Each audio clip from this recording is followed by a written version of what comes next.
Chapter 3661. Of the nearly 700 nascent soul cultivators, more than half of them had perished in the Yarotai meeting. It was far more than the previous Jade Pavilion gathering. As for the Jindan cultivators, they were even more miserable. Those below the middle stage of the Jindan stage were basically dead, and only 40% of the late stage of the Jindan stage were left. These Jindan cultivators didn't dare to break through the formation by themselves. They all followed the nascent soul cultivators and didn't dare to leave. Now, these Jindan cultivators only had one wish in their hearts, and that was to quickly end this damned Jade Pavilion gathering. As soon as the Dragon Gate opened, they would definitely be the first to rush out regardless of everything and never come to Jade Mountain again. Even if they were beaten to death, they would never come again. In fact, the Daoist cultivators were indeed tragic, but there was a big gap between this and what Kong Hongwu had imagined. The nascent souls of these nascent soul cultivators who had died were really not commensurate with the large investment of the Immortal Palace.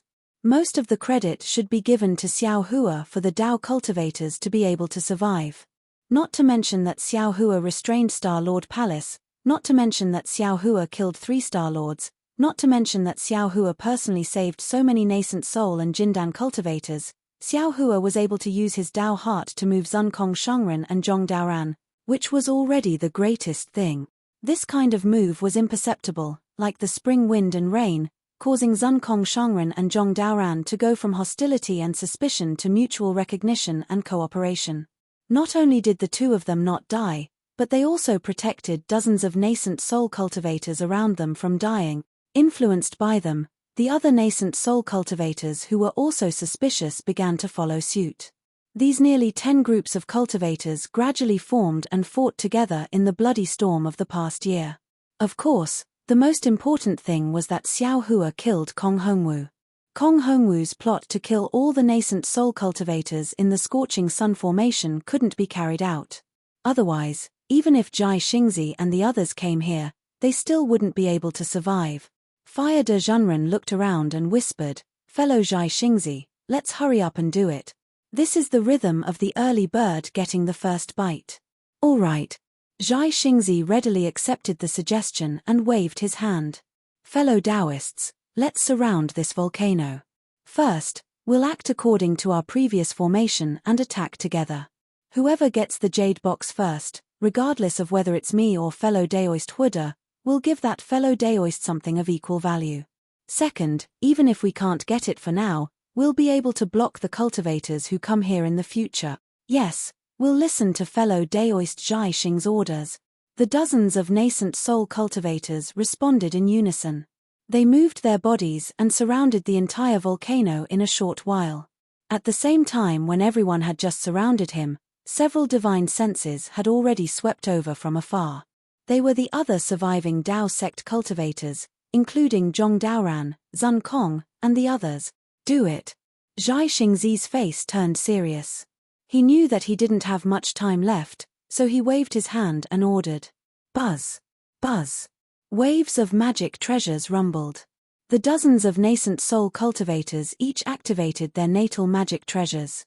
The brilliance of the magic treasures was exceptionally dazzling, completely enveloping the entire volcano.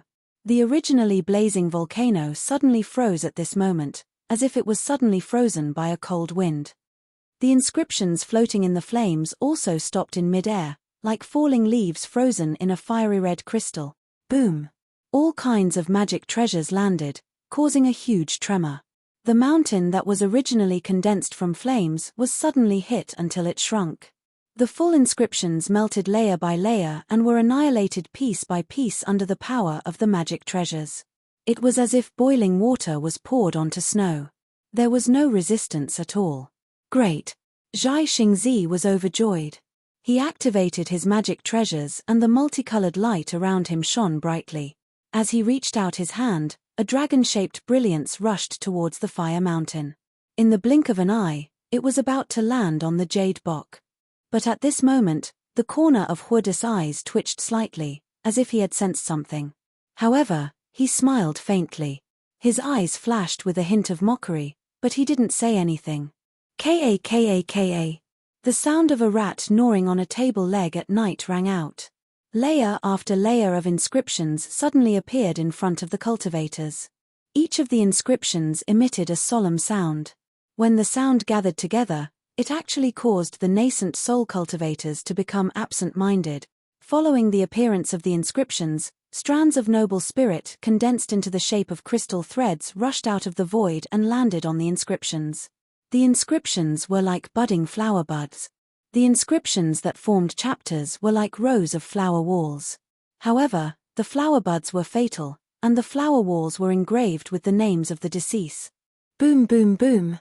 As the inscriptions exploded one by one, the waves of energy instantly drowned all the cultivators.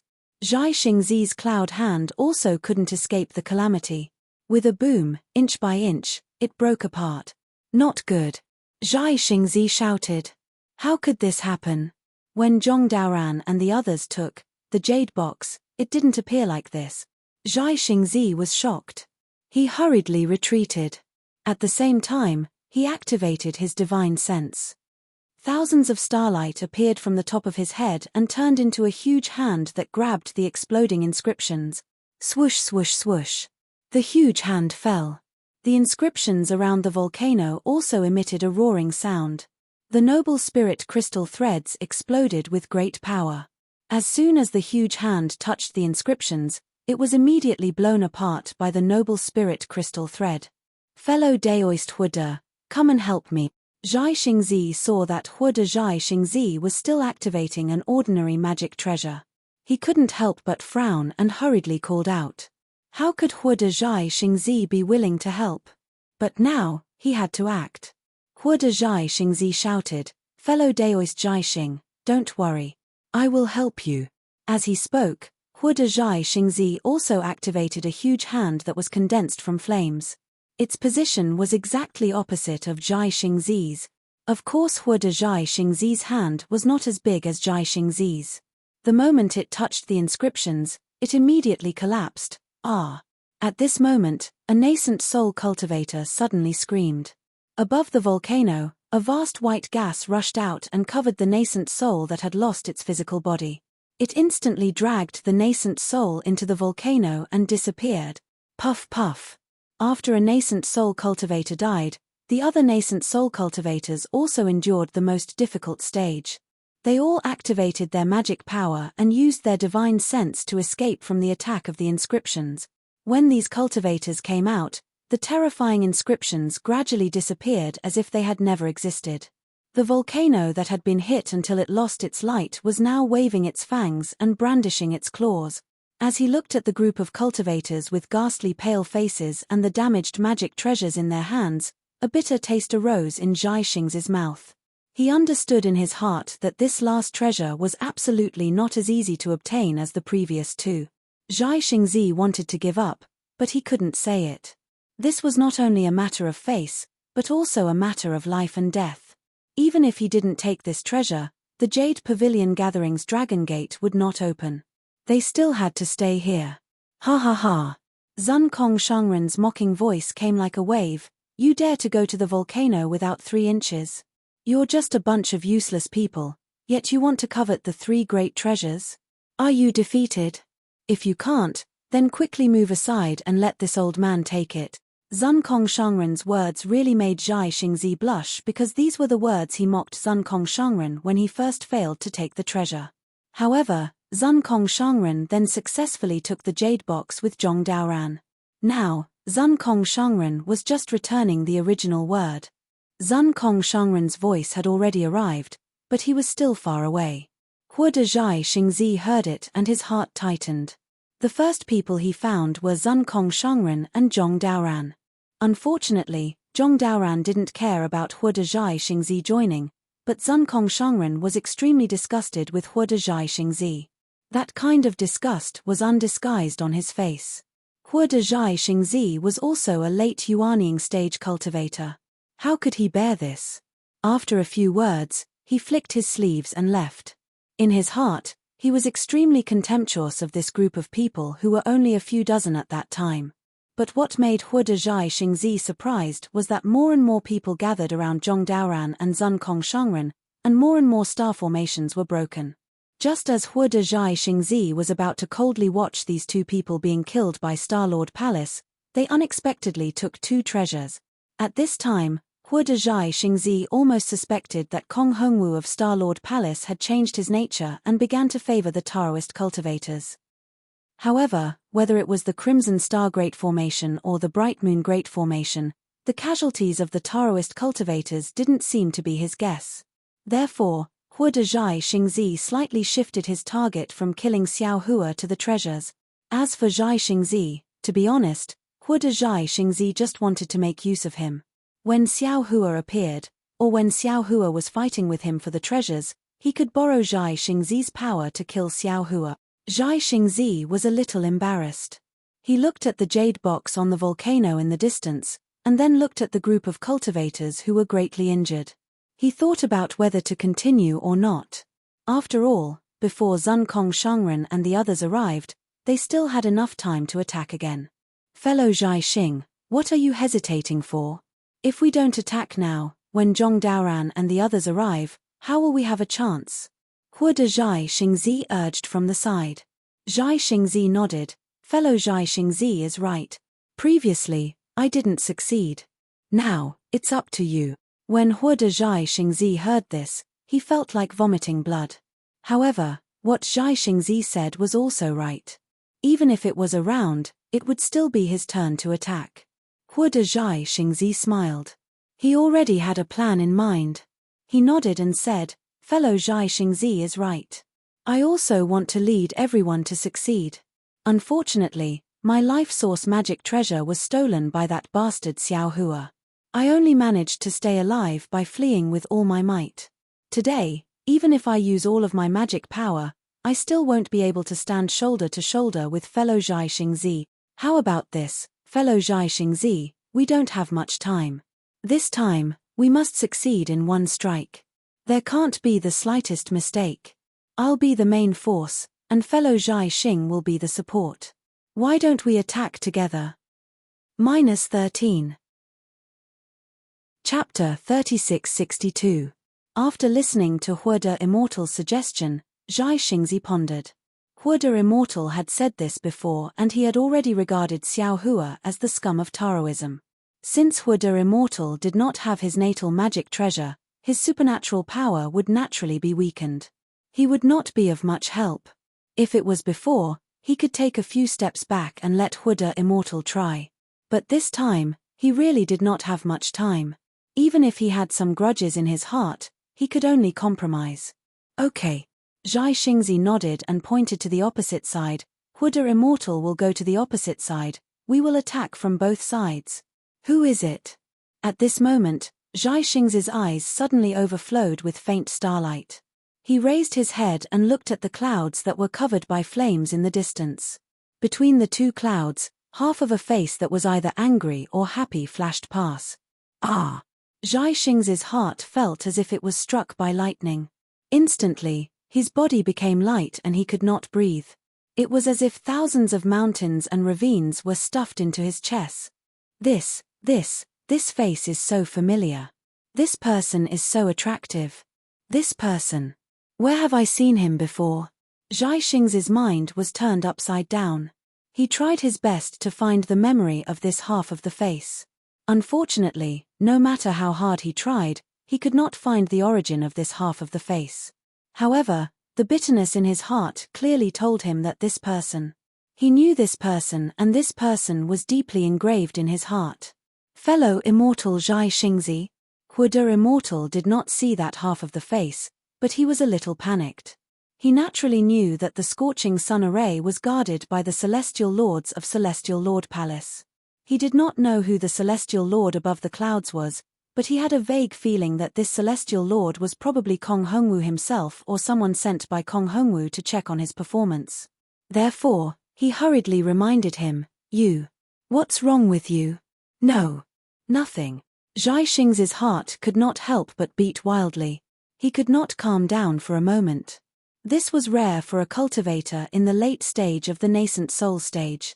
Zhai Xingzi's answer was somewhat perfunctory. Zhai Xingzi frowned. Huode Immortal was a little relieved. He smiled and said, "If there's nothing, We will prepare to set up the formation now. Okay. Zhai Xingzi was still a little absent-minded. Hua de Zhenren muttered in his heart. He looked at the clouds in the sky and flew to the other side of the volcano. Behind the clouds, Gusu Churan's face was red and her hands were trembling. There was a strange look in her eyes and her heart was pounding. Who is this cultivator from the Taoist sect? How did he discover me? Even a cultivator of the 5th grade of essence energy wouldn't be able to notice my appearance. How can he see me at a glance? Moreover, why is his appearance so familiar? How could I have such a deep impression of a Daoist cultivator? Gusu Churan couldn't help but blush at this thought. She was just as surprised as Zhai Xingzi. As a woman, she was far more sensitive to this feeling than Zhai Xingzi. Because of this, she was far more confused than Zhai Xingzi. After all, Zhai Xingzi's glance was truly shocking. Gusu Churan just showed her face and Zhai Xingzi was already moved. This was definitely not an ordinary Daoist cultivator's spell. Seeing Huada Zhai Xingzi and Gusu Churan fly away, a cultivator standing not far from Zhai Xingzi hurriedly transmitted his voice. Fellow Daoist Zhai Xing, I have something to say, but I don't know if I should say it. Zhai Xingzi calmed himself down and nodded. Oh, fellow Daoist withered tree, you and I are in the same boat now. Just say it. The cultivator named Withered Tree thought for a moment and said, I'm worried about Huada Immortal. I feel like he is hiding something. Zhai Xingzi's expression didn't change and said faintly, fellow Daoist, just say it. I believe fellow Daoist knows what a life-bound magic treasure is just like me. How could it be taken so easily? And from what Huada Immortal said, Xiao Hua's cultivation is higher than his. But why haven't we seen him yet? If that Xiao Hua had already fallen within this defensive formation, then how did he, Daoist Huada, escape? Daoist Withered Tree did not say much, and only pointed out this one sentence. Zhai Xingzi sighed and looked at Huada Immortal. After all, he is a Daoist cultivator. At this time, I have no choice but to believe him. Although I know he might want to use our power to achieve his goal, now is the time to join hands. But rest assured fellow Daoist Withered Tree, if there is anything wrong with Huada, I'll be the first to kill him. Oh. Okay. Withered Tree Daoist nodded and looked at the cultivators in the distance and sighed. Our magic power is almost exhausted and we are also exhausted. This last rare treasure, a trace of displeasure flashed across Zhai Xingzi's face and he said, Confucian cultivators have a saying, the first drum is the best, the second is the worst, and the third is the worst. We have only just attacked for the second time, how can fellow Daoist say we are defeated? Zhai Xingzi was displeased and his majesty was revealed. Withered Tree Daoist's heart skipped a beat and he didn't dare to say anything more. He closed his mouth and began to channel his magic power. Zhai Xingzi flew forward and said with a smile, fellow Daoists, we have already seen the power of this defense formation. But as the saying goes, the first drum is the best, the second is the worst, and the third is the worst. This defense formation is the same. When we are tired, the power of the defense formation will also decrease. What is placed in front of us is our last chance. We must seize it. Of course, like before, I still have to remind all of you that if something is wrong, immediately retreat. There is no need to fight like a cornered beast. Your lives are the most important. No matter how precious this rare treasure is, it is still an external object. Yes, we understand. Once Zhai Xingzi spoke, everyone's heart trembled. This kind of innate majesty was not something that could be cultivated later on. However, before they could set up the formation again, Zhong Daoran, Venerable Zun Kong, and the others had already turned into rainbows and arrived. In other directions, several cultivators also flew over and stood in midair. It had to be said that these Daoist cultivators had learned a lot from this Jade Pavilion meeting. They didn't rush forward to snatch the treasures like before, nor did they plot against them. They all abided by the established rules and quietly waited for Zhai Xingzi and the others to make their last attempt. Seeing that Venerable Zun Kong was still mocking them just now but was now standing obediently by Zhong Daoran's side, Zhai Xingzi suddenly sighed with emotion. It seemed that he should also be standing there. Zhai Xingzi. Venerable Zun Kong saw Zhai Xingzi looking at him and said coldly, "This is your last attempt. If you fail, it will be my turn. There is no chance for you to wait." Zhai Xingzi also retorted. On the other hand, Zhong Daoran looked around and looked at the last surviving cultivators. He said, "Fellow Daoist Zhai Xingzi, actually, I don't think you guys will succeed. You have to try first." Zhai Xingzi didn't wait for Zhong Daoran to finish and immediately interrupted him. He said coldly, "If I fail, you will succeed." Zhong Daoran wasn't angry. He smiled and said, "To tell you the truth, I don't have the confidence either." Oh. Zhai Xingzi was a little confused. He didn't understand what Zhong Daoran meant. Zhong Daoran raised his voice and said, "Fellow Daoist, we all saw your first attempt. Since you failed the first time, you may not succeed the second or third time. Besides, this flame formation is the next stage of the Jade Pavilion meeting. The Confucian cultivators of Star-Lord Palace definitely won't let us pass easily. If we don't gather our strength and break the formation together, I'm afraid there will be many fellow Taoists who will die here." "I understand what you mean." Zhai Xingzi was a little tempted. He indeed didn't have the slightest bit of confidence. However, at this moment, Perfected Huda said from afar, "Fellow Daoist Zhai Xingzi, I am ready. We can begin now." "Chimpate." Exalted Zun Kong snorted and said, "Zhai Xingzi, if you want to die, then hurry up and do it." Zhai Xingzi's face turned cold. He slapped his forehead, and a star-shaped artifact soared into the sky. The starlight twinkled, and countless qi of heaven and earth gathered. Hiss. Exalted Zun Kong saw this and sucked in a breath of cold air. He transmitted his voice to Zhong Daoran, "Brother Daoran, this Zhai Xingzi seems to have reached the peak of 4th grade essence force. I'm afraid he won't lose to you." Zhong Daoran smiled proudly. Zhai Xingzi's artifact is the falling star. It is known as the artifact closest to a spirit artifact in the Dao sect. My artifact can't compare. Ha ha. Exalted Zun Kong laughed loudly. How could he not know the meaning behind Zhong Daoran's words? Exalted Zun Kong's laughter had just sounded when Zhai Xingzi's artifact, the falling star, turned into a fist and smashed towards the volcano. On the other side of the volcano, Huda Zhenren also activated his flaming hand, and together with Zhai Xingzi's fist, they attacked the jade box on the volcano. Seeing this, the other cultivators hurriedly activated their magic power again. Right at this moment, something strange happened again. Boom boom. A huge sound came from the mountain of flames in the distance. Before everyone could turn their heads to look, a terrifying aura suddenly came from that place. Not only did all the cultivators tremble and fall a few feet, even half of the flames in the scorching sun grand array were extinguished by this aura. "Set up the array." Exalted Zun Kong saw the opportunity quickly and roared. He thought it was Star-Lord Hall's killer. Before Zhong Daoran and the other cultivators could fly, they saw a huge light pillar soar into the sky. It passed through the flames and the clouds in the sky and disappeared. This is. Everyone saw that the fear disappeared along with the light pillar like a receding tide. They were very puzzled. However, Zhong Daoran and the others set up the array. The other cultivators also set up the array and were on guard. Rumble. Just as the light disappeared, the entire scorching sun formation began to tremble again. Volcanoes collapsed one after another, clouds turned into streams of fire and fell from the sky. Forests turned into fiery ponds that spiraled in the air. Everyone turned pale with fright. They were somewhat at a loss. -13. Chapter 3663. Zhong Daoran's expression also changed when he saw such a huge change in the array. He scanned the array with his divine sense and exchanged glances with Venerable Zun Kong. Both of their eyes were filled with bitterness. This time, the collapse of the array was a little different from the previous one.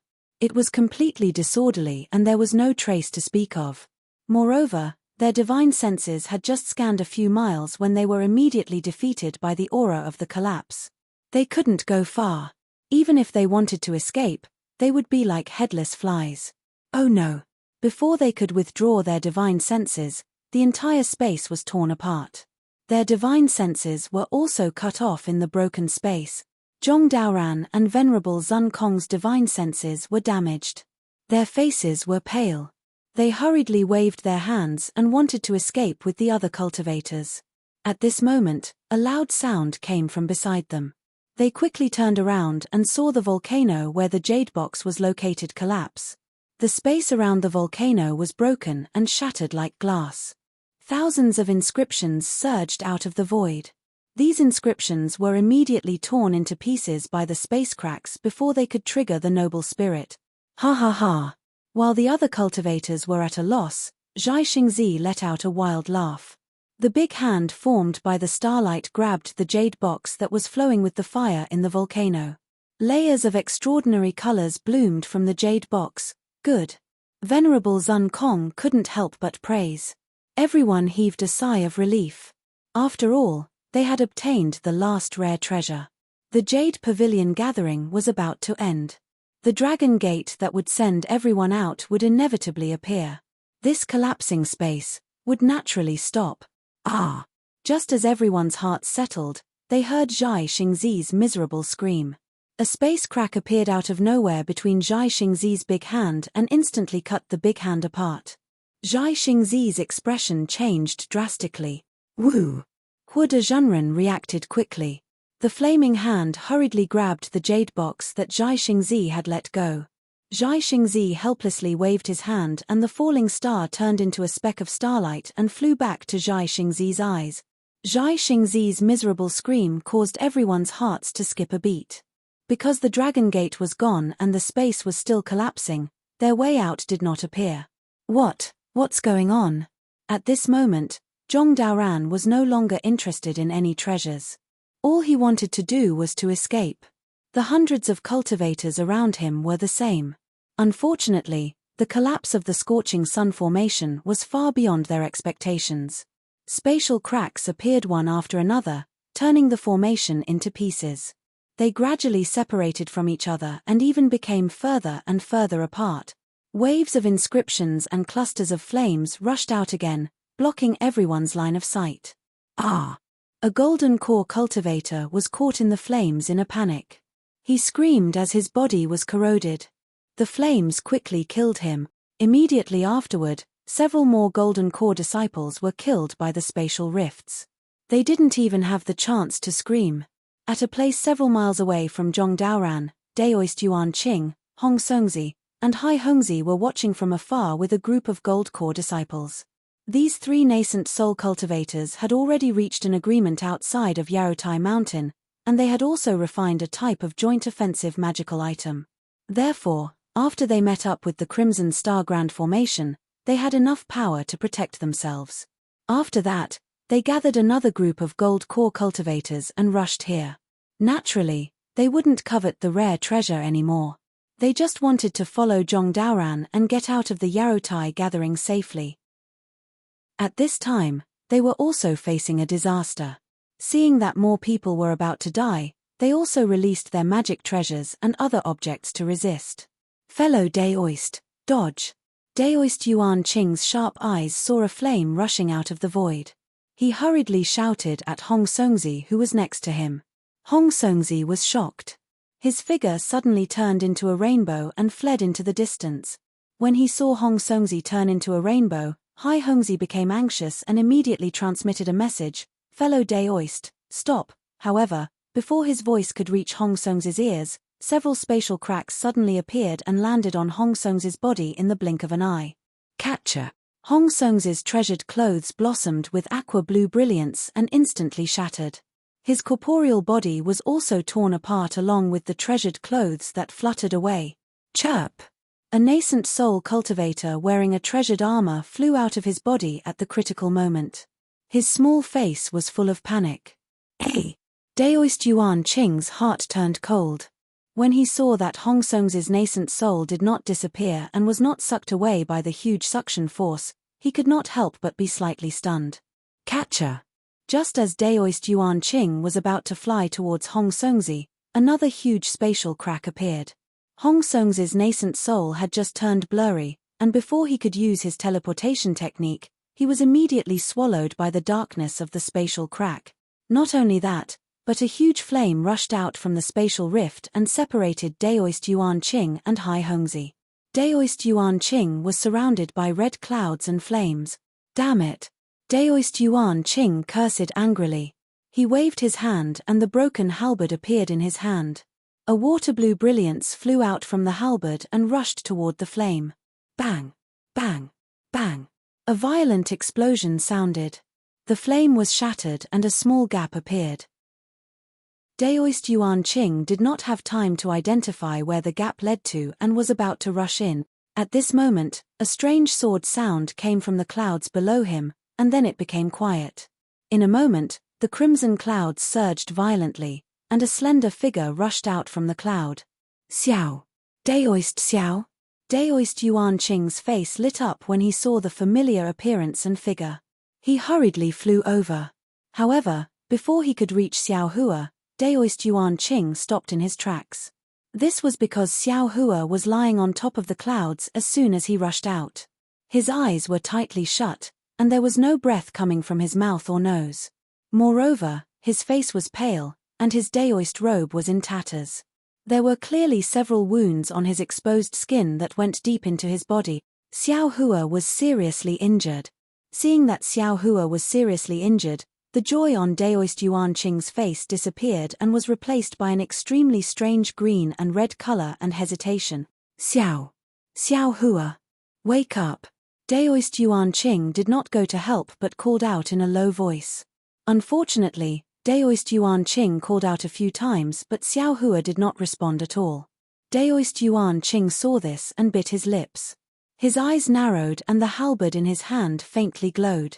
Little Confucian cultivator, what are you doing? Inside Xiao Hua's body, the green-robed Xiao Hua controlled his nascent soul to repair his dantian. He was shocked when he saw the Confucian cultivator Xiao Hua actually withdrew his sword form and fell here. You know Jade Archive Xiao Hua is somewhat guarded against this bastard. How can you expose our true bodies in front of him? Heh, this is called loosening the reins only to grasp them better. Confucian cultivator Xiao Hua said proudly, fellow immortal Jade Archive Xiao Hua doesn't know what this bastard is thinking, right? You don't know whether his actions in the defensive formation are friend or foe, right? If he makes a move this time, won't the truth come to light? Rest assured, fellow immortal Greenrobe, how can he injure our true bodies with his cultivation alone? Xiao Hua. Daoist Yuan Qing clenched his teeth and roared as if he had made a decision. But he moved his hand and then stopped. After all, Xiao Hua had already played dead twice in front of him. How could he dare to take the risk after killing Jing Muhu and Daoist Chu? After thinking for a while, Daoist Yuan Qing carefully took out a jade bottle from his bosom and said in a low voice, Daoist Xiao, I have some healing pills here. As he spoke, he walked toward Xiao Hua's body. The tip of the small halberd in his hand was pointed at Xiao Hua's forehead. Damn it! Confucian cultivator Xiao Hua cursed, this bastard is too cunning. What is he trying to do? Alas, Confucian cultivator, you and I are fellow Daoist Jade Archives clones after all. We don't know much about human nature. The green-robed Xiao Hua sighed, don't think about it. Just kill him. Confucian cultivator Xiao Hua's tone was rather regretful. Although he was well-read and thoughtful, his understanding of human nature was much worse than Xiao Hua's. Don't worry. Suddenly, Subhuti, who had been hiding in the exquisite pagoda all this time, shouted, there's a good show. Good. The green-robed Xiao Hua smiled. Confucian cultivator Xiao Hua also praised, it's fate that brought us together.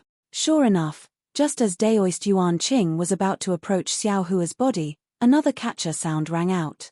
Several cracks appeared in a corner of the space fragment, causing it to collapse. At the same time, another fragment was connected to this one. Daoist Yuan Qing suddenly raised his eyebrows. He looked at the space fragment that had just rushed over with great vigilance. His figure hastily flew back and landed in the gap that had just collapsed. Ouch!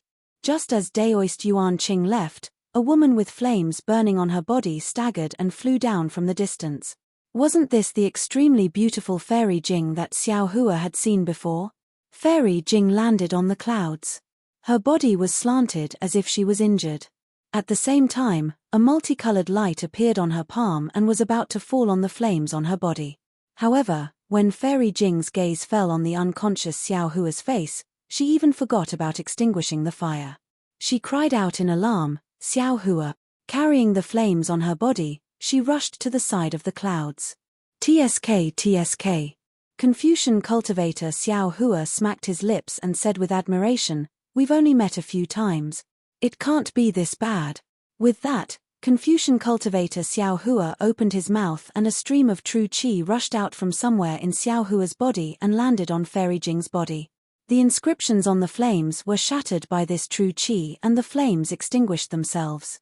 Fairy Jing landed beside Xiao Hua and didn't hesitate to place her white hand on Xiao Hua's lower dantian.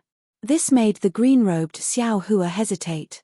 Xiao Hua himself would never allow others to inspect his dantian like this. However, Fairy Jing was very concerned and worried about Xiao Hua, which made the green-robed Xiao Hua hesitate. During this moment of hesitation, Fairy Jing's true qi landed on Xiao Hua's dantian. Fairy Jing was dumbfounded. Her face was filled with disbelief because the green-robed Xiao Hua had intentionally placed that true qi on the part of his dantian that hadn't been repaired. How could Fairy Jing not know what it was like for a late-stage nascent soul cultivator to have his dantian shattered and his nascent soul missing? A kind of sadness and discomfort appeared in Fairy Jing's heart. Her eyes were somewhat red. -13. Chapter 3664. Just as the green-robed Xiao Hua was about to speak to the scholarly cultivator Xiao Hua's body suddenly moved. He circulated his cultivation method and forced out Fairy Jing's true yuan. The green-robed Xiao Hua knew that Jade Archive Xiao Hua had awakened. Everything was about to end. Fairy Jing's heart was filled with grief. She didn't notice that the flames on her body had extinguished, nor did she notice that her true yuan had been forced out. She saw Xiao Hua's eyelids blink a few times and slowly open. She hastily changed into a cheerful smile and forced herself to say, "Xiao Hua, you're awake?" "Oh, Fairy Jing." Xiao Hua saw Fairy Jing's smiling face and didn't understand for a moment. However, when he heard her words, he understood the whole story. He glanced at her and said, Why are you here? Where is this place?" "Oh, this is the last great formation of the Jade Mountain. The last treasure has already been taken by Hua de Daoist." Fairy Jing hastily replied, "However, the Dragon Gate of the Jade Pavilion Gathering hasn't appeared yet. The entire great formation is collapsing and all the cultivators are in a mess." Xiao Hua heard this and couldn't help but smile helplessly. Nonsense, Kong Hongwu was killed by him. How could the Dragon Gate of the Jade Pavilion Gathering appear? As soon as he woke up, he met Fairy Jing and didn't have a chance to see Kong Hongwu's Chenkuan bag. Of course, he didn't know how to open the Dragon Gate. "Xiao Hua, how did you get here?" "Just now, no, I haven't seen you for a year." Fairy Jing hastily asked as if she was afraid that she wouldn't have the time to ask in this life. Xiao Hua laughed bitterly once more and said in a low voice, "I was injured by the boulders in the rockfall formation, and then I lost consciousness. Now that I've just woken up, I presume all the grand formations were destroyed, and I was sent out as well. Ouch, my dantian." When Xiao Hua finished speaking, he actually cried out in alarm, as if no one else could hear him. "Sure." Fairy Jing was anxious and whispered, "Xiao Hua, don't say anything. Your dantian is broken and your cultivation is no longer there. Hua de Daoist and the others are not far away. You mustn't let them know. I'll take you to find Senior Daoist and the others first." "Okay." Xiao Hua's face was filled with panic as he hurriedly agreed. With Fairy Jing's help, he struggled to get up. Wind blew through the gap between the flames in the distance as if someone was about to enter. At this moment, there was a boom. Sound. It was the sound of waves crashing into the mountain rocks that the Daoist cultivators were very familiar with. Everyone's vision darkened. Then, a meteor soared into the sky and crashed into the crimson flames. The entire crimson sky shook violently. A huge black hole flashed with a golden frame. The meteor turned into a huge sun in the black hole. A three-legged golden crow flashed in the sun. Then, The entire sun fell into the black hole and disappeared. A dazzling brilliance rushed out from the black hole. This brilliance was like a rainbow bridge. One end of the rainbow bridge was placed on the black hole, and the other end landed on the collapsed array. The strange thing was that as soon as the rainbow bridge fell, the entire disintegrating array stopped splitting. All the flames, inscriptions, and spatial cracks froze. Is this the Dragon Gate? Xiao Hua was dumbfounded. After all, he was already looking through Kong Hongwu's Chenkuan bag. Let's go. Fairy Jing didn't care about this. She roared and dragged Xiao Hua to where the rainbow bridge fell. Below the rainbow bridge stood Zhai Xingzi. At this moment, Zhai Xingzi didn't step on the rainbow bridge. Instead, he looked up at the place where the meteor had come from. That place was filled with crimson clouds, so he couldn't see anything. However, Zhai Xingzi clearly saw that behind the clouds, there was a woman whose face was also covered in red clouds. Fairy Jing had just left with Xiao Hua when the ashen-faced Daoist Yuan Qing emerged from behind the solidified flames. He fiercely stomped his feet on the clouds with a remorseful look on his face. Soon after, he flew up and carefully covered his tracks as he followed behind Fairy Jing. This isn't the Dragon Gate. Daoist Huerda stood not too far away from Zhai Xingzi and coldly said, "This is Star-Lord Palace's trap." The cultivators who had left the Jade Pavilion gathering didn't move. Although the cultivators who hadn't seen the Dragon Gate open before were tempted, they still stopped after hearing Daoist Huerda's words. The entire world was silent, not a single sound could be heard. Zhai Xingzi's eyes narrowed. He shifted his gaze away from the clouds and stepped on them as he sang, "A 1,000-year withered tree doesn't see water. A 10,000-year ancient well doesn't have ripples. Today, when the withered tree meets spring, the stagnant water ripples. My heart is firm." The onlookers were bewildered. Above the clouds, Gusu Churan bit her lips. Her face was so red that it seemed like it would drip water at any moment. She moaned, "Damn it. Although I don't know why I'm willing to give up everything for you, with your words, I'm satisfied to wander the world. Daoist Zhai Xing, be careful." Daoist Huerda seemed to be worried. Zhai Xingzi wasn't afraid at all. He waved his sleeve and said, "You don't believe me, but I do. Who else wants to come up? I'm coming." At this time, Xiao Hua flew over with Fairy Jing. Fairy Jing's face was also red and hot. She wasn't inferior to Gusu Churan, who was hiding behind the clouds.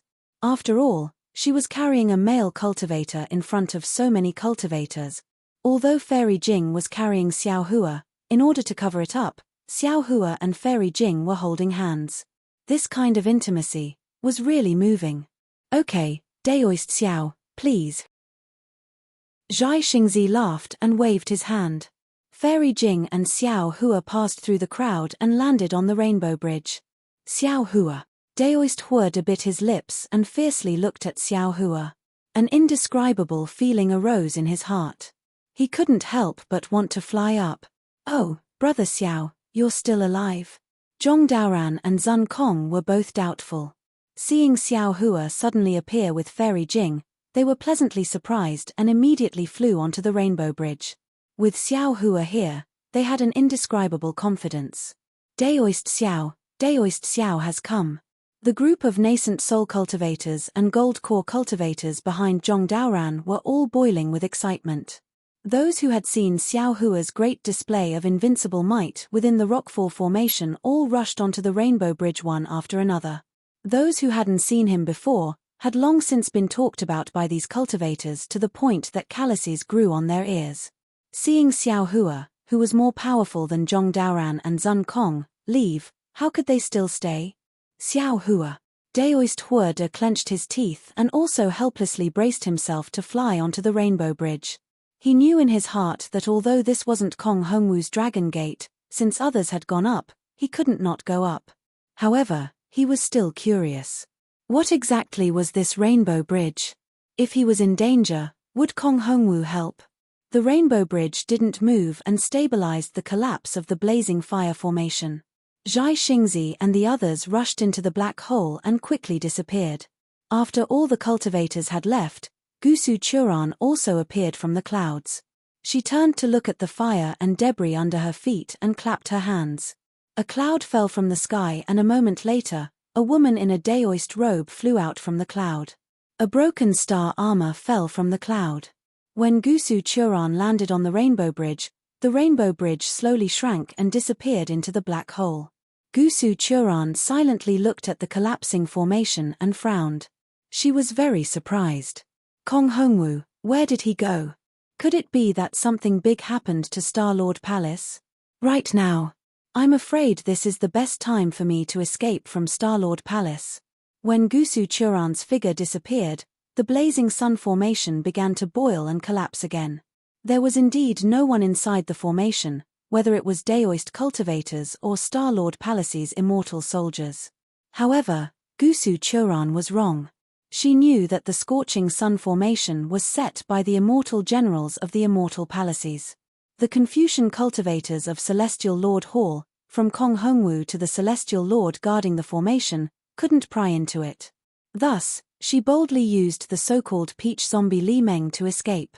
However, she didn't know that after the Lianyao pot escaped, the formation under Yarotai Mountain had already collapsed and the connection between the sun, moon, and star formation was gradually disappearing. On the Yarotai Mountain, within the palace, Linghu Pairan was standing before the mirror with an indifferent expression. Although the things on the mirror appeared to be rather indistinct, Linghu Pairan was holding his chin with one hand. He was looking at all of this in a very thought-provoking manner. His eyes contained a sneer, confusion, and even a trace of concern.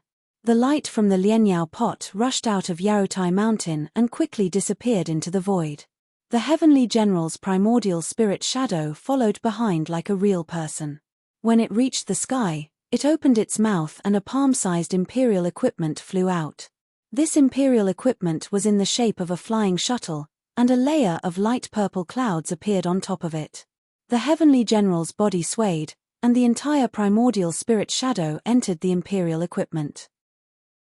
Buzz!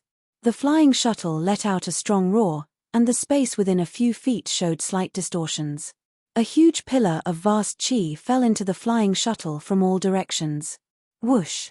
The flying shuttle didn't move at all, and it crashed into the void and disappeared. After an unknown amount of time, the flying shuttle that was flying forward at an extremely fast speed in the void suddenly hit an invisible enchantment. Circles of 9-colored light rippled in all directions in the void. Even the void was extremely distorted. When the flying shuttle entered the restriction, it suddenly slowed down, and an extremely long shadow appeared. The originally palm-sized flying shuttle was stretched to 1,000 feet long. The rumbling sound of the flying shuttle also became muffled and erratic at this point. Then, thousands of light spots flew out from the flying shuttle. Layers of inscriptions bloomed like an epiphyllum. Ripples appeared on the left side of the flying shuttle. The light spots scattered around the flying shuttle rushed into the depths of the sea and disappeared without a trace. There was a palace made of silver, and the surroundings were filled with light green clouds. The brilliance of the clouds was like the sky, illuminating the surroundings. The palace's vermilion door was extremely large. Above the vermilion door of the palace, there was a bright plaque with 3 inscriptions, Jasper Flower Palace. An indescribable majesty was emitted from these 3 inscriptions, covering a range of several hundred feet in front of the palace. -13. Chapter 3665. Behind the towering palace gate were layers upon layers of pavilions and pavilions. They were dazzling, exquisite, and majestic. In the clouds above the pavilions, colorful phoenixes danced gracefully, followed by hundreds of other immortal birds. Their cries entered one's ears. On the ground inside the palace, clouds were also rolling. They seemed to be evergreen immortal grasses. Immortal trees were everywhere, giving off a clear light and a delicate fragrance. In the palace, many young women dressed in palace dresses of various colors were holding jade bottles, rui scepters, and other things. They were flying around on auspicious clouds. Similarly, there were also many young children playing or weeding beside the immortal grasses. It was indeed the auspicious and aura of immortals. It seemed that everything was normal. At this moment, in an extremely secret pavilion in the palace, a strange brilliance suddenly flashed. Then, the crackling sound of firewood being roasted on a bonfire could be heard. Then, from the corridor outside the pavilion, a woman in her 20s flew in at an extremely fast speed. She was as beautiful as a flower, and her watery peach blossom eyes flashed with a seductive smile. When the woman saw the brilliance in the pavilion and the bright clouds that were constantly gushing out from the noise, her face lit up with joy. But then, she frowned slightly and raised her left hand. Her fingers that were whiter than snowflakes quickly bent. In just a moment, the woman's face changed greatly. She almost cried out in surprise, "Why? Isn't there still a few hours left? Why did this thing suddenly fly back?" After saying that, the woman's face became ferocious, and the sweet smile disappeared in an instant. Then, the woman flew to the pavilion. However, before she could get close, layers of tiny inscriptions gushed out from all over the pavilion, forming a huge chain armor. The chain armor shone brightly, and each ray of light was like a sharp sword, blocking the woman's path. Alas! The woman's eyes turned slightly, and then she seemed to have thought of something. She stepped on an auspicious cloud, rushed out of the pavilion, and flew directly to the palace gate of Jasper Flower Palace. Along the way, many palace maids stopped on their clouds and stood quietly to greet her. The woman looked hurried and didn't pay any attention to them at all, causing these palace maids to lower their heads and whisper to each other. After a while, the woman returned from outside the palace with a strange expression. She rushed into the depths of the palace and only stopped when she came to a small door. She lowered her cloud and took a deep breath. She walked to the door and lowered her head. Jiyu Xianyun requests to see the princess. After a while, a young and beautiful woman walked out of the small door and said with a smile, "Sister Xianyun, the princess is not in the palace today. If you have something to do, you can come in 3 days. Ah! Hearing this, Jiyu Xianyun's face changed and he begged, "Sister Xia Jing, where did the princess go? Little sister has an urgent matter here. I want to report this to the princess as soon as possible. If there's any delay, I won't be able to keep my life." Hearing this, the woman's face turned serious and she asked anxiously, "Xianyun, what happened?" However, this was only said out of impatience. After saying this, the woman quickly said, "Oh, Xianyun, you don't have to explain it to me." Then she took Jiyu Xianyun's hand and comforted him, "Don't worry, sister. It's only 3 days. The princess will be back soon. Sister Yu, 3 days. 3 days is 3 years." Jiyu Xianyun blurted out, but he didn't say it out loud. Hearing this, Yu Xiajing immediately understood. Of course, she also knew the key point. However, she still shook her head slightly. "Sister Xianyun, it's not that I don't want to send a message to you. It's the princess who doesn't allow it. Yesterday, the princess went to the school of the Emperor Star with Princess Meow Meow. Do you think I can go to the school of the Emperor Star to send a message?" Alas! Hearing the school of the Emperor Star, Jiyu Xianyun immediately lowered his head and muttered, "Princess Qingqing has always been at odds with the school of the Emperor Star. If I go to send a message, I'll be seeking death. Both of them will die. Which one do you choose?" Yu Xiajing blinked and looked at Jiyu Xianyun. Jiyu Xianyun froze and then pondered. After a while, he bowed and said, "Thank you for your reminder, sister. Everything will be decided after the princess comes back." "Yes, that's right. Don't be too anxious." Yu Xiajing nodded with a smile. "Although I don't know what kind of task you're doing for the princess, there's no need to rush. However, since it's a task, there's a possibility that you'll screw it up. Then, I'll have to see how badly I screw it up. Imagine if I made any mistakes and how the princess will punish me.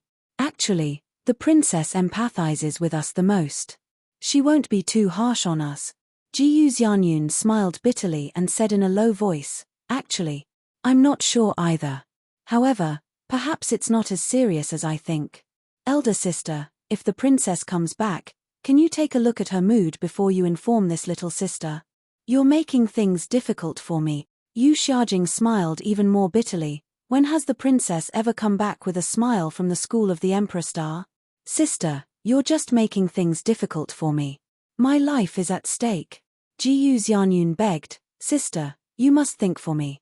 Sister Xianyun, go ahead. I'll remember this. Yu Xiaojing smiled. Everything will be fine after the heavens selection. Yes, thank you, sister. Jiyu Xianyun squeezed out a smile.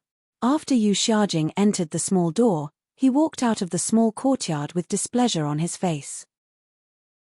Then, he flew to the pavilion from before and waited there quietly. After a while, Jiyu Xianyun flew up from the ground again. With a cold smile on his face, he muttered, "No, I can't just wait here like this. That thing has come back. Although it's early, it's not a big mistake. However, I'm afraid only Kong Hongwu knows what happened at Yaotai Mountain. If I don't get to the bottom of this, when the princess asks, how can I answer?" As he spoke, Jiyu Xianyun flew into a corridor and disappeared. Poor Xiao Hua didn't know that the trouble this time actually involved the princess of the Immortal Palace. He followed Fairy Jing onto the Rainbow Bridge. Naturally, Fairy Jing took him and flew behind Zhai Xingzi. Although Zhong Daoran and Zun Kong Shangren were behind them, they just looked at each other and didn't say anything. After they flew across the Rainbow Bridge and rushed into the huge black hole, just like when they entered Yaotai Mountain, light and shadow flashed. As if they had passed through many small worlds, a vast mountain range appeared in front of Xiao Hua and the others. Woo woo. At this moment, the north wind was blowing above the mountain range. Large snowflakes fell from the sky.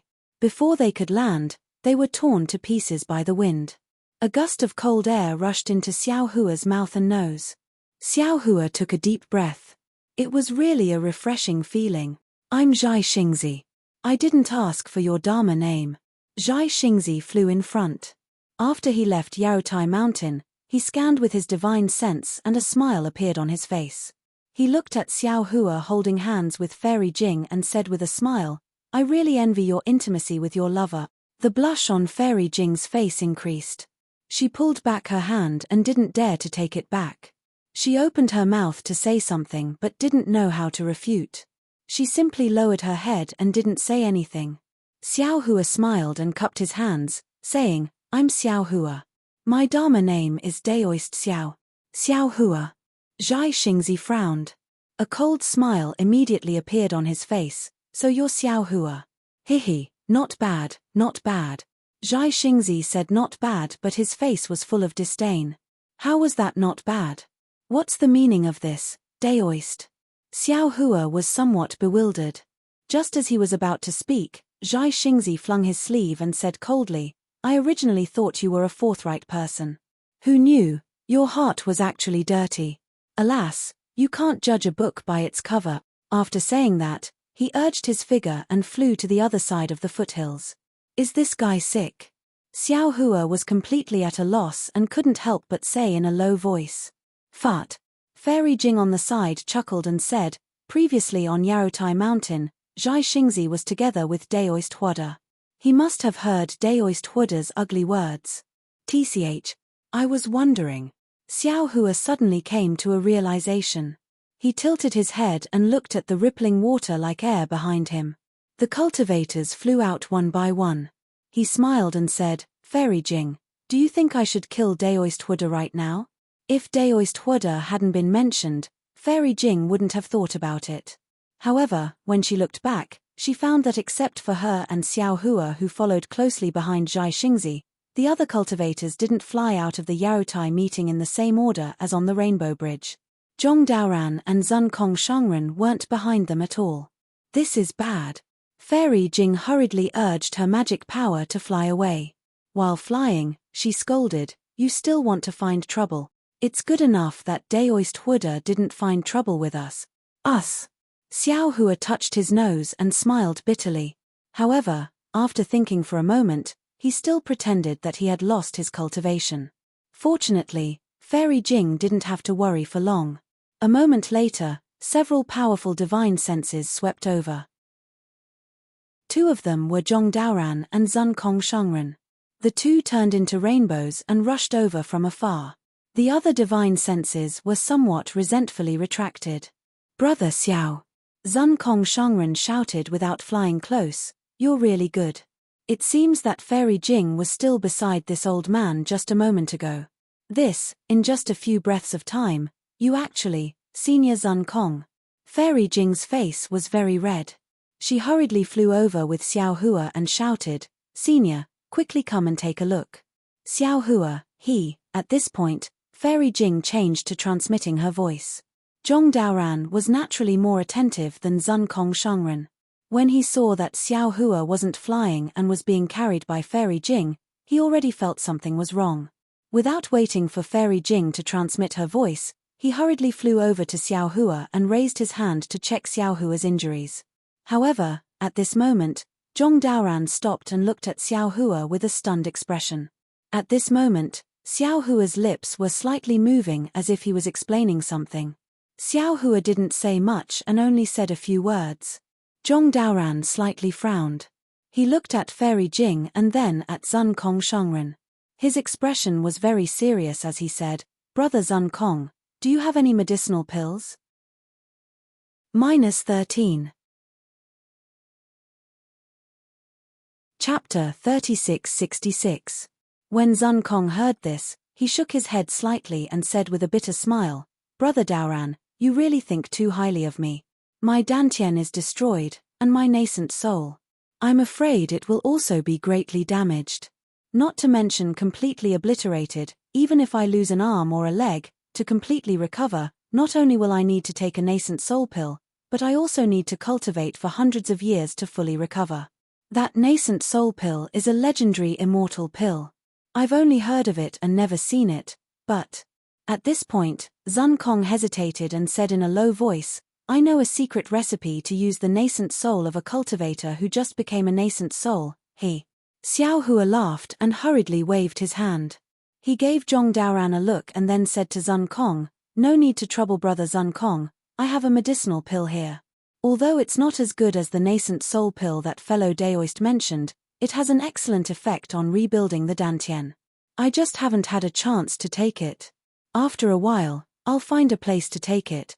Although it can't be completely recovered in a short time, it's possible to use magic power and divine sense." "Ah! Brother Xiao, what medicinal pill is this?" Zhong Daoran was transmitting his voice to Zun Kong. Before Zhong Daoran could explain clearly, Zun Kong heard Xiao Hua showing off and hurriedly spoke. As soon as he opened his mouth, he was scolded by Zhong Daoran. Zun Kong's face also showed embarrassment. After all, both of them felt that Xiao Hua was making an excuse. Unexpectedly, Xiao Hua raised his hand and took out a jade bottle from his bosom. He said with a smile, "This pill is called the Heaven Mending Pill. Not only can it be used to repair the Dantian, but it can also repair meridians." "Damn, the name is really arrogant," Zun Kong said with a smile. "If it can repair nascent souls, that's even better." Xiao Hua shrugged his shoulders and took another Heaven Mend pill. He replied, "This medicinal pill has been used by little brother before on gold core and foundation building disciples whose cultivations were crippled. I still don't know what kind of effect it has on nascent souls." "Really?" Not to mention Zun Kong, even Zhong Daoran asked with some surprise. Xiao Hua smiled and took out a few more jade bottles and handed them over. He said, "I'll give these two brothers some first. Thank you for your care on Yarotai Mountain. Hee. Zhong Daoran and Master Zun Kong laughed and caught it. They looked at each other, and there seemed to be something else in their eyes. Xiao Hua, if you've consumed the medicinal pill, you should first find an abode to rest in. Once your injuries are slightly better, I'll ask the two seniors to send you back to Black Cloud Ridge." Fairy Jing had been holding Xiao Hua back. Her previous anxiousness was a temporary measure, but now that there were two male cultivators, Fairy Jing could no longer act as a temporary measure. Now that Zhong Daoran and Zun Kong already knew that Xiao Hua's injuries were fake, they naturally wouldn't expose it. They hurriedly waved their hands and said, "We still have matters to attend to. I'm afraid we can't send Xiao Hua back to Black Cloud Ridge. Fairy Jing, if you don't have any special matters, why don't you send Xiao Hua back? You're a nascent soul cultivator, so you should be able to protect Xiao Hua." Fairy Jing didn't expect the two of them to push the blame away, so she hesitated. Zhong Daoran thought a lot. He smiled and said, "Now that we have come out of the Yarotai assembly, we have escaped from the tiger's den, there is no need to be so anxious. As a matter of fact, The fellow Taoists who trained with us on the Yarotai mountain have all gathered here. Let's first discuss how to distribute the things we obtained on the Yarotai mountain. Brother Xiao also happens to be recuperating from his injuries. It won't be too late for Fairy Jing to make a decision when it's time to leave. All right. Fairy Jing nodded slightly. She looked to the left and pointed to a mountain peak in the distance, saying, "How about over there? Junior will take Xiao Hua there first." Zun Kong looked up. Although there was a lot of snow on the mountain peak, there was a large flat open space suitable for cultivators to rest. He nodded and said, "Then I'll have to trouble you, Fairy Jing." Fairy Jing flew away with Xiao Hua. Zun Kong took out the jade bottle, looked at it for a moment, and whispered a few words to Zhong Daoran. Soon after, over 100 cultivators flew over from all directions. They were the Daoist cultivators who had gone through life and death with them at the Yarotai assembly a year ago. Even if Kong Hongwu was still alive, he probably couldn't believe that the Yarotai assembly he had painstakingly created to provoke Daoist cultivators to kill each other and weaken the power of Daoist cultivators had now become an opportunity for Daoist cultivators to get closer and cultivate feelings. Although it hadn't happened before, from today onwards, more and more cultivators had tasted the sweetness and began to form groups at the Yarotai assembly. When these cultivators saw Zhong Daoran and Zun Kong, they were still as respectful as they were at the Yarotai assembly. After greeting them, they stood quietly on the left in an extremely orderly manner. However, while many cultivators were standing, they also looked into the distance as if they were checking Xiao Hua's movements. After less than an hour, Zhong Daoran looked around and said with a smile, "Fellow Taoists, thank you for trusting me and fellow Daoist Zun Kong, and handing over all our gains in the Yarotai meeting. We can't let you down. Now, please come with us to discuss. We'll find a time and place, and we'll distribute our gains to you." Okay. The cultivators all smiled and said, "Seniors, you can come up with a plan. We believe in you." That's not right. Zun Kong looked at the nearly 300 cultivators and said in confusion, "How come this old man doesn't remember there being so many people?"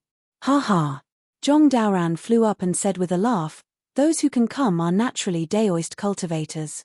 This old man won't mind. Brother Zun Kong, you don't have to worry about it." Okay. Zun Kong glanced at the crowd and said indifferently, "If you're sincere, this old man won't say anything. If you're half-hearted, don't blame this old man for being ruthless." After saying that, Zun Kong followed Zhong Daoran and flew to the mountain peak. Everyone was magnanimous and didn't care about Zun Kong's words. They followed the two to the mountain peak. Naturally, Xiao Hua wouldn't immediately meditate. Instead, he stood there with a smile on his face. All the cultivators flew in front of him, then landed and bowed. Every one of them had a respectful expression on their faces. Xiao Hua was very humble. After returning everyone's greetings, he said with a smile, "This Xiao has never been good at socializing. Previously, after leaving Yarotai Mountain, I wanted to leave first. However, Brother Daoran and Brother Zun Kong stopped this Xiao, saying that the idea of the trade fair was this Xiao's idea and that this Xiao must appear. This Xiao thought for a moment and didn't dare to agree. After all, this Xiao has his own matters to attend to. Moreover, these two brothers' characters and moral integrity are trustworthy. They definitely won't disappoint you. If this Xiao didn't go, it would be unnecessary." Zhong Daoran and Zun Kong glanced at each other and smiled bitterly. The two of them naturally wanted to invite Xiao Hua to participate in the trade fair. However, they didn't expect that Xiao Hua would refuse before they even opened their mouths. Apart from what Xiao Hua said earlier, there must be some other misgivings. "Brother Xiao, you're wrong," Zun Kong hurriedly said. "Since this idea was yours, you have to take responsibility until the end. Even if you don't participate, you have to at least know how the trade is done, the time and place of the trade, and even the results of the trade, right?" "That's right. We hope that Daoist Master Xiao can also participate if you have the time." The cultivators looked at Xiao Hua fervently. Xiao Hua thought for a moment and nodded.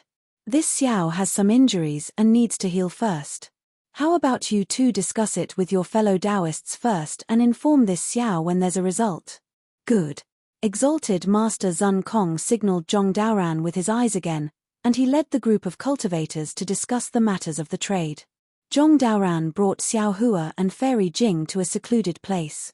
Zhong Daoran didn't avoid Fairy Jing and said with a smile, "Brother Xiao, do you know how to refine pills?" "I do." Xiao Hua nodded. Zhong Daoran's face revealed a happy expression and probed, "Was the heaven-mending pill refined by Brother Xiao?" "Yes." Xiao Hua said concisely, putting Zhong Daoran's heart at ease. "Good, good, good." Zhong Daoran said 3 times in a row and rubbed his hands. There are many fellow Taoists in the hidden immortal continent who can refine pills. Even this old man can only refine ordinary pills.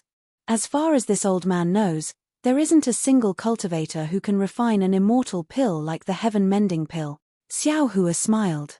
He naturally understood what Zhong Daoran said. The cultivators of the hidden immortal continent had to rely on themselves to cultivate, whether it was refining pills or refining tools. However, because of limited energy, limited spiritual herbs, and limited materials, those who could truly become masters were naturally very few.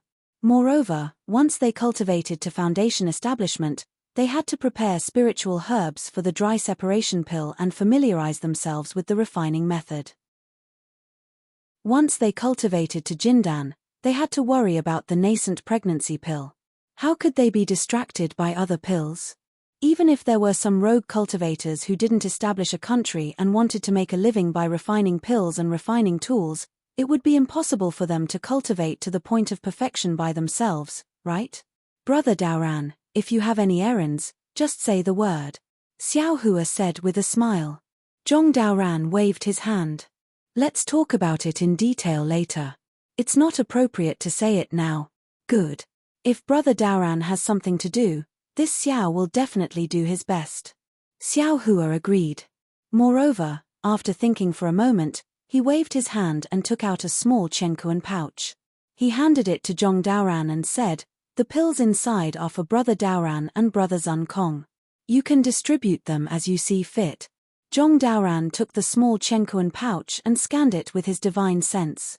He opened his mouth slightly and his face was full of surprise. Xiao Hua was already used to Zhong Daoran's surprise. Without waiting for Zhong Daoran to speak, he handed over a rejuvenation pill and a heaven-mending pill to Fairy Jing. He said, "Fairy Jing, this Xiao has a few pills for female cultivators. They aren't considered precious, please kindly accept them." Fairy Jing pursed her lips and smiled. Generally speaking, women didn't care whether the things given by others were precious or not. What they cared about was whether others gave them things. Xiao Hua didn't say what kind of pills he gave Fairy Jing. Fairy Jing's heart was immediately filled with sweetness. Fairy Jing reached out to take them and carefully put them away in the Chenkuan pouch. She lowered her head and said, "Many thanks, fellow Daoist Xiao. No need to thank me, no need to thank me." Xiao Hua blinked his eyes. "Just take it as my thanks for escorting Fairy Jing." -13. Chapter 3667. "Hihi, if you want me to be your bodyguard, I'm afraid these pills won't be enough," Fairy Jing replied with a chuckle. Since Xiao Hua wanted to cast a long line to catch a big fish, he naturally had to act well. Fairy Jing was a necessary person. Seeing Fairy Jing agree, Xiao Hua laughed and clapped his hands. "Fairy Jing, you can name your price. If I have anything, I'll give it to you." Fairy Jing was overjoyed and acted like a spoiled child. Her eyes rippled with a smile. "I've been thinking day and night about entering the leaving body realm. I wonder if fellow Daoist Xiao can help me." "No problem." Xiao Hua agreed without hesitation. Seeing Xiao Hua's seriousness, Fairy Jing hurriedly waved her hand. "Fellow Daoist Xiao, I'm just joking with you. No need to take it seriously. I'll be happy if fellow Daoist can give me some pointers on cultivation." "I'm not joking," Xiao Hua said seriously. Then, he even looked at Zhong Daoran, who was smiling beside him. "Brother Daoran, we all have to face the out-of-body stage. Isn't it better to comprehend it together than to work behind closed doors?" "Well said, Brother Xiao." Zhong Daoran hurriedly gave a thumbs up and praised. When brother said you weren't going to participate in the trade fair, I was worried that brother had some misgivings and that we had some bad intentions. Now, it seems that's not the case. Since that's the case, brother Xiao, this old man will discuss something with you. Then, Zhong Daoran transmitted a few words to Xiao Hua. The general idea was that he wanted to unite his forces with Zun Kong's and Xiao Hua's forces to develop together. Moreover, there was a faint hint of entrusting. Xiao Hua pondered for a moment and nodded. This matter is of great importance. I'm afraid it's not something that can be explained in a few words. After the trade fair, I'll have someone discuss it with Brother Daoran's subordinates. The three of us will have a good idea. Good, it's a deal. Zhong Daoran's heart was set. He smiled at Fairy Jing. I'll have to trouble Fairy Jing to protect Daoist Xiao. I'll go over there and take a look. Senior Daoran, please. Fairy Jing respectfully bowed and sent Zhong Daoran away. Seeing Zhong Daoran leave, Xiao Hua sat cross-legged on the snow with his 5 hearts facing the sky. His mind entered his body to investigate. When Fairy Jing saw Xiao Hua circulating his energy, she didn't dare to come over and disturb him. She only slightly released her divine sense to guard the surroundings. Kong Hongwu is truly insidious and cunning. The green-robed Xiao Hua was now in control of his nascent soul. He spat out golden light from his mouth, spreading the medicinal power of the heavenly mending pill and repairing his damaged dantian bit by bit. When he saw the Jade Archive Xiao Hua enter, he gnashed his teeth and said, "Your methods are also vicious. Our corporeal bodies have been tempered, and our meridians are incomparable to those of ordinary cultivators. That so-called nascent soul annihilation art can penetrate the corporeal body and directly attack the dantian, and even destroy the nascent soul. If I hadn't gone out with my nascent soul, I'm afraid I would have been killed by him. Once bitten, twice shy." Jade Archive Xiao Hua sighed slightly. This time, we suffered a great loss, but the harvest is not small. In the end, nearly 100 nascent souls of the demon purification pot were taken away by the fiend saber. I'm afraid he won't be able to take away many of them. Upon hearing the harvest, the green-robed Xiao Hua was immensely proud of himself. He smiled and said, "Right now, you and I have a lot of empty nascent souls. I want to wear one. Look at one and throw another one to the side." Empty nascent souls? Jade Archive Xiao Hua frowned. Aren't the nascent souls that we seized from the whirlpool in the demon refining gourd all intact? The green-robed Xiao Hua shook his head and said, "The nascent souls are all intact, but a lot of them have already been destroyed. The huge whirlpool outside the demon refining gourd is used to destroy the nascent souls and nascent souls. The longer they stay inside, the thinner their nascent souls will be. If I didn't have the Kunlun mirror and the spiritual fire, I would have already been powerless to protect myself. How could I save Daoist Jingting?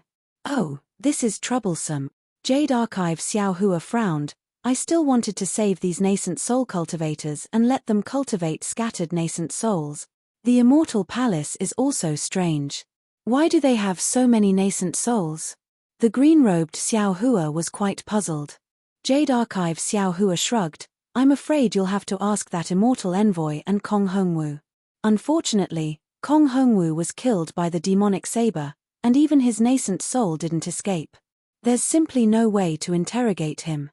Right, Do Shanjun's Spiritual Sense Control Ink Cloud Pupil has a secret technique to control nascent souls using spiritual sense. The green-robed Xiao Hua suggested again, "Although this secret technique is really sinister, it's suitable for these nascent souls whose nascent souls have yet to reach perfection. It's better than letting their nascent souls dissipate in a muddle, right? Moreover, fellow Daoist is proficient in nascent soul branding and nascent soul splitting techniques. In addition, your spiritual sense has been tempered to such a terrifying level in the Rockfall Matrix. This nascent soul is simply tailor-made for fellow Daoist." That's not all.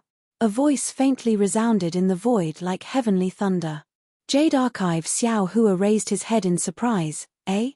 Soul Cultivator fellow Daoist has also made progress?" "That's right, fellow Daoist.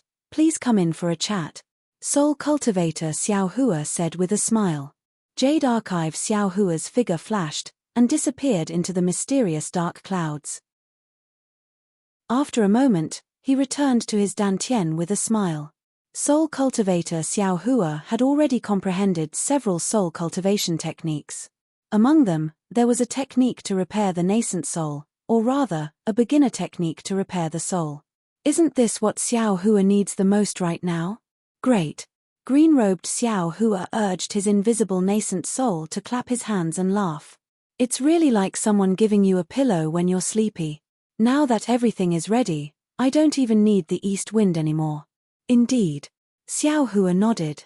However, I seized 12 nascent souls from the swirl in the demon purification pot, and 11 were seized by fellow Daoist in green robe.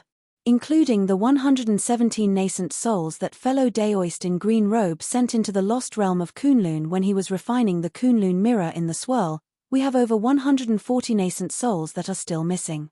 It will take a lot of time and energy to repair the nascent souls of these nascent souls without using the secret technique of telepathic thoughts. Don't be a hypocrite, the green-robed Xiao Hua sneered. Who knows what kind of character these nascent soul cultivators have? If you don't use your secret technique, how are you going to control them? Don't be a snake-warming farmer. I will naturally consider this. Xiao Hua smiled. You don't have to worry, fellow Daoist green robe. That's good. The green-robed Xiao Hua didn't speak anymore. In fact, after this Yarotai meeting, it's obvious where our shortcomings are. Jade Archive Xiao Hua said, I need a more powerful spiritual weapon, or even a spiritual treasure. The green-robed Xiao Hua curled his lips. He knew that his problem had come, so he only responded lazily. The soul-punishing vital light needs to be refined again. The previous 2 nascent soul sword spirits were already difficult to kill a 5th stage essence chi cultivator. Moreover, the previous soul-punishing vital light mainly had a yin-type sword spirit, which was too soft. Many cultivators' defensive magic treasures couldn't be pierced through. This time, I obtained Daoist Huada's fire gourd. I can refine it into the soul-punishing vital light. There's also that spatial monster's thigh. The green-robed Xiao Hua saw that he couldn't refuse, so he blinked his eyes and said, the tip of that thigh can pierce through the void. It's very sharp. There's no harm in refining it into the soul-punishing vital light. You only need to use the tip. Xiao Hua knew that the green-robed Xiao Hua's words were very reasonable. He thought for a moment and said, I feel that there are other uses for other places. Good. The green-robed Xiao Hua clapped his hands. Just this little bit is enough. There's also the soaring dragon shears. Xiao Hua said again. Previously, I felt that this thing was only half a piece, so I didn't want to refine it. I wanted to wait until I gathered all the pieces. Unfortunately, even the last piece of the Kunlun mirror has been found, but this thing has no clues at all. Daoist green-robed, please refine it while you're at it. While I'm at it. The green-robed Xiao Hua smiled bitterly. Does Daoist know how difficult it was for I to refine the Kunlun mirror? To tell the truth, if it wasn't a matter of life and death, I wouldn't have been able to refine it easily. Xiao Hua of course instantly said, that's why Daoist is several times more powerful than I. I can only trouble Daoist for this matter. I heard Daoist Confucian Daoist drop a book bag, saying something about a hands-off shopkeeper. Daoist, isn't he talking about you? The green-robed Xiao Hua said somewhat eccentrically. Ha. Confucian Daoist Xiao Hua's voice uncontrollably sounded above his head. He then hurriedly explained, Daoist. This isn't what I said, it's what the green-robed Xiao Hua said himself. No matter. Fellow Taoists are all improving, I am also very happy, Xiao Hua said with a smile. He then handed over the sword gourd, fire gourd, and soaring dragon shears to the green-robed Xiao Hua, waiting for him to refine it after he repaired his dantian. Give it to me. The green-robed Xiao Hua stretched out his hand. Without Daoist's blood essence, I can't refine it. Sigh. Xiao Hua sighed and waved his hand. Daoist should first repair your dantian, and slowly nourish the 2 magic treasures. It's really not easy for I to take out my blood essence now. Let's wait a bit. That bastard Mo Ling has seriously injured us. The green-robed Xiao Hua was silent.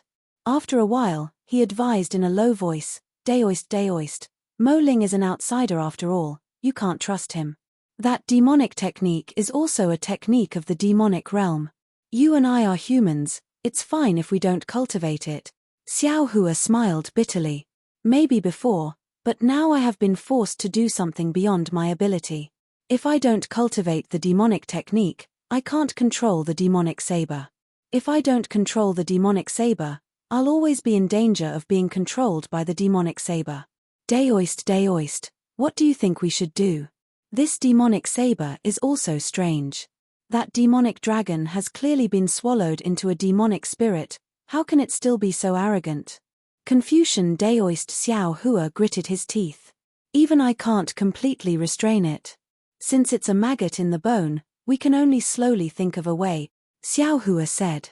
Although this demonic saber is really powerful and can kill a 5th grade elemental energy great grandmaster like it's a toy, the backlash is too strong.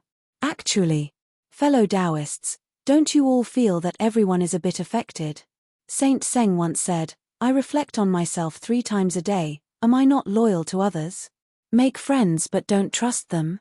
Pass it down and don't learn it. Xiao Hua's face turned cold. He asked, Confucian Daoist, have you never read it? Why don't you reflect on yourself? Why don't you understand yourself and create a grudge against Daoist Xiao Hua? -13.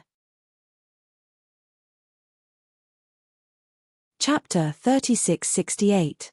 Sigh, fellow immortal is right. The Confucian cultivator Xiao Hua let out a long sigh.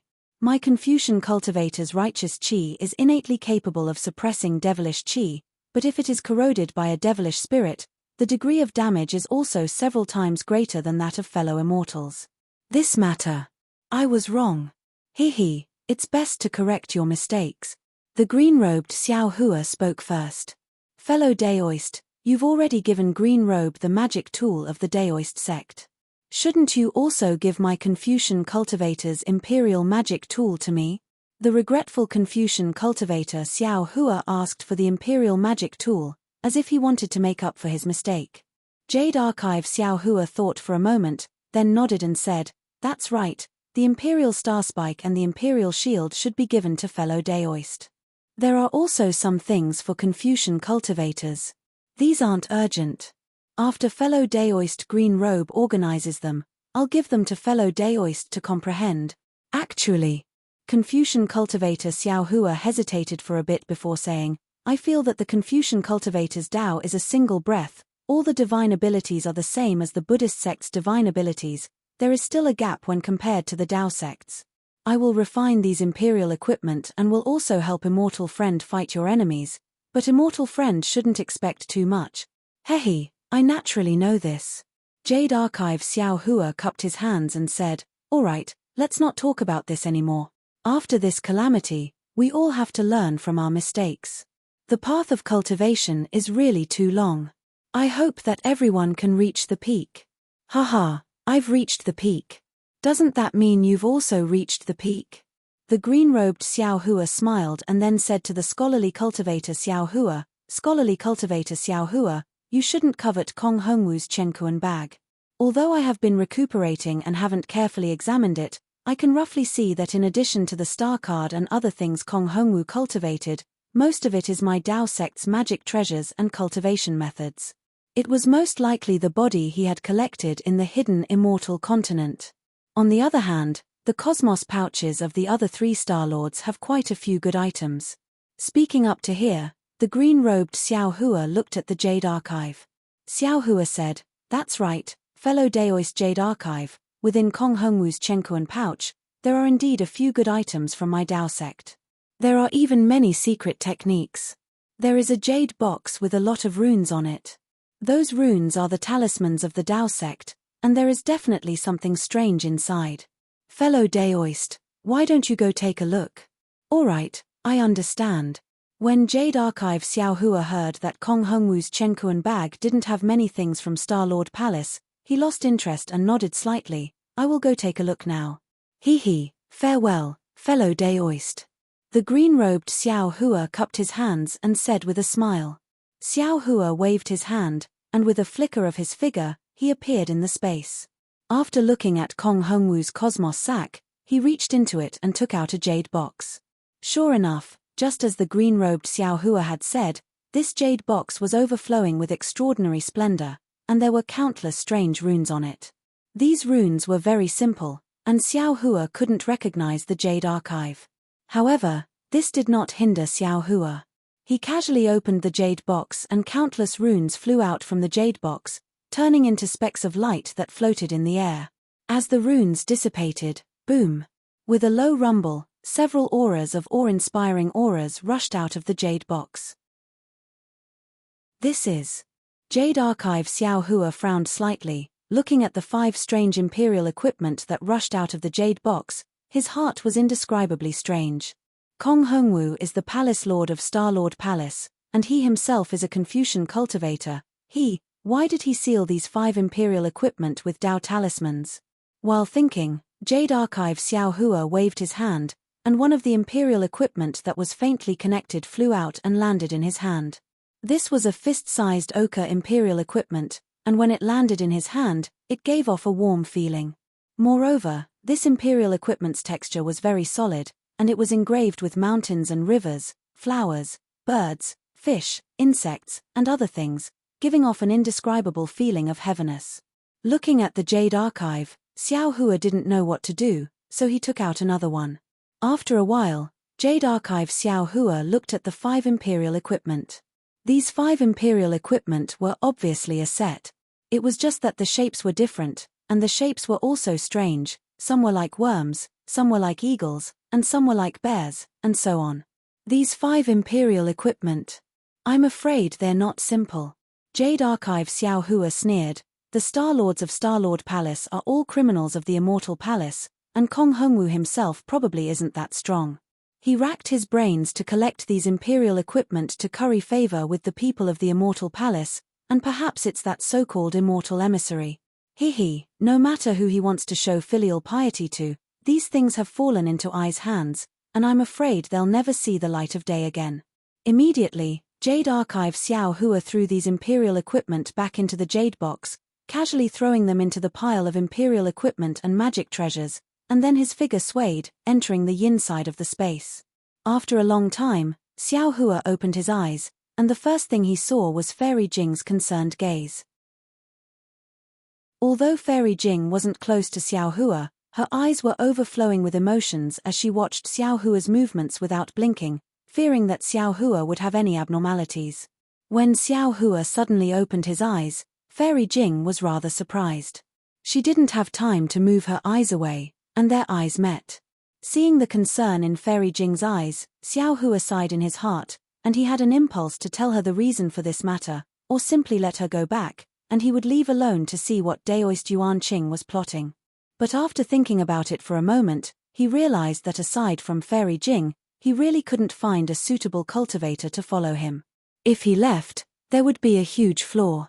So, Xiao Hua stood up and smiled at Fairy Jing, who was hastily avoiding his gaze, and said, "Fairy Jing, I have something to tell you." "Fellow Daoist Xiao, please speak." Fairy Jing was clearly somewhat absent-minded. "If one day you discover that this Xiao is deceiving you about something, please don't blame this Xiao. This Xiao has his own difficulties." In fact, these words were quite obvious. If it was under normal circumstances, with Fairy Jing's pure heart, she would definitely be able to hear it. Unfortunately, this woman was currently a part of the situation, so how could she distinguish it? She hesitated for a moment, and then a trace of sadness appeared between her brows, as if she was thinking of something else. Xiao Hua's heart thumped.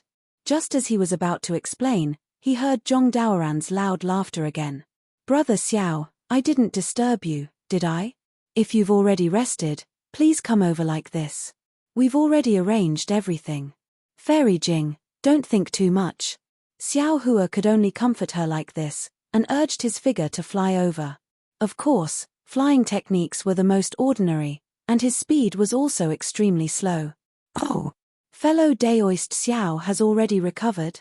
Master Zun Kong blinked his eyes at Xiao Hua, and said loudly. Xiao Hua smiled slightly. He naturally knew that Master Zun Kong, in order to cater to his plan, had promoted him quite a bit. Presumably, his heroic deeds in the Rockfall Matrix had also been exaggerated by him. Sure enough, when Master Zun Kong accompanied Xiao Hua in front of everyone, all the cultivators respectfully bowed and said in unison, "Greetings, Daoist Xiao." Fellow Taoists. Xiao Hua hurriedly returned the greeting, and with a wave of his hand, everyone felt a flash of Xiao Hua's profound magic power, and the respect in their eyes became even more intense. "Brother Xiao, this is the constitution that we've discussed. If you have time, take a look." Zhong Daoran took out a jade eye from his bosom, and handed it over to Xiao Hua. "The time is set to be 3 years later. Moreover, all the things that we've obtained in the Jade Pavilion conference this time, except for the 2 treasures, will be recorded in it to show fairness." "Good." Xiao Hua nodded. "We Dao sect cultivators don't have a good reputation in the hidden immortal continent. First, it's because Confucian cultivators exaggerate, and second, it's because our Dao sect's cultivation method is different from Confucian cultivators and Buddhist sects. We have a great need for spirit pills, spirit herbs, and cultivation methods. Sometimes, we have no choice but to do some things that corrupt our conscience. These things are admittedly done secretly, but there will always be a time when it's exposed. There's an old saying, the heavens are watching what people do. This Xiao doesn't dare to ask you fellow Taoists for anything. I only ask you fellow Taoists to think about your own conscience when you do things, and think about the heavens above your head. Brother Daoran and Brother Zun Kong have done extremely well. The word fairness is easy to say, but it's difficult to do. The 2 fellow Taoists actually put this word in front of your head. Presumably, all of you fellow Taoists are convinced in your heart. Leaving the treasures you've obtained with other fellow Taoists is also a relief. If this Xiao has the opportunity 3 years later, I'll definitely go and participate in the conference at that time. Once Xiao Hua's words came out, the several hundred cultivators had different expressions on their faces. Some looked pensive, some looked disapproving, and even some looked disdainful. Xiao Hua naturally didn't feel that his words could change everything. He already felt pretty good that he was able to seize this opportunity to speak his mind. Immediately after, Xiao Hua waved his hand again, and several hundred jade eyes fell down like rain. 1 or 2 fell in front of each cultivator's eyes. Oh! The crowd of cultivators looked at the jade eyes with puzzlement. They didn't know whether they should take it or not. Xiao Hua cupped his hands and said, "Fellow Taoists, this Xiao has a matter to ask of you. Inside these jade eyes are low-level mental cultivation methods from Foundation Establishment to Enlightened Realm. There are also some mental cultivation methods that are different from the current cultivation methods. This Xiao hopes that you fellow Taoists can take these jade eyes back, or pass them on to your own disciples, or gift them to the later generations of Daoist disciples. Of course, if you fellow Taoists can copy them and gift them to Confucian disciples with potential, this Xiao will be even more grateful." Ha ha ha, that's easy. When Master Zun Kong heard this, he flicked his big sleeve and took the jade eyes in front of him. He said with a smile, "This old man will let the disciples make 10,000 copies and pass them on to other low-level disciples. He, I also have no problem." When the crowd of cultivators heard this, they naturally agreed without hesitation. It was just helping Xiao Hua distribute the cultivation methods. It was simply a matter of lifting their hands. "Many thanks, fellow Taoist." Xiao Hua was overjoyed. He raised his hand and saluted everyone. Then, the crowd of cultivators chatted with Xiao Hua for a while, trying to get familiar with him, and flew away respectively. Seeing that everyone had left, and Master Zun Kong and Zhong Daoran were also about to say goodbye, Xiao Hua thought of something and said with a smile, "Fellow Taoists are the senior experts of my Daoist cultivators in the hidden immortal continent. My Daoist lineage's inheritance will also have to rely on fellow Taoists." -13. Chapter 3669. Then, Xiao Hua told them about his suspicions that Confucian cultivators had tampered with the Daoist techniques. Zhong Daoran and Zun Kong had cultivated for thousands of years and had encountered far more things than Xiao Hua, so how could they not feel anything? However, they had always been minding their own business. They were already very happy that they had obtained the correct techniques, so how could they care about others? Now that Xiao Hua mentioned it, he even took out a lot of cultivation methods to ask them to teach their disciples. Of course, they all agreed. Finally, before the two left, Xiao Hua especially asked them to help him find children with good aptitudes, and there was no limit to the number, the more the better. Zun Kong and Zhong Daoran knew that Xiao Hua wanted to teach disciples, so they wanted to remind him, but when they thought about how high Xiao Hua's cultivation was, how could he not know the pros and cons? They didn't mention it and cupped their hands to bid farewell to Xiao Hua. Fairy Jing naturally stayed by Xiao Hua's side. She looked at Xiao Hua's actions with a dumbfounded expression. These were things she had never thought about before. In her heart, as long as she could cultivate to nascent soul, then late nascent soul, it would be her life's greatest goal. She didn't dare to hope for out-of-body cultivators, so her agreement with Xiao Hua was just a joke. After everyone had left, Fairy Jing said in a low voice, "Xiao Hua, what are you doing all this for? Are you trying to revitalize the Daoist sect? Are you trying to develop your own power? Is it because your power isn't enough, so you don't want to become sworn brothers with Zun Kong and Zhong Daoran?" Speaking of sworn brothers, Fairy Jing couldn't help but think of Xiao Hua's famous words, and her face flushed. If you're talking about revitalizing the Daoist sect, this Xiao's power isn't enough. Xiao Hua said with a smile, then just think of it as developing my own power. Although this Xiao's cultivation is good, I don't have many disciples under me, and many of them are good and bad. So it's like that. Fairy Jing nodded, but she understood that just developing her own power didn't need to be so troublesome. This is a great man. Fairy Jing couldn't help but praise in her heart. Xiao Hua didn't know that he was so great in Fairy Jing's heart. He waved his hand and said, "Let's go, this Xiao still has some things to do. You have to escort this Xiao." "Of course." Fairy Jing smiled and was abnormally quiet. "Oh, actually." Xiao Hua thought for a moment and finally said, "I didn't suffer such heavy injuries." "Nonsense." Fairy Jing said angrily, "I'm the only one who knows about your injuries. Your nascent soul is damaged, and your dantian is damaged. Why don't you release your nascent soul for me to see?" Xiao Hua sweated. Even if his nascent soul was in perfect condition, it still couldn't be seen by others. He raised his hand, wanting to cast a spell, but right now, he didn't have any magic power in his body, so he could only cast Confucian cultivation techniques. Forget it, this Xiao's nascent soul isn't wearing any treasured armor. Xiao Hua shrugged helplessly. Cheeky. The corner of Fairy Jing's mouth curled up as she spat again. Her expression was one of joy. After flying with Xiao Hua for a while, Fairy Jing was somewhat bewildered and said in a low voice, "Fellow Daoist Xiao, you want to go to the front of Yaotai Mountain?" "Yeah." Xiao Hua said with a smile. This Xiao still has 2 new disciples there, and this Xiao still has some trivial matters to attend to. Fairy Jing advised, "Fellow Daoist Xiao, this time's Yaotai Mountain gathering was really strange. I feel that, besides the strange treasure that Kong Hongwu mentioned, there must be something else that we don't know about. In particular, in the end, the Dragon Gate of the Yaotai Mountain gathering didn't appear, and that so-called Rainbow Bridge was even more strange. It's better for us to leave Yaotai Mountain as soon as possible." Xiao Hua was well aware of this, but as a Daoist cultivator who killed Kong Hongwu, he should stay here at this time. Even if someone from the Immortal Palace came to investigate, he would appear calm and not easily be suspected by the Immortal Palace. Of course, this kind of calmness couldn't be too excessive. If people felt that he had nothing to fear, he would be suspected of trying to hide something. Therefore, Xiao Hua nodded, "Fairy Jing is right. Let's hurry to the front of the mountain and leave as soon as we finish our business."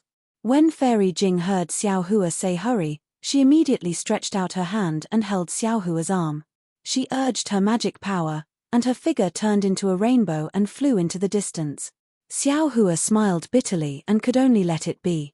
He didn't know where the scorching sun formation was set up on Yaotai Mountain, but it took Fairy Jing more than an hour to bring Xiao Hua to Yaotai Mountain. Perhaps it was because some cultivators had already come here, or perhaps it had already been a year since the Yaotai Mountain gathering began, but the previously lively Yaotai Mountain had become a lot more desolate. Not to mention the tents stationed in front of the mountain, even the Daoist cultivators flying in the air had almost disappeared.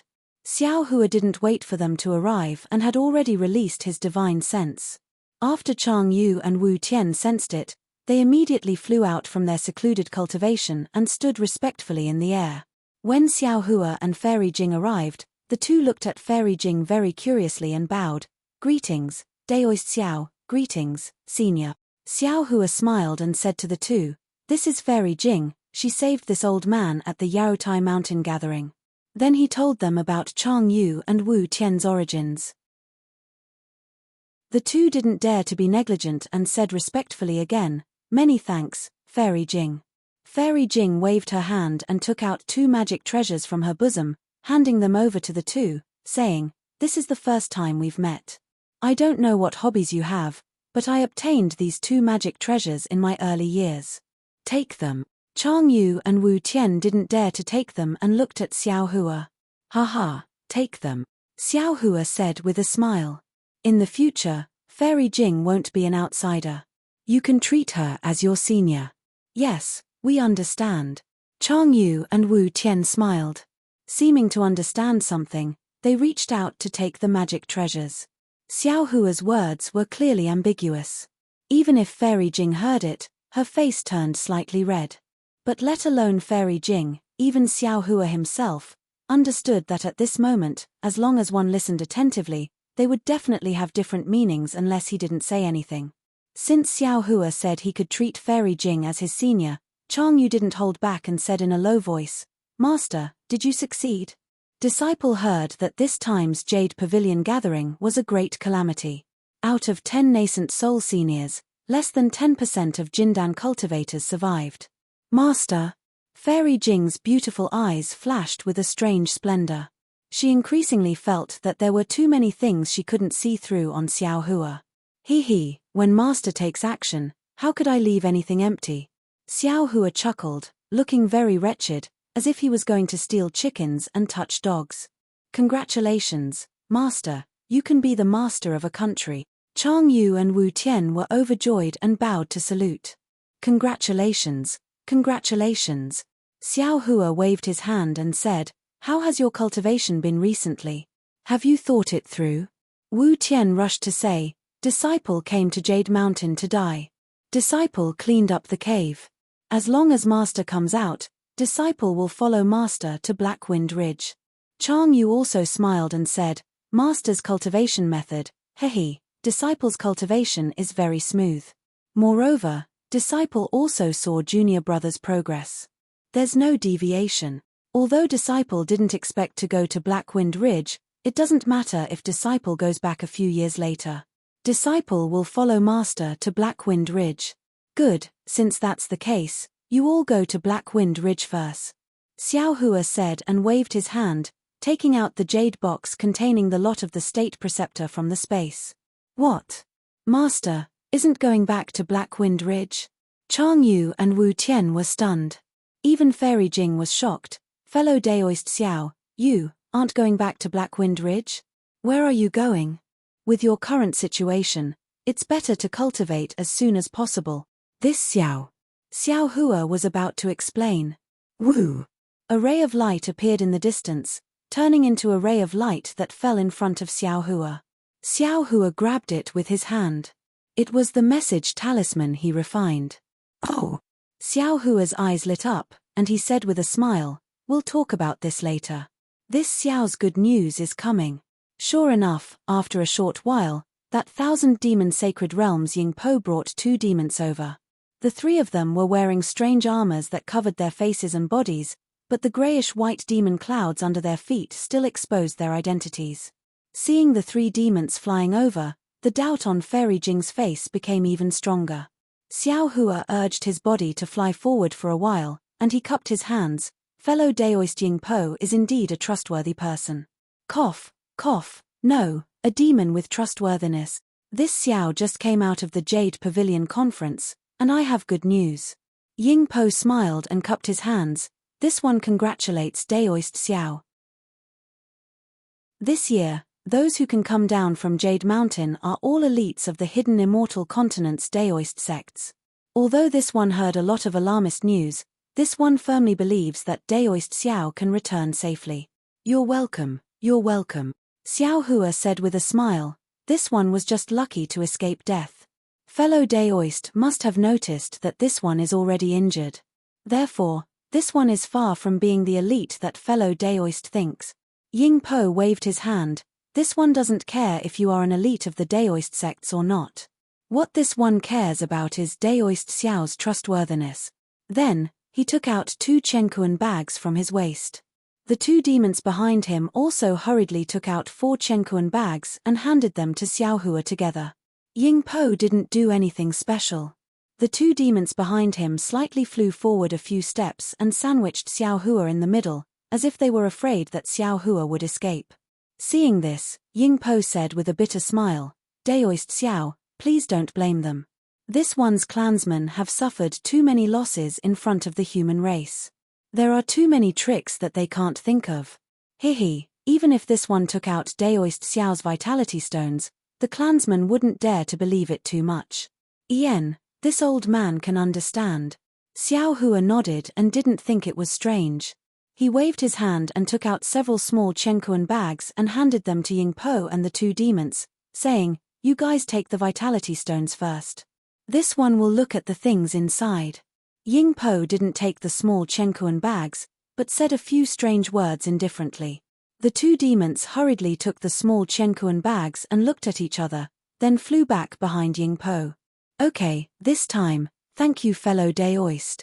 Xiao Hua took out a jade eye bag and handed it to Ying Po, saying, next time, if fellow Daoist has something, you can send it to the place recorded on the jade eye bag. This one's imprint is inside, it's also recorded who you give it to. They will pay fellow Daoist enough vitality stones. -13. Chapter 3670. Seeing Xiao Hua like this, Ying Po was stunned and said in a low voice, Daoist master, you don't want to take a look at the things inside? No need. Xiao Hua said with a smile, to be honest, the things I need are all rare and strange. Daoist friend might not have the things inside. However, if I only want my own things, then wouldn't you be wasting your time on the other things?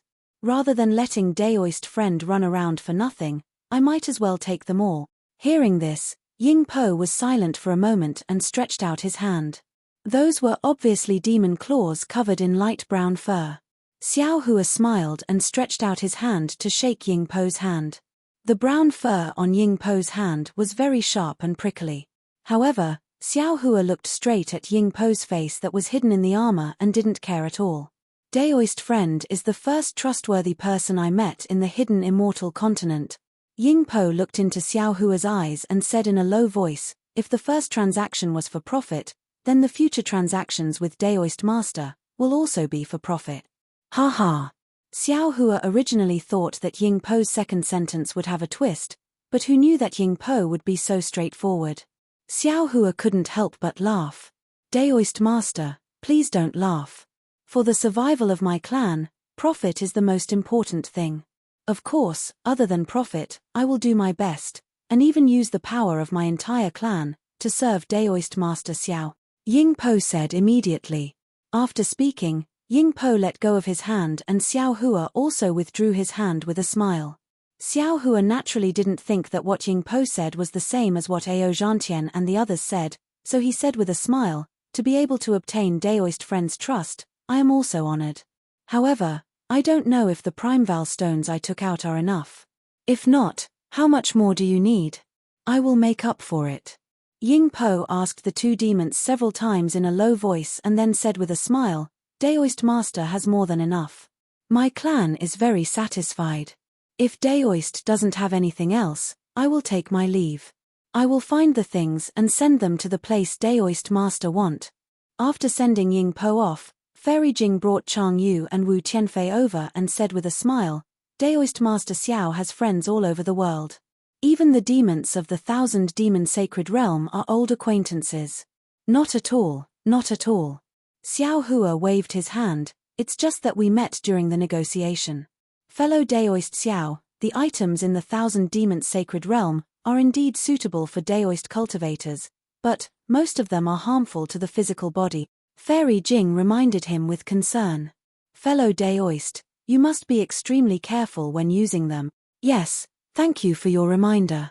Xiao Hua naturally knew that Fairy Jing had good intentions and agreed with a smile. Fairy Jing then asked, also, fellow Xiao, where are you going instead of returning to the Black Wind Ridge to cultivate? Hehe, Fairy, don't be anxious. Come with me to watch a good show, and then I'll tell you. Xiao Hua giggled.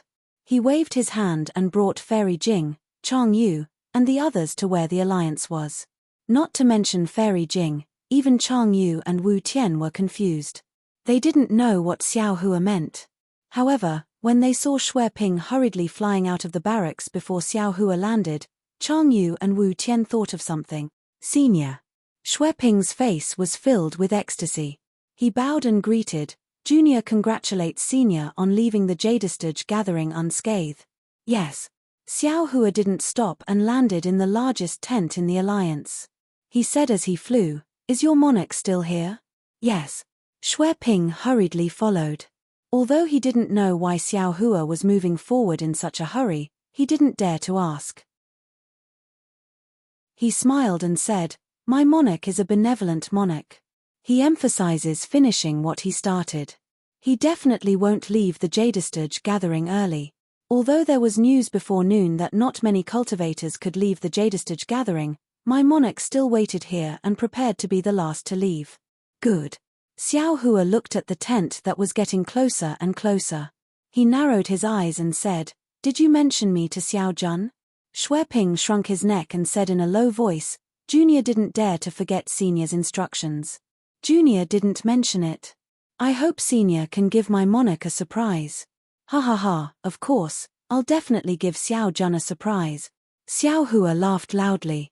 His laughter actually had a different meaning.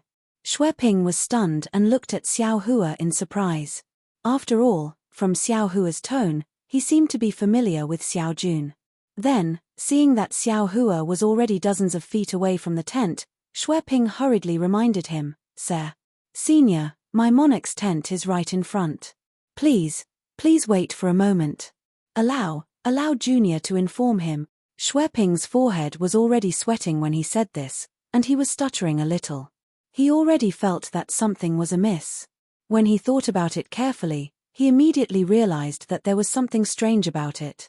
There's no need to inform him, Xiao Hua said coldly. Xue Ping's heart clenched and he opened his mouth.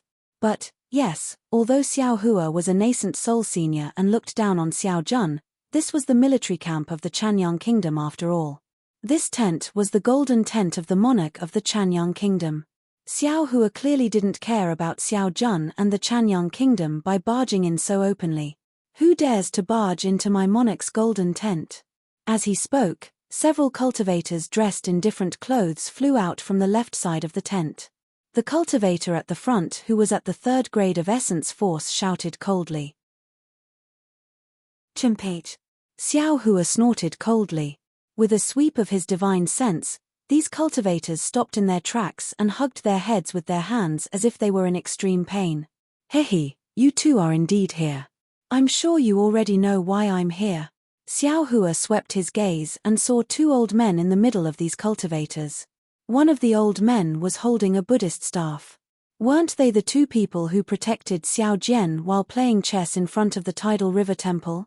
Xiao Hua, you're Xiao Hua. Once Xiao Hua spoke, the 2 old men naturally came to their senses. They had seen Xiao Hua and Xiao Jian being intimate, so how could they not know the relationship between Xiao Hua and Xiao Jian? Xiao Hua's appearance didn't change much, but after all, his bearing could change people. How could the current Xiao Hua be compared to the Xiao Hua who was in dire straits and wore Xiao Jian's daoist robes? Hurry! The old man was about to shout a warning. Boom!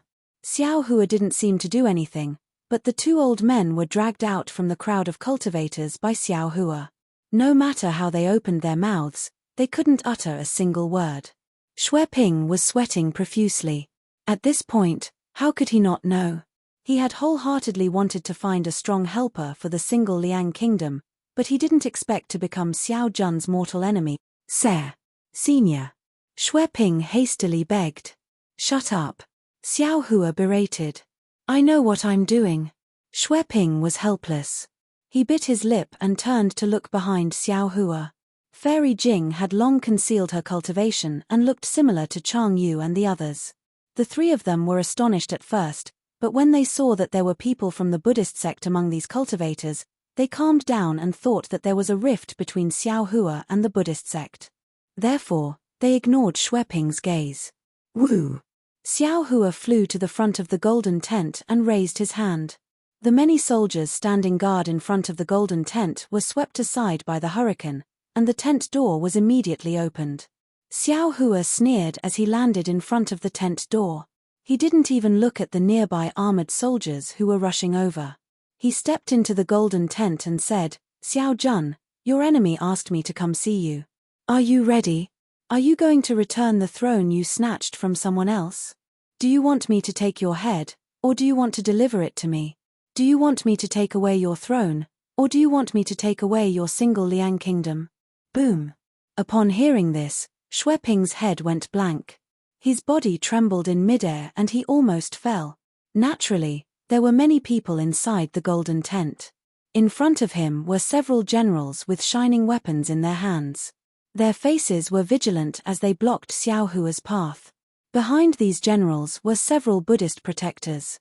Each of them held a Buddhist weapon in their hands as they looked at Xiao Hua with bright eyes. Layers of telekinesis were emitted from their bodies. Behind these people was a tall and sturdy monarch wearing an apricot yellow hat and a bright yellow embroidered dragon robe. He was frowning as he looked at Xiao Hua with a puzzled expression.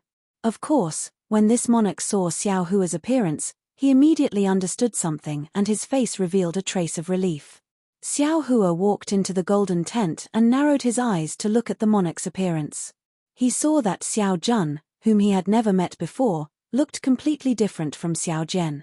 Xiao Jian was a wretched old man, but this Xiao Jun was not only tall but also had a dignified appearance. He had a square face and large eyes under his thick eyebrows flashed with a dignified divine light. He had a dignified appearance and even his mottled white hair made others feel a sense of respect. What? He looked at Xiao Jun and coldly said, You want to fight with this old man? Without waiting for Xiao Jun to reply, Xiao Hua took a step forward. An invisible force pushed the general, who was at least a grade 2 origin energy, to the side. That general clenched his teeth and raised the treasured saber in his hand. Before he could do anything, Xiao Hua coldly snorted. That general immediately flew away from Xiao Hua's eyes. With a pu sound, he crashed into the side of the golden tent and fell to the ground. Protect the emperor, protect the emperor. A Buddhist cultivator in front of Xiao Jun shouted as he prepared to take out his Buddhist weapon. Stop! Xiao Jun shouted. His face was calm as he said, This is my private matter. It has nothing to do with you. Don't worry, monarch. Even if this cultivator... How could the Buddhist sect cultivators give up? But before they could say anything, Fairy Jing let out a cold snort and released the pressure of a nascent soul cultivator. The Buddhist sect cultivators were all submerged by this pressure and found it difficult to even open their mouths. Fortunately, Fairy Jing only revealed a bit of her power and immediately withdrew her pressure. The cultivators in the tent were all shocked. That's right, a nascent soul cultivator who came out of the Jade Pavilion conference should have just experienced a life and death situation. How could these people compare to her? -13. Chapter 3671. All of you, retreat. Xiao Jun remained calm. Although his face was pale, he could still stand there and barely resist the power of a nascent soul cultivator. My lord. All the cultivators and generals said in unison, We would rather die in front of my lord than retreat. Retreat. Xiao Jun waved his hand and said, This is my family's matter, not the country's. You all are not allowed to interfere. This. The cultivators looked at each other and replied in unison, Yes. However, they all retreated to the edge of the golden tent and didn't leave. Ari. Seeing the reaction of the cultivators and soldiers, Xiao Jun sighed. He looked at Xiao Hua and bowed. Junior Xiao Jun greets Senior Xiao. Millimeter. Xiao Hua nodded and didn't return the greeting. He walked in front of Xiao Jun and said, "You're enjoying being the monarch. Isn't it time to return it to Xiao Jian?" Xiao Jun didn't find it strange at all. He took a deep breath and looked at Xue Ping behind Xiao Hua and the two Buddhist disciples behind the tent. He said, "Actually, when I heard that Xiao Jian was protected by a Daoist expert and Xue Ping said so, I knew that sooner or later, Senior would find me. Hey, two state teachers." Xiao Hua sneered, "That day, I thought it was strange how two Buddhist disciples with second-grade essence power could become the state teachers of the single Liang kingdom. It seems like it was just a fake edict." Xiao Jun ignored Xiao Hua's mockery. He looked at the people around him, then looked at the falling snow outside the tent. He faintly said, "Junior's throne was originally seized from Brother Wang's hands. Junior has always felt guilty. Even though I poured my heart and soul into state affairs, I still couldn't remove it. Since Brother Wang wants to take back the throne today, then Junior will return it to Brother Wang. Senior, please tell Brother Wang that I hope he will treat his people well after taking over the throne." At this moment, a gust of wind blew from behind Xiao Jun. An old woman in plain clothes rushed out from behind the golden screen. Her hair was white, and her face was covered by a silk handkerchief, so her appearance couldn't be seen clearly. However, as soon as the old woman came out, she immediately stood in front of Xiao Jun facing Xiao Hua's might. She was not afraid at all. She only coldly said, "Who said my husband's throne was stolen?" Others might not be able to recognize Xiao Jian's true face, but how could this servant not know Xiao Jian's background? Xiao Jian is a selfish person who seeks nothing but profit, and is addicted to gambling. How can Senior believe the words of such a person? If Senior insists on listening to only one side of the story, if you agree that you are doing the Tao of Heaven, that you are replacing the people of the single Liang kingdom to choose the king, and that you want to take my husband's life, then I am willing to let my husband die. I hope this servant's death can give Xiao Jian an explanation and allow Senior to calm down for a moment. Gigi. Xiao Jun reached out to pull the old woman away and said in a low voice, "This has nothing to do with you. This is a grudge between Xiao Jian and me. Don't get involved." How can this servant not get involved? The old woman named Gigi clearly knew that today's matter would not have a good ending. She said somewhat agitatedly, "As early as 40 years ago, you said that this was a matter between you and Xiao Jian, and you didn't want this servant to get involved. And the result? You were deceived by Xiao Jian, and for the so-called family affection, you abandoned this servant. This servant tearfully obeyed royal father's order to marry Xiao Jian, making him the king of the single Liang kingdom. After that, Xiao Jian didn't care about the court, and for the sake of cockfighting, he neglected the country's affairs and even lost several border cities to other countries. This servant came to you to discuss it, but you said that this was a matter between men, and you didn't want this servant to get involved. After that, this servant chased Xiao Jian off the throne and wanted to imprison him. You said that this was a matter of the country, and you didn't want this servant to get involved. Not only did you let Xiao Jian go, you even sent experts to protect him. Look, what did your kindness get in return? It was Xiao Jian's revenge. Xiao Jian repaid kindness with enmity. This monarch can't ask about other people's matters. This monarch only wants to have a clear conscience. Xiao Jun reached out to hold Gigi's hand and said warmly, "Moreover, Xiao Jian is this monarch's brother, and your husband. This monarch can't let you and I carry infamy. Since today's grudge has come to an end, you don't need to think about other things. All of this was done by this monarch, and it has nothing to do with you." Finished speaking, Xiao Jun looked at Xiao Hua and said, "Senior Xiao, you and I have the same surname. This junior doesn't dare to climb up to the same sect. I ask Senior to be lenient and just take this junior's life. Gigi is Xiao Jian's original wife, and I presume that he didn't ask Senior to take Gigi's life, right?" Xiao Jian didn't mention this. Xiao Hua lightly nodded. "In the heavens, we are willing to be lovebirds, and on earth, we are willing to be intertwined branches. Even if this servant dies, this servant wants to be a mandarin duck with the same name as my husband," Gigi said affectionately. "In this life, This servant will only recognize Xiao Jun as my husband. Xiao Jian is nothing more than a treacherous rascal. Facing these two people who were unafraid of death, Xiao Hua was a bit embarrassed. He knew of Xiao Jian's selfishness and his addiction to gambling. However, he didn't expect that Xiao Jian, Xiao Jun, and Gigi had such a deep relationship. Moreover, Xiao Jian's position of monarch was taken away by Xiao Jun, but this position was originally passed down by Gigi's father. If Gigi took it away, it could be considered as returning it to its rightful owner. Especially if it was as Gigi said, Xiao Jian wasn't a qualified monarch, and Xiao Jun was the wise monarch that Xueping spoke of. How could Xiao Hua give the position of monarch to Xiao Jian? Daoist Xiao. At this moment, the others didn't dare to speak. Fairy Jing, who was behind him, opened her mouth and said, "This servant can't discern the words of others, but this woman's words, this servant can tell that they come from the bottom of her heart. Has Daoist Xiao been bewitched by others?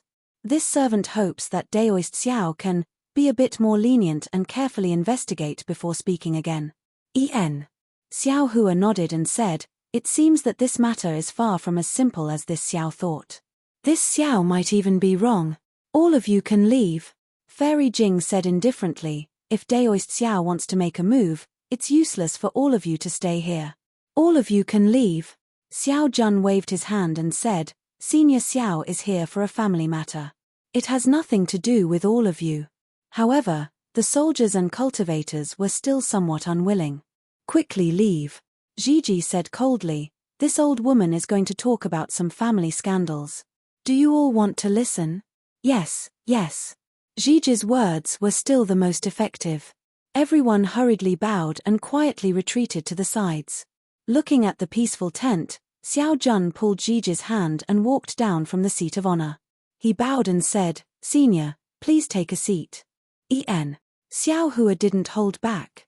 He walked to the back of the jade table and sat down. He said to Chang Yu and Wu Tian, "The two of you can leave. I'll talk to Xiao Jun." "Yes, Master." Chang Yu and Wu Tian hurriedly left the tent. Fairy Jing's beautiful eyes swept over and said with a smile, "Since it's your Xiao family's matter, it's not convenient for this servant to listen. I'll leave for a moment." Xiao Hua thought for a moment and nodded, "Very well. Fairy Jing, please wait outside for a moment." After Fairy Jing left, Xiao Hua looked at Xiao Jun's slightly calmed face and said, "Tell me the matter between you and Xiao Jian. No matter how big or small it is, tell me everything." "Yes, senior." Seeing Xiao Hua's tone as a senior of the Xiao family, the Xiao family didn't dare to be negligent and told the whole story in detail. The matter was far more complicated than Xiao Hua imagined. Xiao Jun and Xiao Jian were cousins. They were from the side branch of the Xiao family of the single Liang country. The Xiao family had some influence in the single Liang country and was a big family that the king of the single Liang country wanted to rope in. Xiao Jun and Xiao Jian had a good relationship since childhood. Xiao Jian's character wasn't good and others didn't like him. However, Xiao Jun was magnanimous and didn't care about Xiao Jian's shortcomings. He could be considered one of the few family members that Xiao Jian could trust. When the two of them got older, they entered the academy of the single Liang country to study. Although Xiao Jian's character wasn't good, he was exceptionally intelligent. His studies were outstanding and he also stood out in Taoism cultivation. On the other hand, Xiao Jun couldn't compare to Xiao Jian in any aspect. As the princess of the single Liang country, Gigi also studied in the academy. Naturally, she was like the moon surrounded by stars. Xiao Jian even spent a lot of effort to get close to Gigi. Unfortunately, Gigi had unique insight and didn't pay much attention to Xiao Jian. Instead, she was especially close to Xiao Jun. Thus, Xiao Jian pretended to be drunk and confided in front of Xiao Jun that he wouldn't marry anyone other than Gigi. Xiao Jun fell for it and reluctantly dropped out of the academy. He was even punished by the Xiao family. Later, the king of the single Liang country selected a son-in-law from the Imperial Academy. Xiao Jian stood out and obtained the king's favor. Of course, when the king was alive, Xiao Jian pretended very well. He handled the affairs of the country and family cleanly without any mistakes. Although Gigi's heart wasn't with Xiao Jian, she didn't think too much about it for the sake of the single Liang country. However, when the king passed away, Xiao Jian took control of the country and immediately revealed his true nature. Not only did he begin to neglect the affairs of the country, he even learned cockfighting from an unknown disciple. For a time, cockfighting became the norm in the single Liang country and no one paid attention to the affairs of the country. Because of this, Gigi also paid a visit to the state preceptor of the single Liang country and begged him to step in. However, the state preceptor was at the juncture of cultivating his golden core. How could he care about the life and death of the single Liang country? He didn't pay attention to it at all. In the end, when Xiao Jian lost the 3 border cities to the neighboring country and wanted to gamble again, Gigi couldn't bear it anymore. She contacted Xiao Jun and found a Buddhist sect expert who was also looking for help in the hidden immortal continent. In one fell swoop, Xiao Jian was kicked off the throne. The Golden Core state preceptor was also expelled from the single Liang country by the Buddhist sect expert. From then on, Xiao Jun established the country with the Buddhist sect and sat on the throne of the single Liang country. Oh, if what you said is true. After listening to Xiao Jun's analysis, Xiao Hua said indifferently, this old man was wrong. Oh, right, Gigi, what happened to your face? Gigi wasn't surprised. She took off the handkerchief on her face and saw that the left side of Gigi's face was densely covered with a layer of purple pimples. It was very frightening. Gigi said indifferently, Senior, please no. I also don't know what happened. Ever since Xiao Jun left the Imperial Academy, my face has been covered with pimples. Father searched everywhere for a divine doctor but to no avail. Previously, there were only 1 or 2 pimples, but later on, half of my face was covered with them. If it wasn't for my face, how could Xiao Jian be chosen by Father so easily? -13.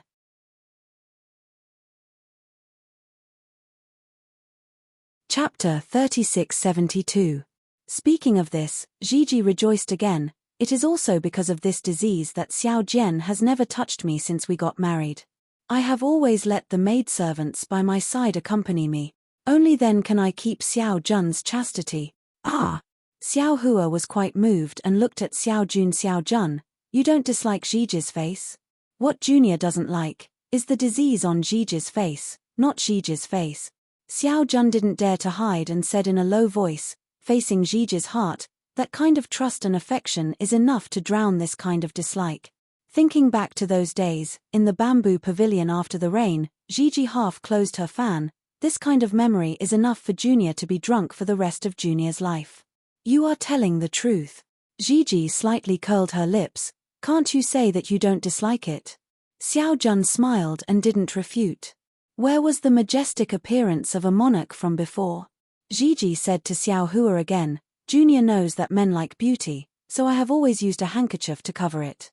Previously, Junior still had some doubts about Xiao Jun, but after so many years, he didn't find someone to serve him like Xiao Jian. What else can Junior say? Good. Good. Good. Xiao Hua praised 3 times. What an affectionate and righteous monarch. Senior praises too much. Love fills one's stomach. Junior doesn't feel that there is anything special. Xiao Jun answered honestly again. Che. Although Xiao Hua didn't say anything, he was cursing in his heart. He secretly curled his lips and said, extinguishing the candle, isn't it the same? Of course you don't care too much. This old man is also someone who has experienced it. Then, Xiao Hua stood up and said, Xiao Jun, don't be too proud. This old man has heard your and Xiao Jian's words, but each of you has your own reasons, so this old man can't jump to conclusions. However, based on the affection between you and Gigi, this old man won't take your life. As for whether or not you should give up your throne, this old man will go to Danliang country to take a look. Remember, don't try to send any information to Danliang country, that will be even worse for you. Xiao Jun listened and said with a smile, Senior, don't worry, Junior has a clear conscience, but I ask Senior to investigate openly and secretly. Good. Xiao Hua clapped his hands and beckoned, Gigi, come here, let this old man see your face. Huh. Gigi's body trembled, and her voice trembled, Senior, Do you have any ideas? I don't know. Xiao Hua lightly said, if you are willing, this old man can give it a try. Xiao Jun said anxiously from the side, if Senior has a way, Junior. Junior is willing to give up the throne.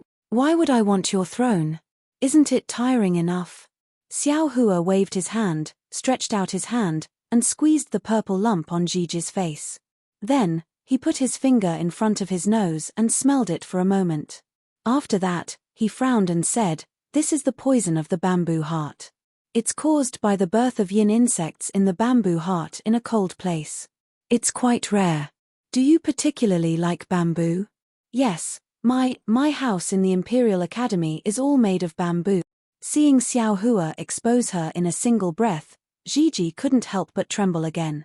She hurriedly replied, moreover, that bamboo house doesn't see the sun all year round. When you go back, move away the thing blocking the bamboo house, or burn the bamboo house. Xiao Hua waved his hand and said. Gigi smiled bitterly, that bamboo house has already been burned by Xiao Jian. Oh. Xiao Hua understood that this was Xiao Jian's action of being jealous of Xiao Jun and Gigi's relationship. He replied, this old man can cure this poison. Plop. Xiao Jun no longer cared about his status as a monarch. He knelt in front of Xiao Hua and begged, Senior, please help. Half a day later, 4 figures flew out from the alliance of the Single Liang Kingdom and headed towards the direction of the Single Liang Kingdom.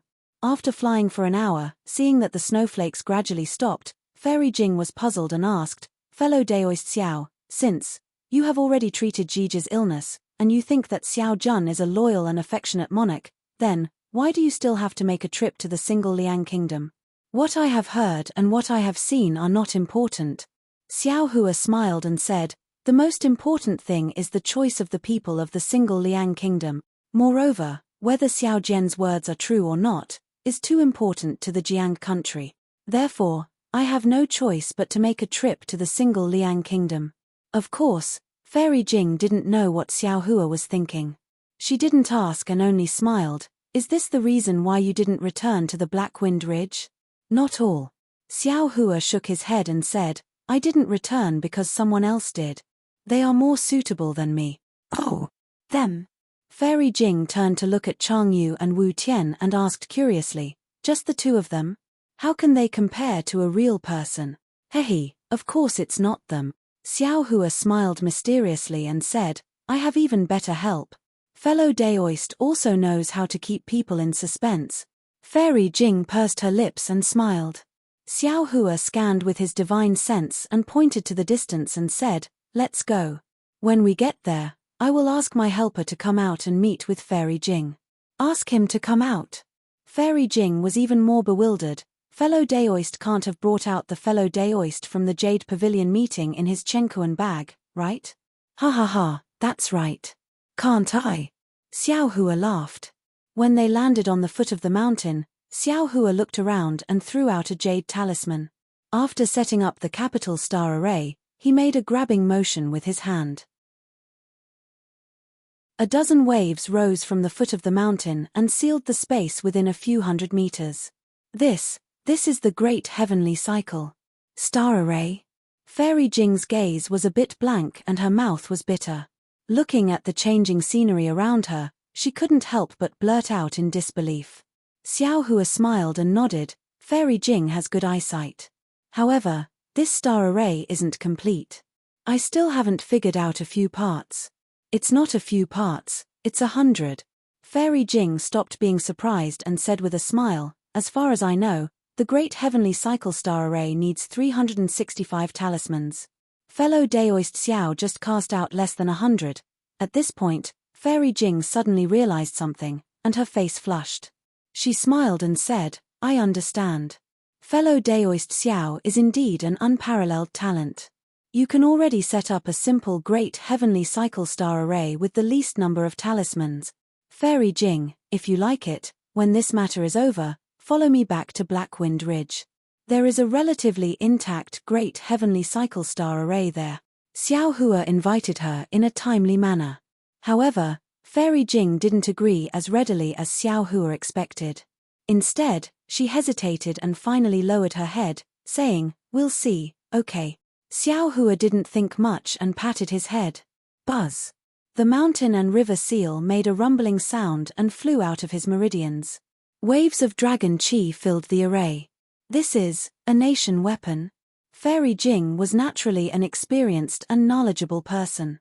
When she saw Xiao Hua take out the mountain and river seal, she immediately understood something.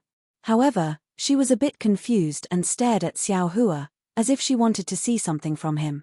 Xiao Hua patted his hand, and Shu Tingzi and the 9 golden core cultivators flew out of the mountain and river seal and landed on the ground. Although Shu Tingzi's cultivation hadn't fully recovered, his face was already flushed, and the magic power around him was faintly surging. He should be fine. The other 9 golden core cultivators also seemed to have restrained their divine light. Although it was unknown how much their injuries had recovered, it seemed that Xiao Hua's pills had already taken effect. Shu Tingzi stood on the ground and looked around. He cupped his hands and said, "Daoist Xiao, have you left Yaotai Mountain?" "Greetings, Senior Xiao." The 9 golden core cultivators hurriedly bowed and stood beside Xiao Hua.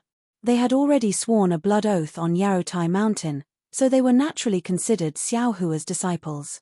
"Of course I left Yaotai Mountain." Xiao Hua smiled and pointed at Fairy Jing. "Come, let me introduce you. This is Fairy Jing, and this is Shu Tingzi." "Greetings, Fairy Jing." "Greetings, fellow Daoist Shu Tingzi." The two of them exchanged some pleasantries. Xiao Hua then pointed at the 9 Jindan cultivators and said, "These 9 cultivators swore a blood oath within the Yaotai Mountain's Grand Formation to pledge their loyalty to me. I then brought them out of the Yaotai Mountain." Afterward, Xiao Hua pointed at Chang Yu and Wu Tian and said to the 9 people, "These are my disciples. You should familiarize yourselves with them first." "Yes." Chang Yu saw that the 9 were all late-stage golden core cultivators and knew that they would be Xiao Hua's helpers in the future. He obediently agreed and brought Wu Tian to greet the 9 golden core cultivators.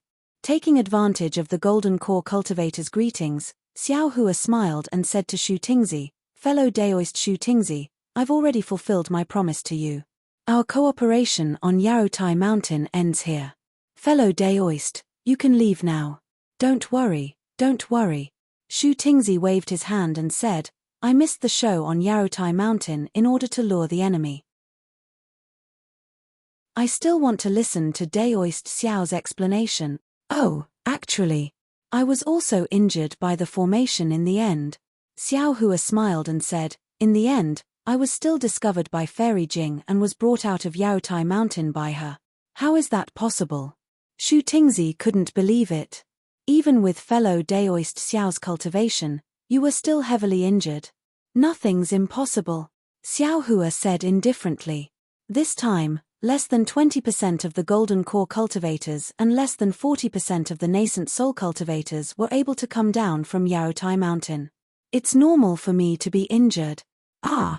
So many Daoist disciples died." Shu Tingzi was flabbergasted, but he also felt lucky in his heart.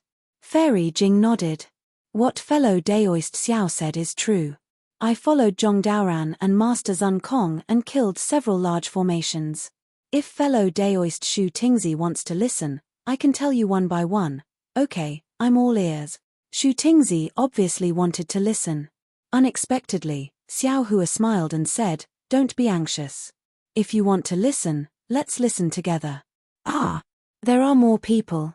Shu Tingzi and Fairy Jing were stunned. Xiao Hua smiled mysteriously and shook out 2 late-stage nascent soul cultivators, Shui Mingzi and Ao Zhantian, from the mountain and river seal. Then, dozens of golden core cultivators fell out like dumplings. Shu Tingzi and Fairy Jing were dumbfounded. Although the two of them were both early-stage and mid-stage nascent soul cultivators and weren't very famous, Shui Mingzi and Ao Zhantian were late-stage nascent soul cultivators comparable to Daoist Huoda. The two of them could recognize them at a glance. They never thought that the two of them would come out of Xiao Hua's mountain and river seal. -13.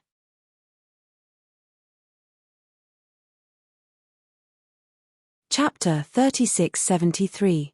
Shui Mingzi and Ao Zhantian were stunned at first, but they soon understood. They looked at each other and greeted Xiao Hua.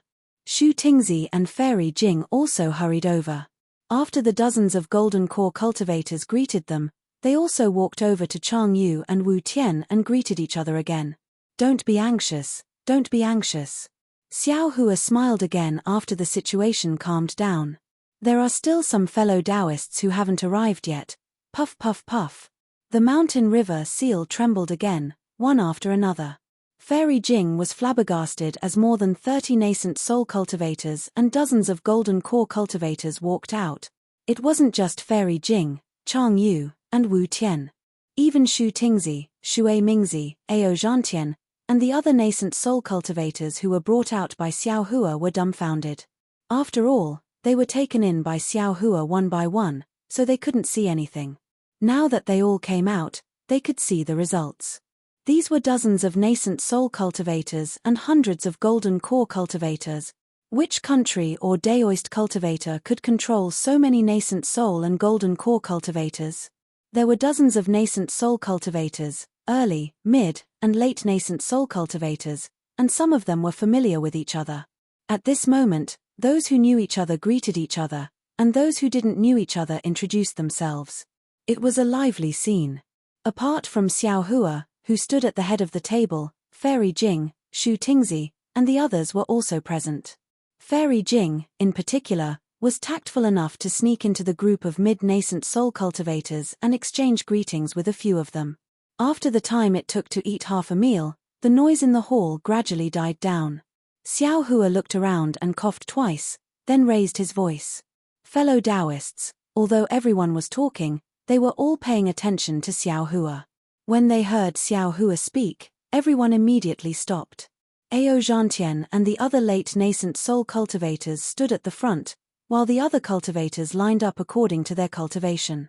They all bowed and said, "Thank you, Daoist Xiao, for saving our lives." As he looked at the nascent soul stage and golden core stage cultivators that filled the place, Xiao Hua's little tail was slightly raised. Right, when Xiao Hua was on the Dawn Rain continent, he had only seen a few nascent soul stage cultivators. Now, these nascent soul stage cultivators that were comparable in number to the Dawn Rain continent had to bow down to him and even serve him for 1,000 years. How could Xiao Hua not be complacent? However, Xiao Hua's complacency only lasted for a moment. He immediately raised his hand and said with a smile, "Everyone, there's no need to thank me. This is also a coincidence. Moreover, the heavenly Tao didn't want to cut off the descendants of my Tao sect, so it borrowed my hand. If you want to thank someone, you have to thank the Tao sect seniors in the heavens." He he. Ao Zhantian smiled bitterly as he looked at Xiao Hua's harmless smile. He felt extremely bitter in his heart. He had seen Xiao Hua's angry smile before. The soaring dragon shears were even sharper than a sword, hanging above his head. Why didn't the senior from the Taoism appear at that time? Why did he have to swear a blood oath and serve Xiao Hua for 1,000 years to come up with an excuse? Similarly, Xiao Hua didn't care about what others thought and said, "This is also a sign of the prosperity of my Tao sect. You may not know that the Jade Pavilion meeting this time is a trap for Star-Lord Hall to massacre my Tao sect cultivators." At this point, Xiao Hua raised his eyes to look at Fairy Jing. Fairy Jing hid among the nascent soul cultivators and gave Xiao Hua a desperate look. It seemed that she didn't intend to speak. Xiao Hua smiled. He naturally understood what Fairy Jing was thinking. He had obtained the memories of Sunhorse of Star and Tailfire Tiger. After coming out, he also listened to Zhong Daoran and Master Zun Kong's analysis. Naturally, he knew more than Fairy Jing. It was naturally more appropriate for him to explain than Fairy Jing. Then, Xiao Hua explained the arrangements and plans of the Confucian cultivators on the Jade Mountain, as well as the losses of the Tao sect cultivators. All the cultivators present, whether they were early golden core or late nascent soul cultivators, had a great change in expression. The trace of dissatisfaction and unhappiness in their hearts from being forced to swear allegiance had now completely turned into rejoicing. If they hadn't met Xiao Hua, they would have already fallen on the Jade Mountain. Since they could live, why should they care too much? After Xiao Hua finished speaking, He looked at the changes in everyone's expressions and said with a smile, "Since the Dao sect seniors borrowed this Xiao to rescue you, then this Xiao would like to thank the Dao sect seniors for giving this Xiao an opportunity to work together with everyone to contribute to the Dao sect of the hidden immortal continent." At this point, Xiao Hua didn't wait for everyone to speak and immediately changed the topic. He scratched his head and said with a smile, "Actually, I won't hide it from everyone. When it comes to contributing to the Dao sect of the hidden immortal continent, this Xiao also feels that it's a bit empty. Long before this Xiao came to the Jade Mountain, this Xiao only had one goal, which was to get the Imperial Preceptor's signature and establish my own country. I want to be a comfortable retired emperor and enjoy the happiness of one side. Even when I saw all of you, I only felt a kind of warmth and emotion.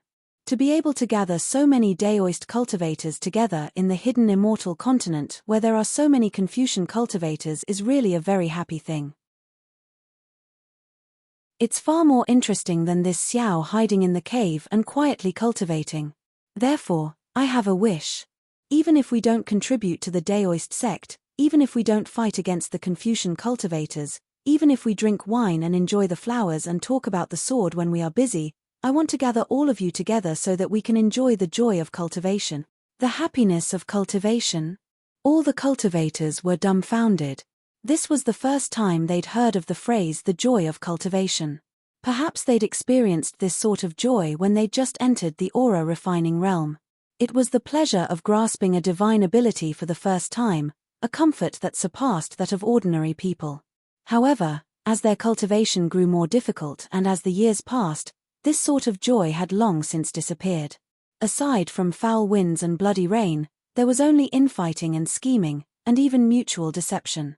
One bottleneck needed to be broken through one after another, one opponent needed to be killed one after another, one conspiracy needed to be cracked one after another. This kind of endless life seemed to have become the main theme of cultivation, making them unable to see any hope. Sometimes, many people would ask themselves, why did they cultivate? Was it for the sake of divine ability? Magic power? Lifespan? They had divine ability, they also had magic power, and their lifespan was even more extraordinary. However, when thousands of years of cultivation were dominated by boredom, slaughter, and fear, who would still think about the benefits of lifespan? Where was the happiness? Of course, everyone was different. There were also many ambitious cultivators who found their own position in this long cultivation life and found the so-called happiness of cultivation. Seeing everyone in a daze, Xiao Hua faintly smiled and said, "Confucian cultivators often say that there is beauty in books, and there is a house of gold in books. This Xiao doesn't know whether there is beauty in books or not, but this Xiao knows that this is the happiness of Confucian cultivators. Since the cultivation of Confucian cultivators is so happy, why can't the cultivation of Taoism be happy? Of course, this Xiao also doesn't know what this happiness is. I will have to ask everyone to search for it together with this Xiao." Once again, this Xiao thanks everyone.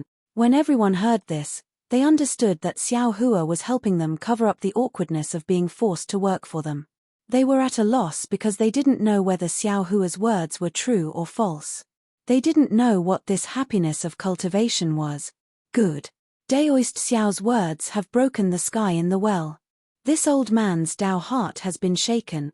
This so-called happiness of cultivation, this old man has never thought about it before. After cultivating for thousands of years, this old man should calm down and think about it carefully. Daoist Xiao, this old man wants to go to the Black Wind mountain range to study the Dao with Daoist Xiao. I don't know if Daoist Xiao will allow it. Shui Mingzi understood Xiao Hua's thoughts. Xiao Hua laughed and cupped his hands. Daoist Shui Mingzi can go, how can this Xiao not be happy? We will only study the Dao and discuss the Dao, not fight to the death. We will only see the Dao of heaven and not talk about the difference between Confucian and Daoist. Good. This old man also wants to go. Ao Zhantian hurriedly clapped his hands. Seeing that Xiao Hua had given them such a big step and such a great ambition, how could the cultivators who had made the blood oath not know how to take advantage of the situation? In the end, even the cultivators who hadn't sworn blood oaths were overjoyed. It was rare for them to be so enthusiastic about the same thing. Good Tilda Xiao Hua waved his hand and a large pile of jade eyes flew out. This is the location of the Black Wind mountain range and a message from this Xiao. Take it and go. Fellow Taoists, you are all people with great achievements in cultivation. You are all trustworthy. I look forward to drinking and chatting with you fellow Taoists a year later. This old man will definitely go. I hope Daoist Xiao's immortal wine can satisfy this old man. Ao Zhantian took the jade eyes with a smile. He looked around and said, Daoist Xiao, please open the formation. This old man doesn't have the ability to break Daoist Xiao's formation. Hehe, fellow Daoist Ao, please. Xiao Hua smiled and opened a corner of the capital Heaven Star formation. Ao Zhantian didn't stand on ceremony and cupped his hands. This old man will take his leave first. We will meet again at the Black Wind mountain range. Please. Xiao Hua returned the gesture and sent Ao Zhantian away. Seeing Ao Zhantian leave so easily, Shui Mingzi and the others were relieved. They said their goodbyes and left. Soon, only Fairy Jing, Shu Tingzi, and Xiong Yi were left in the formation. There were also about 20 golden core cultivators. Shu Tingzi didn't say anything. He frowned as if he was thinking about something. Xiong Yi also had a puzzled look on his face. He seemed to want to ask Xiao Hua something, so he didn't leave. Neither of them had sworn blood oaths to Xiao Hua, so Xiao Hua couldn't force them. He turned to look at the 20 golden core cultivators. Apart from Chang Yu and Wu Tian, the 20 golden core cultivators all knelt on the ground and kowtowed. Master, this disciple sincerely wants to become your disciple. Please accept us. Hiss.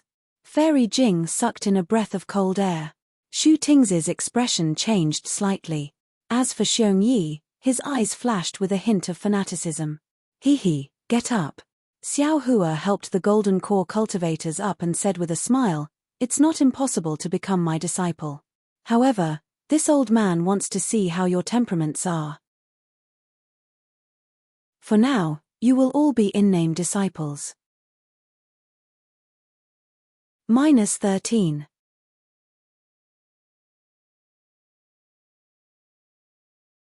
Chapter 3674. Thank you, Master. All the Jindan stage disciples were wild with joy. After all, they knew better than anyone the difference between being an apprentice and being loyal to a master. Cultivators who had died once could see more clearly than others, and many taboos were nothing more than smoke in their eyes. I don't have the ability to guide you one by one for now. All of you stay with Chang Yu at the side. Once we return to Blackwind Ridge, I'll let all of you know that joining my sect is the best choice you'll ever make in your lives. Oh, it's the best choice besides joining my Dao sect. Yes, disciple understands. Xiao Hua's words were somewhat unsteady, but it made many golden core disciples feel warm in their hearts. After agreeing in unison, they stood aside. Xiong Yi. Xiao Hua asked with a smile, I promised you that I would take you out of the Jade Pavilion gathering. At that time, although you said you wanted to serve me, I knew you were in a dangerous situation and had no choice but to say those words. Now, I will give you a chance. You can leave now. Daoist Master Xiao, I want to ask you a question first, then I can decide. Xiong Yi said very seriously. Okay. Daoist Master, the joy of cultivation is admiring the flowers and the moon and discussing the Tao? If so, why did Daoist Master come to the Jade Pavilion gathering to snatch the Imperial Preceptor's lot? Xiong Yi immediately asked. Let's not talk about cultivation first. Xiao Hua smiled faintly and explained, just talking about happiness, there are many kinds of happiness in the secular world. Drinking wine can make you happy, singing can make you happy, dancing can make you happy, having a lot of friends can make you happy, having power over the world can make you happy, having millions of soldiers can make you happy, and even, adjusting your breath in your spare time can make you happy. There is only one kind of happiness, but there are endless ways to be happy. Everyone's happiness may be different. I hope to pursue the happiness of cultivation, but I said before that I don't know what happiness is. That's why I want to discuss the Tao with you all. Some fellow Taoists like alchemy, maybe refining 9th grade pills can make them happy. Some fellow Taoists like refining tools, Maybe refining spiritual treasures can make them happy. Of course, there may also be fellow Taoists who like power, like building a country, like fighting against Confucian cultivators. When the purpose of building a country surpasses the needs of cultivation, this kind of fighting will naturally make fellow Taoists happy. Besides, to experience the joy of cultivation, there's a price. There's no such thing as happiness or pain for no reason in this world. Especially on the hidden immortal continent. If our Daoist cultivators want to be happy, they might have to build on the foundation of the pain of Confucian cultivators. After speaking up to here, Xiao Hua let out a long sigh and looked up into the sky. I don't dare to say that I have lofty aspirations, but I also hope that the fellow Taoists I get to know can all find their own happiness. Xiongyi smiled and said, I know a little about what you're talking about, but I'm willing to fight with those Confucian cultivators. I feel that it's more interesting than pure cultivation. Xiao Hua looks at this cultivator who didn't listen to Daoist Hua's orders at the Jade Pavilion Assembly and nods, since I've taken the State Master's lot, I'm really going to establish a country. There won't be too few disputes with Confucian cultivators. If fellow Daoist Xiong is willing, I'd like to ask fellow Daoist to lend me a hand. Alright, I'm also someone who died once. Seeing Daoist Xiao being so magnanimous and straightforward, I'm also willing to follow you and see how far our Daoist cultivators can go on the hidden immortal continent. Xiongyi resolutely kneels on the ground and says, Disciple kowtows in salute to Master. Ah! Not to mention Xiao Hua himself, even Fairy Jing and the others who were watching from the side also woke up. Why did he want to take Xiongyi as his master? Xiao Hua's astonishment disappeared in a flash. With a smile on his face, he said in a low voice, Fellow Daoist Xiong, what do you mean? Isn't it good for you and me to be fellow Daoists? If you work for me, I won't shortchange your cultivation needs. Why do you have to take me as your master? Xiongyi raised his head and said very seriously, Disciple naturally doesn't need to explain the difference between working for me and taking me as your master. If they could be the same, these dozen or so Jindan disciples wouldn't take Senior as their master and would choose to work for you instead. Especially Disciple, I feel that I've already reached the end of this path of cultivation. I'm already powerless to struggle and unable to find the goal to move forward. Disciple needs a cultivator like Senior to guide the way for Disciple and illuminate the way forward. Moreover, Disciple wants to do, besides cultivate, Disciple wants to strengthen our Taoism. No Confucian cultivator can casually bully our Taoism disciples, and the so-called Jade Pavilion meeting can no longer be held. Disciple wants to realize this wish, but without a Taoism expert like Senior to protect Disciple, Disciple can't do it.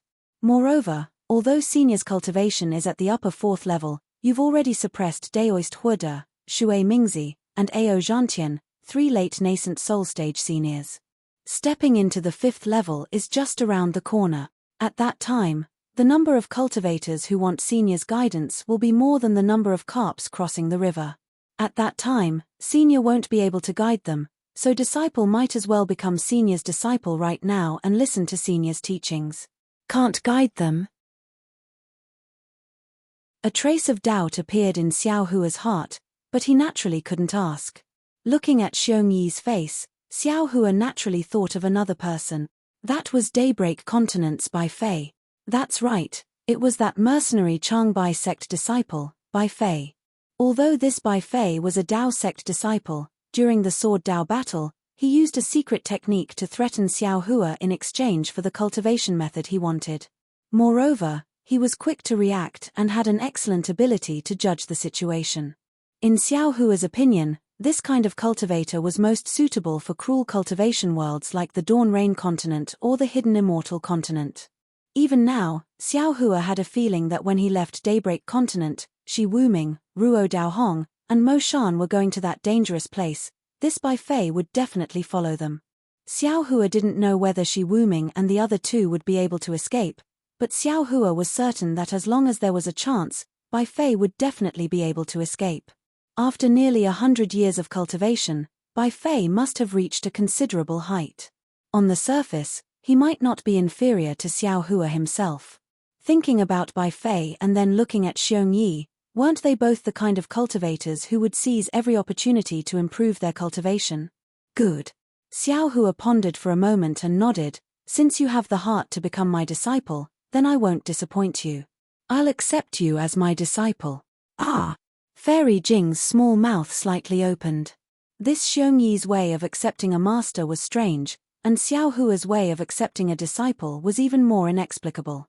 He didn't ask anything, didn't say anything, and just accepted an early nascent soul cultivator as his disciple. Master, please accept this disciple's bow. Xiongyi was overjoyed and respectfully kowtowed. He kowtowed a total of 9 times before getting up. Xiao Hua smiled. Xiongyi, you are the first nascent soul disciple this old man has accepted. When this old man has time, I will properly guide your cultivation. I can't let you sully this old man's reputation. Yes, this disciple understands. This disciple will follow master's instructions. Xiongyi very respectfully replied. He didn't feel that Xiao Hua was boasting at all. Xiao Hua nodded. He looked at Chang Yu and the others and said, you all come and greet your senior brother. Chang Yu, Wu Tian, and the other Golden Core disciples were also dumbfounded. At this moment, they all rushed over to greet this senior brother who was qualified to be their master. However, everyone also heard clearly that the senior brother that Xiao Hua spoke of was only senior brother. He didn't say eldest senior brother. After everyone finished greeting each other, Xiao Hua opened his mouth and said, since you all are this old man's disciples, then you are different from others. You all don't need to return to your respective caves. Go to the Black Wind Ridge first. When you get there, Xiongyi will first assist Li Xiong and the others in the Black Wind Ridge, and establish the Jiang country that this old man promised them. With that, Xiao Hua took out a jade eye from his bosom and handed it to Xiongyi. Your identities, as well as the appearance of Li Xiong and the others are all recorded inside. You all will know when you see it. Yes, this disciple understands. Xiongyi respectfully received it and said, when Master returns to the Black Wind Ridge, this disciple will give Master a complete Jiang country. Master, please be the Imperial Preceptor. TSK. This old man doesn't have the leisure to be the Imperial Preceptor. Xiao Hua laughed and said, that's your matter. Go. Seeing that Xiao Hua was urging him and didn't give him the Imperial Preceptor's lot, Xiongyi probably already entrusted it to someone else. However, Xiongyi didn't care. After bowing and saluting, he led the 20 or so Golden Core disciples into the sky. With a wave of his hand, a small flying boat actually landed in front of them. Dozens of people boarded the flying boat, cupped their hands towards Xiao Hua again, and flew away quickly. Daoist Xiao. Seeing that there were only 3 people left in the Great Formation, Shu Tingzi thought for a moment and said, this one knows that Daoist Xiao has the intention to guide me, but this one, fellow Daoist, are you afraid? Xiao Hua asked, hitting the nail on the head. Shu Tingzi was stunned and immediately nodded, that's right. If Daoist Xiao didn't save so many nascent soul cultivators and didn't accept so many Golden Core disciples, as disciples, to be honest, this one really wants to pledge loyalty to Daoist Xiao and cultivate together with Daoist Xiao, just like in the Jade Pavilion conference. However, Daoist Xiao's movements are really too big. Although Star-Lord Hall's Kong Hongwu might not notice Daoist Xiao right now, he will pay attention to all the Daoist cultivators who came out of the Jade Pavilion conference. When he sees Daoist Xiao's movements, he will definitely take action. Daoist Xiao, it's not that this one doesn't have confidence in Daoist Xiao, but this one is really clear about the methods of Confucian cultivators. A small Star-Lord Hall, which only controls the Jade Mountain that is several tens of thousands of li wide, was able to kill several hundred nascent soul cultivators and several thousand Golden Core cultivators of my Daoist sect. It can be said that they almost wiped out all the Daoist cultivators of the hidden immortal continent, if they really send out. Not to mention immortal soldiers and generals, even if several aristocratic families join forces and send out fierce generals, Daoist Xiao, do you think you can resist them? Hehe, fellow Daoist, you're too extreme. Xiao Hua said with a smile, I invited these fellow Daoists here just to share the joy of cultivation with them. I didn't say that I wanted to oppose Confucian cultivators. Then what about fellow Daoist Xiong Yi? Shu Tingzi stared at Xiao Hua and asked. -13.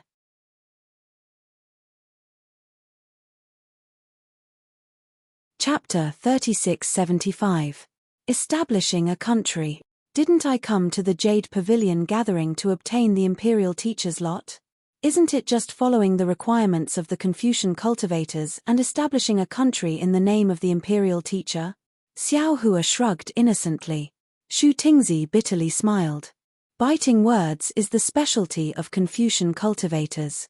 I didn't expect Daoist Xiao to understand this as well. Xiao Hua sternly said, fellow Daoist is correct.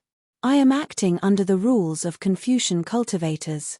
I don't have the slightest intention of overstepping my boundaries. The reason I allowed fellow Daoist to stay until now is to give fellow Daoist the leeway to choose. If fellow Daoist doesn't have a choice now, you can return to your cave and think about it. Fellow Daoist helped me with your life, so I will definitely treat fellow Daoist well. Shu Tingzi's expression slightly changed when he heard Xiao Hua mention this. Killing a Star Monarch of Star Monarch Hall. Xiao Hua was extremely daring, and Shu Tingzi could be considered to be helping the tyrant. If Star Monarch Hall really pursued this matter, he would be heavily punished. Shu Tingzi cupped his hands and bid farewell. This matter. I hope Daoist Xiao can give me some time to think about it. Fellow Daoist, please. Seeing Shu Tingzi looking at the formation with some fear, Xiao Hua pulled his hand, and the formation was immediately torn apart. Shu Tingzi cautiously flew out of the formation and directly flew 300 meters before letting out a sigh of relief. He was the only cultivator who didn't agree to cooperate with Xiao Hua. Moreover, he had seen Xiao Hua kill Star Monarch Hall's Star Monarch Mu Xian. He was truly afraid that Xiao Hua would silence him. After Shu Tingzi flew far away, Xiao Hua waved his hand and took back the several dozen jade talismans. He then looked at the pensive Fairy Jing and said, "Let's go, Fairy Jing. We're going to the single Liang Kingdom." At this moment, Fairy Jing was no longer as calm as before. Her misty eyes flickered with a strange expression as if she was thinking about something or hesitating about something. Hearing Xiao Hua's call, she absent-mindedly nodded and followed him into the air. However, it only took a moment for her to come to her senses. She hastily stopped and waited in the air. She directly flew away, leaving Xiao Hua extremely far behind her. "Fairy, what are you thinking about?" Xiao Hua chased after her and said with a bitter smile, "Why did you leave me behind?" "It's nothing." Fairy Jing stammered, "Wait a moment, fellow Daoist, Speaking of this, Fairy Jing looked apologetic. "My mount was originally Ying Hua, but it was seriously injured in the Jade Pavilion gathering to save me, so I had to ask you to take a flying boat." Soon after, Fairy Jing took out a small flying boat. After Xiao Hua got on, she activated her magic power and flew into the distance. Xiao Hua sat cross-legged on the airship and meditated for half a day with his eyes closed. Seeing Fairy Jing's silent appearance, he smiled and said, "Fairy Jing, do you have something you want to ask this Xiao?" Sigh. Fairy Jing sighs and turns her head. She looks at Xiao Hua with her beautiful eyes and says in a low voice, This concubine doesn't want to ask. I just find it strange. Fellow Daoist, you have so many nascent soul cultivators by your side, and any two of them you pick are more powerful than me. Wouldn't they be more suitable to escort you than me? Why did fellow Daoist choose this concubine?" Xiao Hua smiled and said, "It's very simple. It's because you were the first one to notice my serious injuries. Moreover, in order to cover up the news of my injuries, I could only choose you." Fellow Daoist.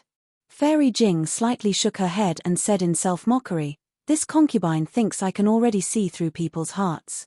But in front of you, it seems like I'm an idiot. This concubine really doesn't understand what fellow Daoist means." "Oh." Hearing this, Xiao Hua said in all seriousness, "Fairy Jing, although you and I have just met, you were able to save this Xiao. Moreover, in order to cover up my injuries, you walked hand in hand with this Xiao in front of all the cultivators. This Xiao will never forget your actions. Therefore, this Xiao won't hide anything from Fairy Jing." Speaking up to this point, Xiao Hua was somewhat tongue-tied.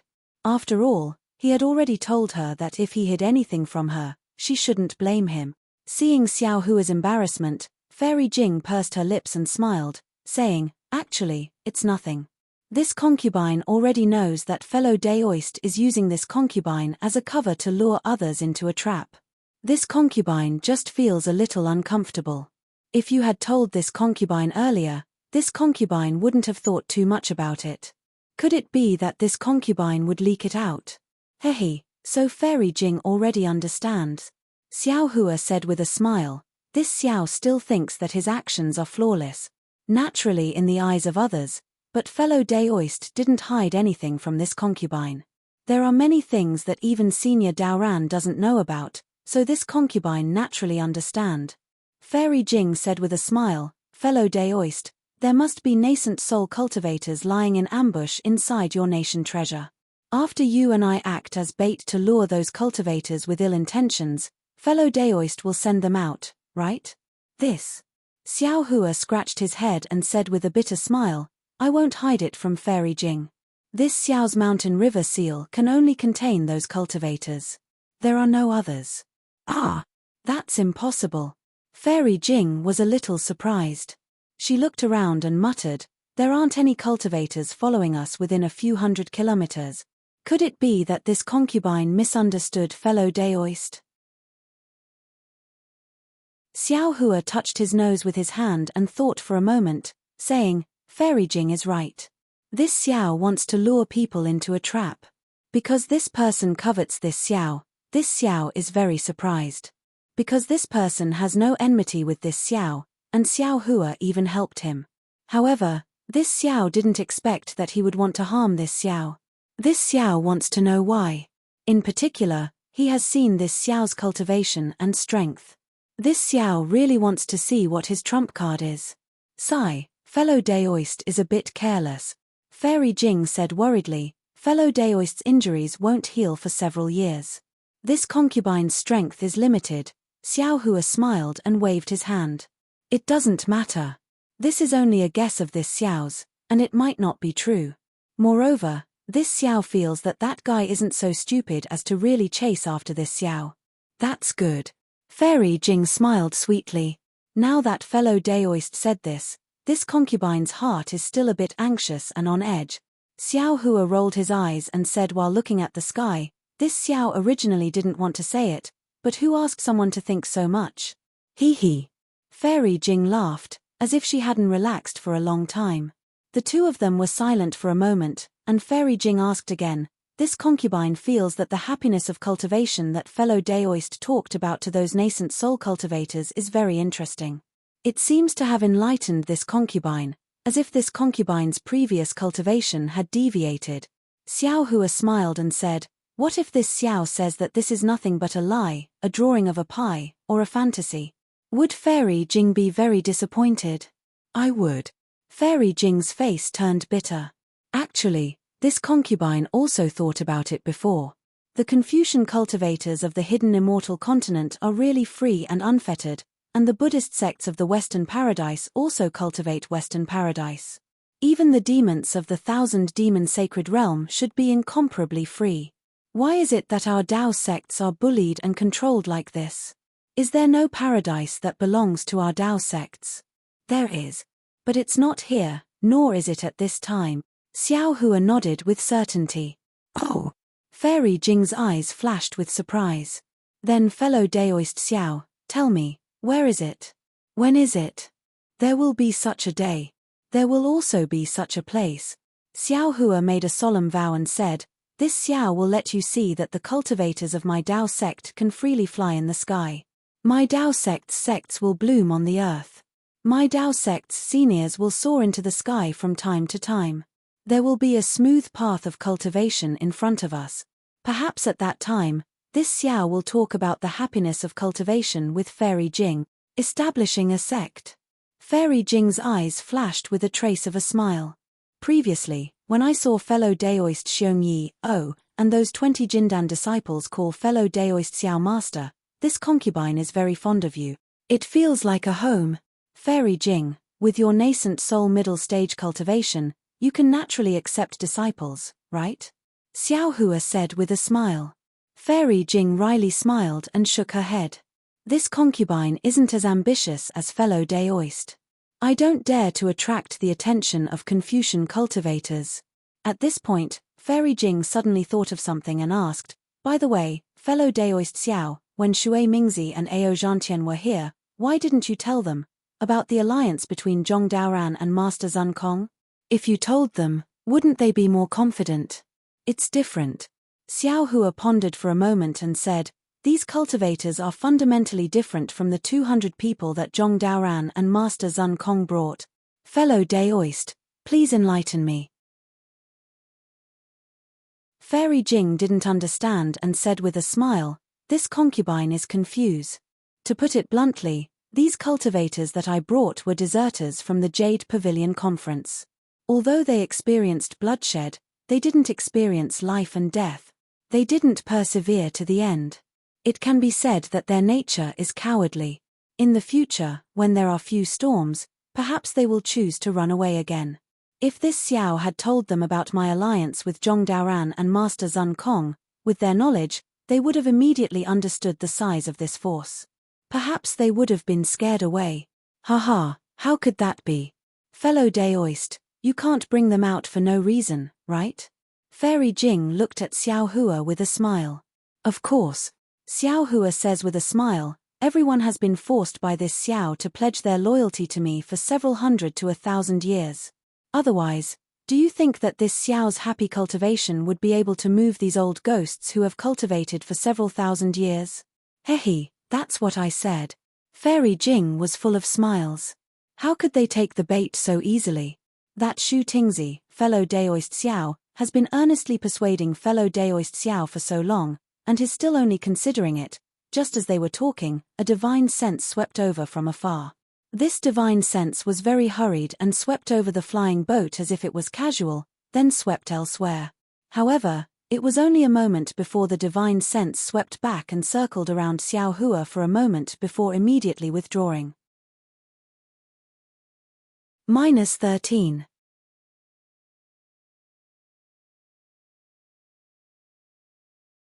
Chapter 3676. Oh, who is this?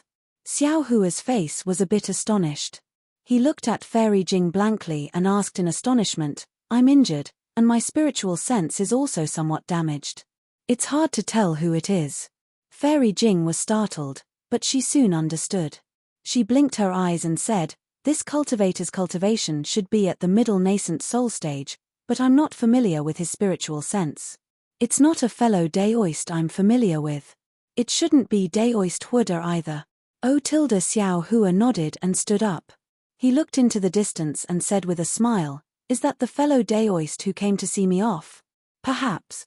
Fairy Jing didn't dare to stop the flying boat. She continued to fly into the distance, but she was secretly on guard. After all, they had been flying for so long, and they had yet to see any nascent soul cultivators. Perhaps Xiao Hua was right about this sudden appearance. Fairy Jing. A moment later, a voice that Fairy Jing wasn't familiar with came from the distance. Please wait a moment. Fairy Jing slightly tilted her head and thought for a moment. Her expression slightly changed, but soon returned to normal. She said to Xiao Hua, fellow Daoist Xiao, it's Daoist Yuan Qing. Fairy Jing's eyes flickered with a misty expression. She looked very beautiful. That's right.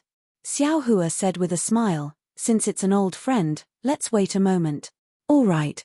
Fairy Jing looked at Xiao Hua's appearance and could only helplessly nod. She tapped her foot and the flying boat stopped in midair. After a while, Daoist Yuan Qing flew over. His face was slightly flushed and his forehead was unexpectedly sweating. Daoist Xiao. Daoist Yuan Qing called from afar. Why are you flying in this direction? I thought you were going back to Blackwind Mountain. You flew towards Yu province for a long time. Hihi, so it's fellow Daoist Yuan Qing. Xiao Hua smiled and cupped his hands. I had some matters to attend to. Liang province, so I didn't directly return to Blackwind Mountain. Hihi. Daoist Yuan Qing descended from the sky and glanced at Fairy Jing. I'm afraid you're not really going to Liang province. Are we still going to the seaside? Ha ha ha. Xiao Hua laughed heartily and waved his hand. You're too kind. This one ran into Fairy Jing at the Jade Pavilion banquet. Moreover, Fairy Jing was slightly injured at that time, so this Xiao conveniently brought her out. After asking, I found out that Fairy Jing was heading in the same direction as this Xiao, so this Xiao abruptly asked Fairy Jing to lead the way. That's all. That's all. Daoist Yuan Qing suddenly understood. He looked at Fairy Jing and said with a smile, Fairy Jing, you're really lucky to meet Daoist Xiao again and again. At this point, how could Fairy Jing not know that Xiao Hua was guarding against Daoist Yuan Qing? She also smiled and said, yes, compared to Zhenren Jingting, my luck is not just a little bit better. Sigh. Indeed. At the mention of Daoist Master Jingting, Daoist Master Yuan Qing seemed to have found a topic to talk about. He hurriedly continued and sighed, apart from the difficulty of cultivation, our Daoist cultivators are also far inferior to Confucian cultivators in terms of luck. Daoist Master Jingting. I'm afraid he's a very extreme example. Although he wanted to serve Daoist Xiao in the end, he still died. At this time, Daoist Master Jingting's nascent soul was naturally already in Xiao Hua's mountain river seal. With the mother-child spirit fruit, he should be able to cultivate a scattered nascent soul like Hong Songzi. Although he couldn't compare to Xiao Hua and the others, he was still alive after all, which was a lot better than dying. What Xiao Hua was currently thinking about was how to use the immortal slaying platform or the 5 Qis righteous thunder to refine the 2 nascent souls, and even the 100 or so nascent souls that were about to be repaired. Of course, he wouldn't mention this to Daoist Yuan Qing and the others. Therefore, Xiao Hua asked with a smile, that's right, Daoist Yuan Qing chased me all the way here. Is there something you need from this Xiao? Daoist Yuan Qing waved his hand and said, how could there be anything? It's just that this one received a lot of help from Daoist at the Yarotai conference. Moreover, this one already said before entering the Yarotai mountain that this one wanted to ask Daoist for advice on cultivation. Who would have thought that there was no time before the Yarotai conference, and this time, the Yarotai conference was a mess. As soon as this one left the Yarotai mountain, Daoist disappeared. Hastily, Hai Hongzi and I split up to look for Daoist. Oh, later on, Hai Hongzi encountered a lot of calamities in the Yarotai mountain's great formation. In his heart, he regretted not following Daoist. He even wanted to apologize to Daoist. Hehe, it's fine, it's fine. Xiao Hua said with a smile, it's all in the past. Don't mention it. In the face of benefits and danger, no matter if it's a cultivator or a mortal, they all have a selfish side. This one can't avoid this custom, and there's no harm in imposing it on others. Alas, unfortunately, fellow Daoist Hong Song's luck was not good. In the end, he still fell in the Great Formation. Daoist Yuan Qing sighed and said, fortunately, his nascent soul was protected by the Star Lord Palace's Great Formation. I don't know what kind of opportunity he had. Opportunity? Xiao Hua rolled his eyes and asked very strangely. Fellow Daoist Yuan Qing said, those fellow Daoists whose bodies were destroyed, their nascent souls weren't destroyed by the Great Formation? Could it be that they had other opportunities? Daoist Yuan Qing smiled bitterly and shook his head. I don't know about this. However, since those nascent souls weren't killed by the Great Formation at that time, they probably wouldn't be killed later on.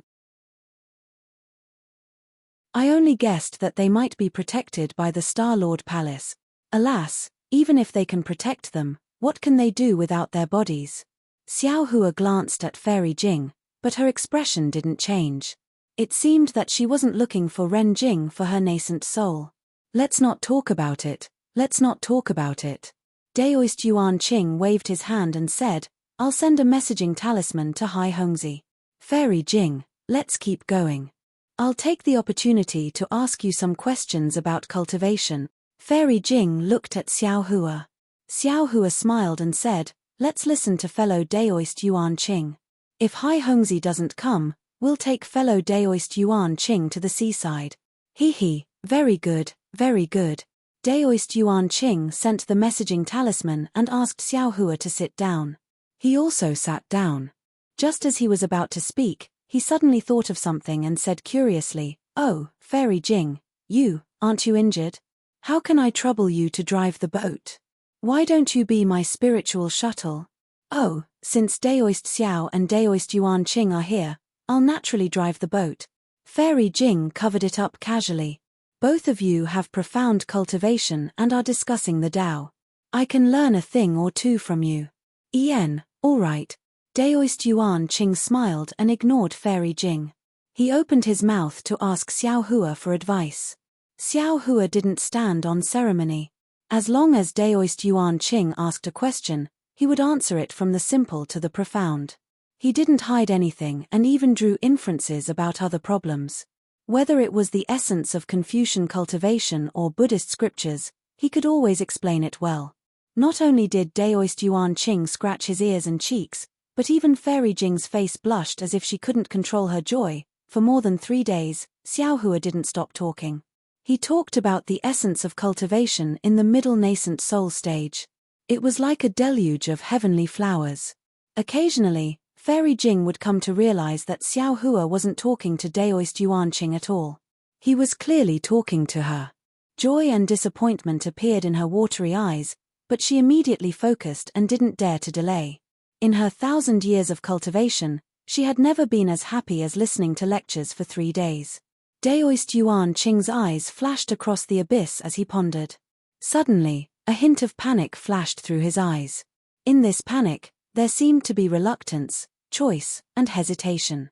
But soon, Daoist Yuan Qing's eyes became clear again. He stood up with a smile and bowed. "Daoist Xiao, this junior really admires Daoist Yuan Qing's cultivation. The teachings I've received in these 3 days are worth 300 years of cultivation.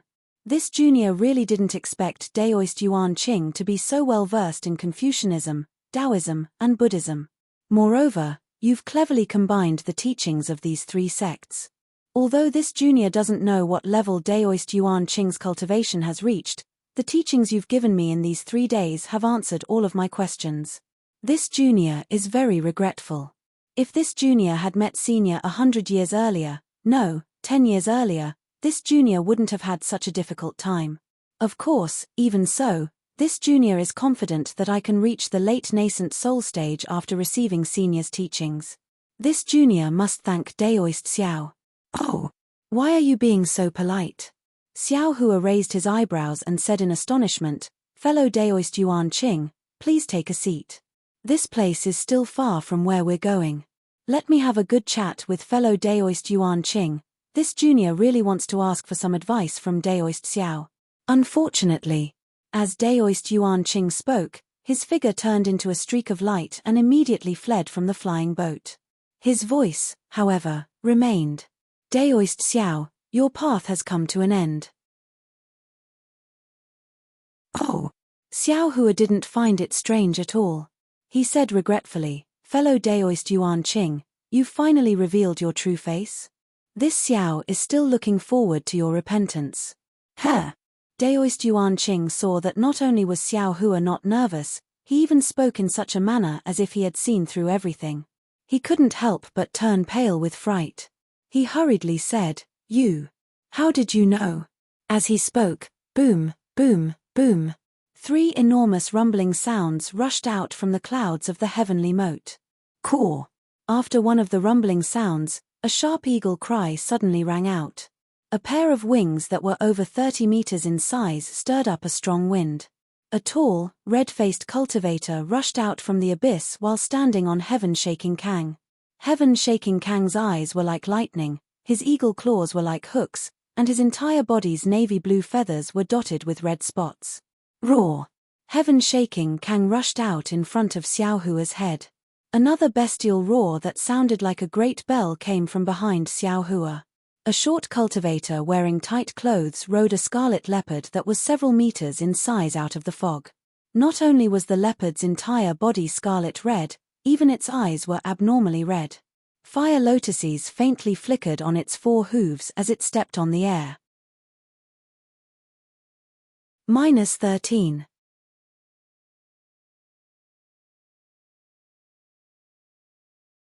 Chapter 3677. Looking at Xiao Hua's left hand, there was a waterfall hanging upside down in the air. Standing above the waterfall was Hai Hongzi, whom Xiao Hua had met before. Hehe, sure enough, I've attracted all of you here. Xiao Hua sneered, this saves me the trouble of looking elsewhere. Xiao Hua. Daoist Yuan Qing was very puzzled. You, how did you know? You, when did you find out? Do you think you're being very secretive? Xiao Hua sneered, don't you think it's too much of a coincidence that you met me? There are thousands of people participating in the Jade Pavilion meeting. How did you meet me all of a sudden? Hearing this, Daoist Yuan Qing sneered, Fmph, I was going to welcome Hong Songzi at that time, but I didn't expect you to be there. Didn't I take advantage of the situation? Isn't what you're saying a bit too far-fetched? Then, in the first formation, you clearly knew that Daoist Shangtian was related to Fairy Shangfeng, so why did you let your two-headed snake fight with Daoist Shangtian? You were so anxious to provoke a fight, didn't you want me to meet Daoist Shangtian face to face? Do you think I'm an idiot? Xiao Hua laughed. Daoist Yuan Qing nodded, you're right, this was my mistake.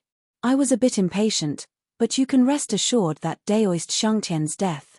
I've already found someone to tell Fairy Shangfeng about it. I'll take your head to Fairy Shangfeng. You're really a troublemaker.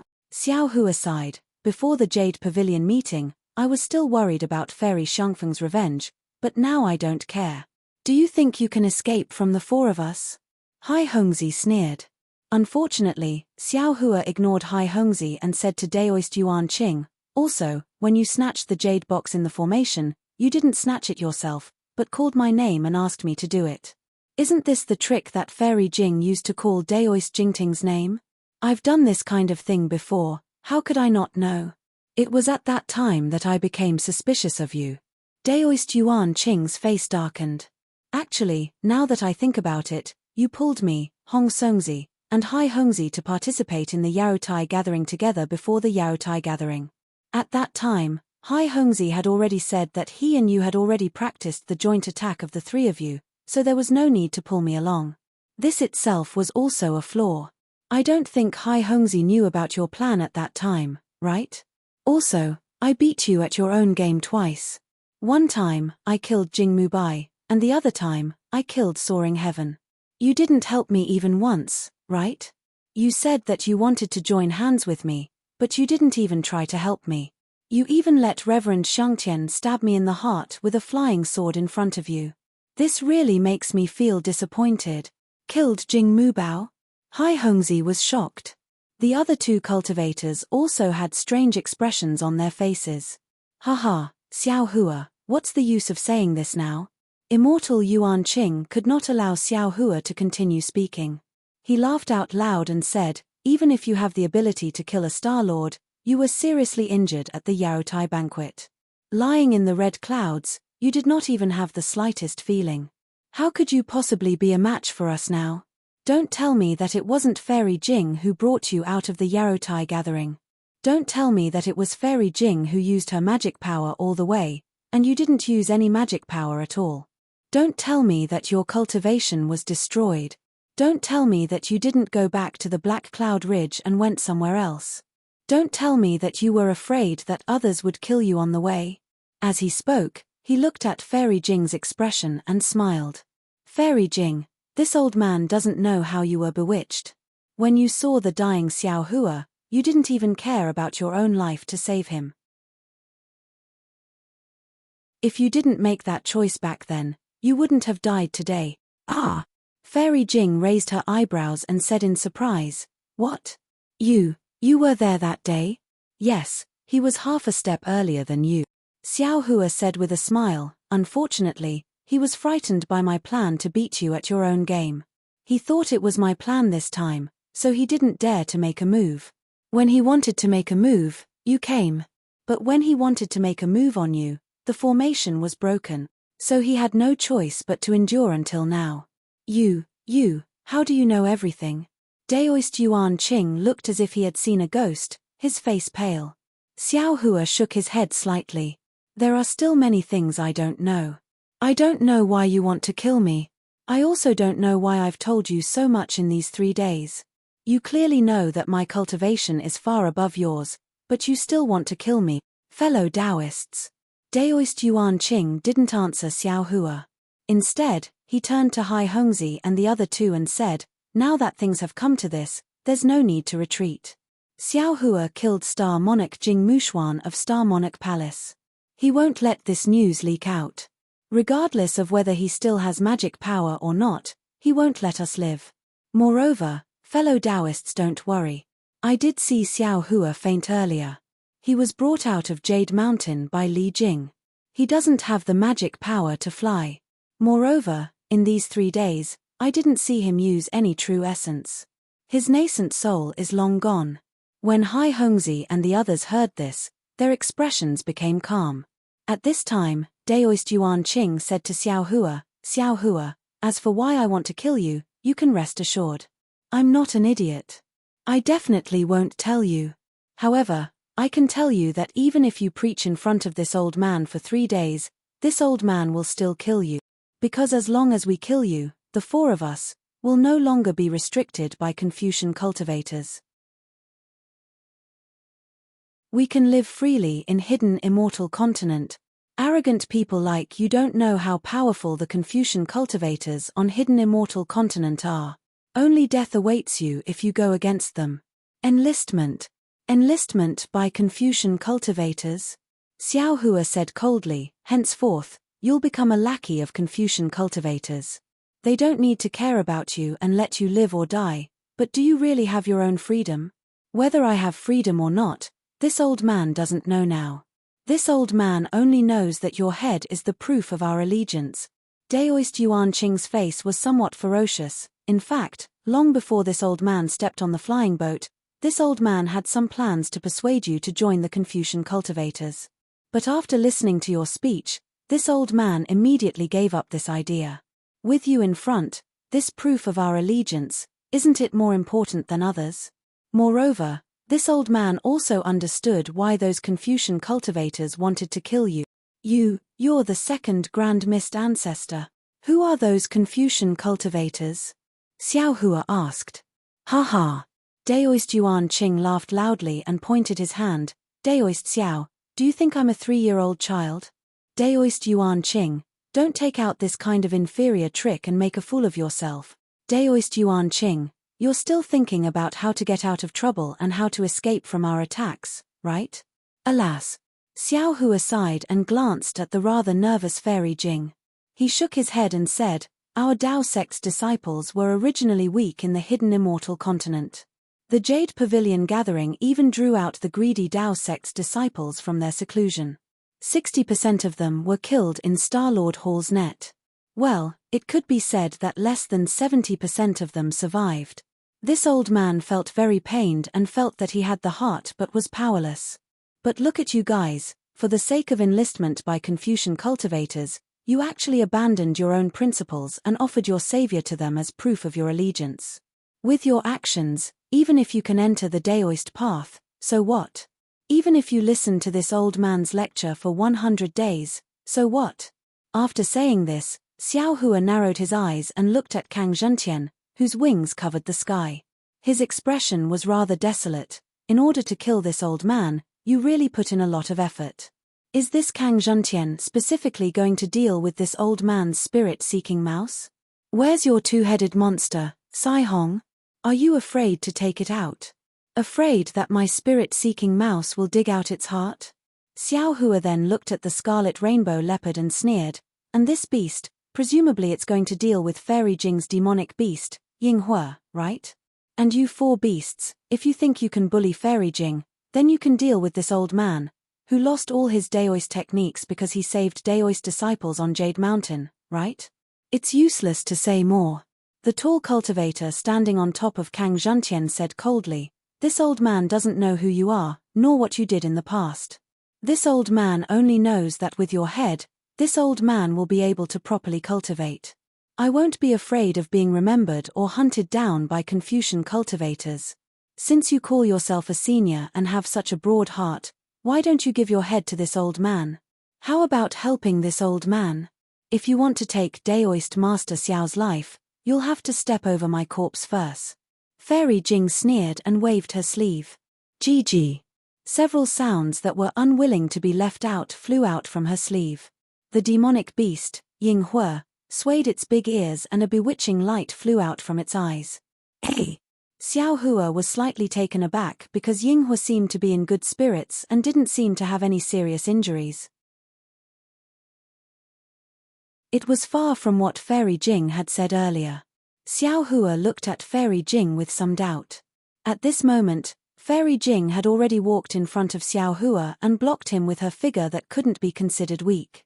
Hee. Sure enough, you two are in love. Daoist Master Xiao, you have such good luck with women. Another cultivator standing on a rainbow leopard opened his mouth and laughed loudly.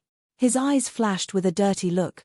Participating in the Jade Pavilion gathering and being able to obtain the heart of a nascent soul female cultivator is more precious than any treasure. But rest assured, Daoist Master Xiao, your luck with women, this old man will enjoy it for you in the future. Xiao Hua didn't pay attention to that cultivator's gaze. He looked at Daoist Master Yuan Qing and nodded. For this ambush, you've really put in a lot of effort. Not only did you find Kang Zhentian, who naturally restrains seeking spirit mice, you even found a demonic beast that Ying Hua is afraid of. Ari, to be honest, to be able to arrange all this in such a short time, you're definitely a genius. Killing you is truly a pity. -13.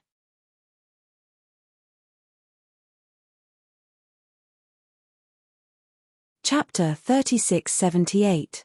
Daoist Master Yuan Qing wasn't moved by Xiao Hua's words and coldly said, "This old man didn't arrange it, it's just that your luck is too bad, and it's also because Confucian cultivators are too powerful. No matter what you say now, it's useless. This old man has already observed that no cultivators have passed through the surrounding 50 kilometers in the past 3 days. Don't even think that a cultivator will come and save you. Haha, that's the biggest joke in the world. This is the first time I've heard someone say that my luck is bad." Xiao Hua laughed heartily as he looked at Fairy Jing's rabbit-like demon beast. Although it looked very fierce, it actually cowered under the gemstone-red gaze of the rainbow leopard expert in the distance, and its body trembled from time to time. Thus, he said to Fairy Jing, who was standing in front of him, "Fairy Jing, put away your bewilderment. We don't need it to deal with these beasts." "No." Fairy Jing refused without hesitation and patted her Qiankuan bag. It was the jade pendant that Xiao Hua had seen before. As soon as the jade pendant rushed out of the space, it immediately emitted a tenacious brilliance that protected Fairy Jing and Xiao Hua. Fairy Jing then opened her mouth and spat out a magic treasure that looked like a shell. The shell emitted a tricolored brilliance and slowly expanded. A fierce, desolate, and even fishy aura emanated from the shell. Fairy Jing's face was cautious, as if she really didn't care about her own life. There was a rare stern look in her eyes that was like smoke and ripples. "Many thanks, Fairy Jing." Xiao Hua sighed and whispered behind her, "It's good that Fairy Jing is so considerate. As for taking action, that's my business." After saying that, an auspicious cloud appeared under Xiao Hua's feet and carried him into the sky. Xiao Hua waved his hand, and Little Silver flew out of the space. Sure enough, as soon as Little Silver, who had always been obedient, flew out, sky-shaking heavens raised its head and screamed. Its wings flapped as if it wanted to rush over. Little Silver shrunk its neck and immediately flew into Xiao Hua's hand. It hid its small mouse face behind Xiao Hua's thumb, revealing only half of its mouse eyes. Who knew if it was really afraid or just faking it? Xiao Hua completely ignored Little Silver's show-off. With a flick of his middle finger, he motioned for Little Silver to fly towards the rainbow leopard. He then waved his other hand, and a black shadow mixed with golden light flew out of his hand. It was none other than the divine power centipede which had appeared on a demon cloud. Ah! Daoist Yuan Qing was a little stupefied. He indeed didn't expect Xiao Hua to have 2 demon beasts. But when he saw the divine power centipede, he sneered and waved his hand. "Fellow Taoists, success or failure. As long as we kill him, his demon beasts and the treasures in his Qiankuan bag from the jades in his Qiankuan bags. This old man doesn't want these things, this old man only wants Xiao Hua's head. Kill." Since Daoist Yuan Qing had given the order, Hai Hongzi and the other two didn't waste time. They each rode their demon beasts and urged their magic power to attack Xiao Hua and Fairy Jing from all sides. Heh heh. Xiao Hua sneered. Chirp chirp. When the divine power centipede heard this, it immediately unleashed its might. With a hiss, strange runes surged around its body.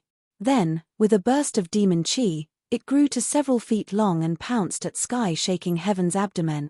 Little Silver, who had been flying slowly in the air, suddenly sped up. There was even a rumbling sound in the air, but it was only for a moment before a silver curve, almost invisible to the naked eye, pounced at the rainbow leopard's back. Roar! Sky-shaking heavens roared. Roar! The rainbow leopard also roared. The two demon beasts jumped up together and took the initiative to fly out from under the two nascent soul cultivators. Their eyes flashed with a flirtatious light. They were clearly very excited and cared a lot about their opponents. Woo woo. While the demonic beasts were fighting, Daoist Master Yuan Qing's halberd let out a wave-like cry. Hai Hongzi's magic weapon that was like a waterfall let out a mighty roar that was even more powerful than Fairy Jing's shell magic weapon. The two nascent soul cultivators activated their divine thoughts and the transcendence energy around their bodies transformed into two huge hands, grabbing towards Xiao Hua. Ha ha ha. Xiao Hua laughed and shook his head slightly. If I kill you all, it'll really be bullying you. It'll be an unfair victory. As he spoke, sword chi flashed around Xiao Hua's body. Thousands of sword lights suddenly burst out from Xiao Hua's body. Then, Xiao Hua opened his mouth and 4 flying swords of different colors rushed out. The thousands of sword lights surged with sword chi and turned into 4 giant swords that flew towards the 4 cultivators. The sword chi was imposing, the sword light was cold, and an austere aura sealed off the entire area. You're a Confucian cultivator? Daoist Yuan Qing was shocked and his face turned ashen. After all, the position of Xiao Hua's sword was enough to block one of Ming Hao's halberd's attacks. Without Fairy Jing's help, Xiao Hua would still be undefeated in a 1 versus 4 battle. Xiao Hua sneered. You think I'm all talk and no action? After listening to me for 3 days, I'm afraid that you're only thinking about how to kill me, right? Impossible. You're proficient in Buddhism, Taoism, and Confucianism. Daoist Yuan Qing didn't dare to believe it. At this moment, 4 loud sounds rang out as the flying swords struck Ming Hao's halberd. Ming Hao's halberd, which hadn't been damaged even during the Jade Pavilion conference, was instantly pushed back several meters by Xiao Hua's flying swords. A deep crack appeared on it, and it looked like it was about to break. With Ming Hao's halberd in such a state, Hai Hongzi's magic weapon was even worse. With a loud bang, the sword light was split in half, and Hai Hongzi's figure flew back several meters, his face dark red. The other 2 cultivators were even more miserable. Not only were their nascent soul's hands shattered, but their left and right arms were also shattered by the sword light. Their faces flashed with astonishment, as if they had never seen such tyrannical sword chi before. Let's go. Daoist Yuan Qing was indeed an ambitious and ruthless person. Seeing that Xiao Hua was unstoppable, he immediately made a decision. We don't need to tangle with him. As long as we pass the news of him attacking Star Lord Palace's Star Lord well to Mount Yarotai, Senior Kong Hongwu will naturally personally take his dog head. Aoo. At this moment, the arrogant rainbow leopard let out a miserable roar, leaving behind its last sound in this world. Then, its body fell from the sky. That cute little Silver swung its body and carefully used its little paws to wash its face in the air. It was unknown whether it was because of misophobia or because it was shy. Hiss. The thin and small cultivator sucked in a breath of cold air. He didn't know that he was even more shocked that his arm was injured by Xiao Hua, but before he could urge his body to fly back, an extremely heavy hissing sound came from afar. The demonic cloud in the sky suddenly flourished, and then a bloody light suddenly appeared. The sky-shaking heavens was actually split in half from head to toe by a black light. Daoist Yuan Qing was scared silly. He had really calculated for a long time and thought of many possibilities, but he still neglected to consider that Xiao Hua actually had the cultivation of a Confucian cultivator. Even if his dantian was shattered and his nascent soul was destroyed, he still couldn't be Xiao Hua's opponent. This so-called demonic beast divine power centipede was even more unexpected, and he didn't even consider it. After all, it was already good for a Daoist cultivator to have a demonic beast as a companion. How could they raise a second demonic beast? Go, go, go. This was Daoist Yuan Qing's only thought at this time. Trembling with fear, he didn't dare to stay any longer. Unfortunately, this simple thought couldn't be realized now. Just when the 4 nascent soul cultivators wanted to urge their magic power to escape, they suddenly felt an incomparably powerful force confining them. Oh, it couldn't be said to be confinement, because there wasn't the slightest bit of magic power fluctuation. It was a kind of pure power. Daoist Yuan Qing turned pale with fright. He hurriedly rubbed his hands, and several rays of light suddenly appeared in the void. The light around Daoist Yuan Qing violently trembled, and cracks that could be seen with the naked eye appeared in midair. The hand of a nascent soul? When Hai Hongzi saw this, a familiar feeling spontaneously arose, and he couldn't help but involuntarily cry out, "You, how can your divine sense, how can it be so strong?" Another nascent soul cultivator was so scared that he trembled slightly, and said in a low voice, Are you a nascent soul cultivator? Go to hell." Xiao Hua didn't answer, and indifferently opened his mouth, like a god in the sky. The actions of these 4 people were no different from bandits. What was special was that they had superhuman divine abilities. If they were left in the world, they would only be able to kill more Daoist cultivators. Following Xiao Hua's words, the 4 divine senses were like hammers, rushing down, and a rumbling sound rang out in the air. Sigh. Falling stone array. Fairy Jing had already put away her magic treasure, and when she heard the familiar whistling sound, she couldn't help but think of the huge falling stone that made her tremble with fear. Facing this divine sense hammer that was comparable to falling stars, the 4 nascent soul cultivators' faces were ashen. They finally understood why Xiao Hua wasn't afraid of them. With such a strong divine sense, even if he didn't have a dantian, then, so what? Fight. Daoist Yuan Qing let out a heart-wrenching roar, and just as he opened his mouth and spat out a mouthful of blood essence, a withered green wooden vine flew out. Boom! Light flashed around Daoist Yuan Qing's body, and the strong impact instantly tore his body into pieces. A 6-foot-long nascent soul flashed inside his body, and its figure slightly drifted, as if it was about to teleport. Unfortunately, when Xiao Hua stretched out his hand, the space around the nascent soul was like iron, and the nascent soul couldn't disappear after squeezing for a moment. Xiao Hua waved his hand, and the nascent soul immediately fell into his hand. Xiao Hua didn't hesitate to stretch out his left index finger, and a faint crystal thread entered the space between the nascent soul's eyebrows. After a moment, several dark green lights flashed between Xiao Hua's eyebrows, and strands of ghost-like light once again fell between the nascent soul's eyebrows. After that, there was nothing after that.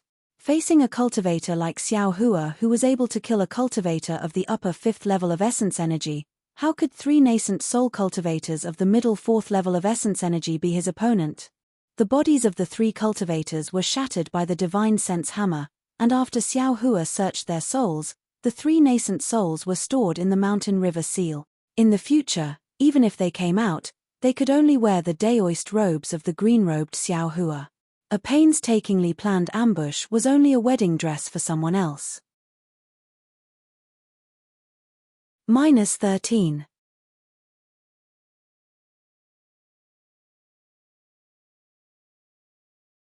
Chapter 3679.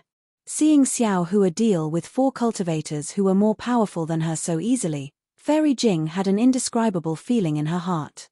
It was as if she had been cheated, but also as if she was relaxed. She even felt that it was only natural. As for Xiao Hua's method of dealing with the 4 nascent soul cultivators, Fairy Jing didn't think much of it. She knew that if she and Xiao Hua had fallen into their hands, it would have been even worse. However, she was still a little curious. She didn't understand why he had to keep the 4 nascent soul cultivators alive. Of course, she wouldn't ask too much. She landed on the flying boat with a smile in her eyes. "Fellow Daoist Xiao, do you still need me to steer the boat for you?" Hehe, of course not. Xiao Hua laughed and waved his hand, and the Pegasus pulled the flying carriage out. Fairy Jing's eyes lit up at the sight of such an arrogant Pegasus, and she smiled. Fellow Daoist Xiao is indeed very resourceful. This kind of light feather unicorn is very rare in the world. Oh, this is called a light feather unicorn? Xiao Hua raised his eyebrows. I thought it was a Pegasus. Although Pegasuses also have light feathers, they don't have a horn. Fairy Jing landed on the flying carriage with a smile. Moreover, Pegasuses are most particular about the purity of their bloodline. The Immortal Palace would never let their Pegasuses. At this point, Fairy Jing stopped talking. She looked at the light feather heavenly horse with some envy and said, actually, it's this kind of demonic beast with an impure bloodline that has the potential to develop. It can have unexpected abilities. Xiao Hua also landed on the flying carriage. He patted the Pegasus with his hand and put little silver on its back. He put away the divine power centipede and said, I didn't expect Fairy Jing to know so much about demon beasts.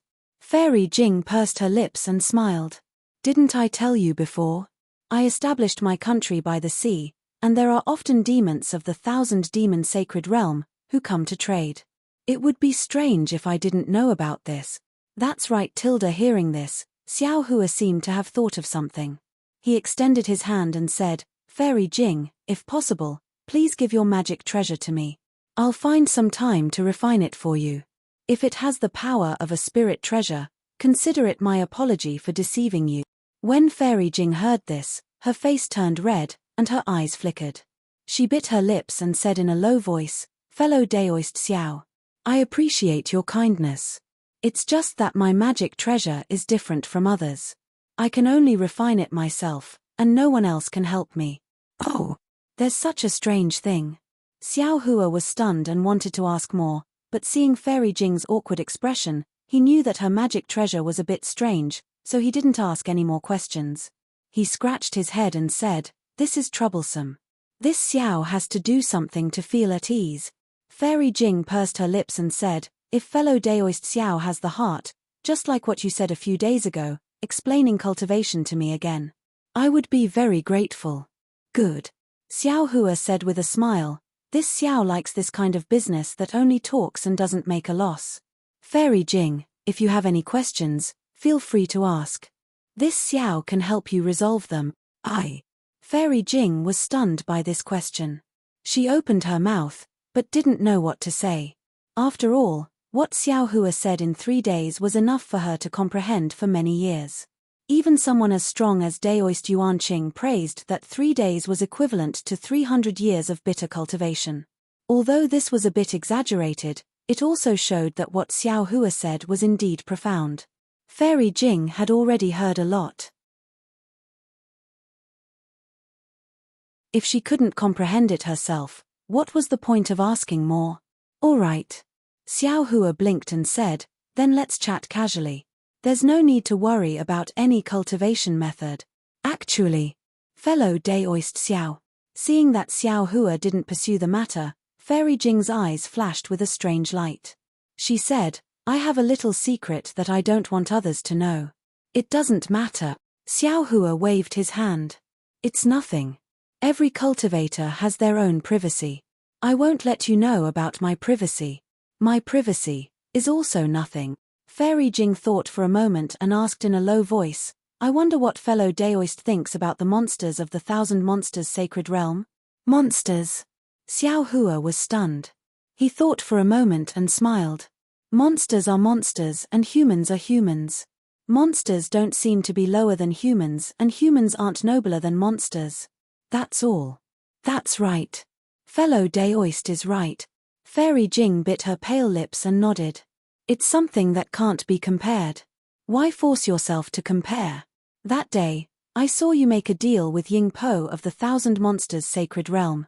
Although other people have something to ask of monsters, there was disdain on their faces when they made the deal. On the other hand, fellow Daoist Xiao's smile was so sincere that I rarely saw it. So, I really feel that, in the eyes of fellow Daoist, monsters and humans are equal. Fairy Jing, you're making me embarrassed. Xiao Hua scratched his head. But we both have our own needs. I've never thought of such a high level. Speaking of this, Xiao Hua blinked. He seemed to have thought of something and a strange light appeared in his eyes. Sure enough, Fairy Jing blushed and said shyly, "Fellow Daoist Xiao must have already guessed that my bloodline isn't pure. I have monster blood flowing in my veins." "Is that so?" Xiao Hua smiled. "What's so strange about that? Do you think I'm a Confucian Daoist?" Hee. Seeing that Xiao Hua acted as if he hadn't heard her, Fairy Jing relaxed and said, "That heart shell is a magic treasure that I was born with. The secrets inside can only be discovered by me. Others can't help me." "That's good." Xiao Hua nodded. "If possible, could you let me take a closer look at that heart shell?"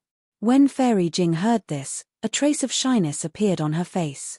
Seeing this, Xiao Hua hurriedly waved his hand. Forget it. Just pretend I didn't say anything.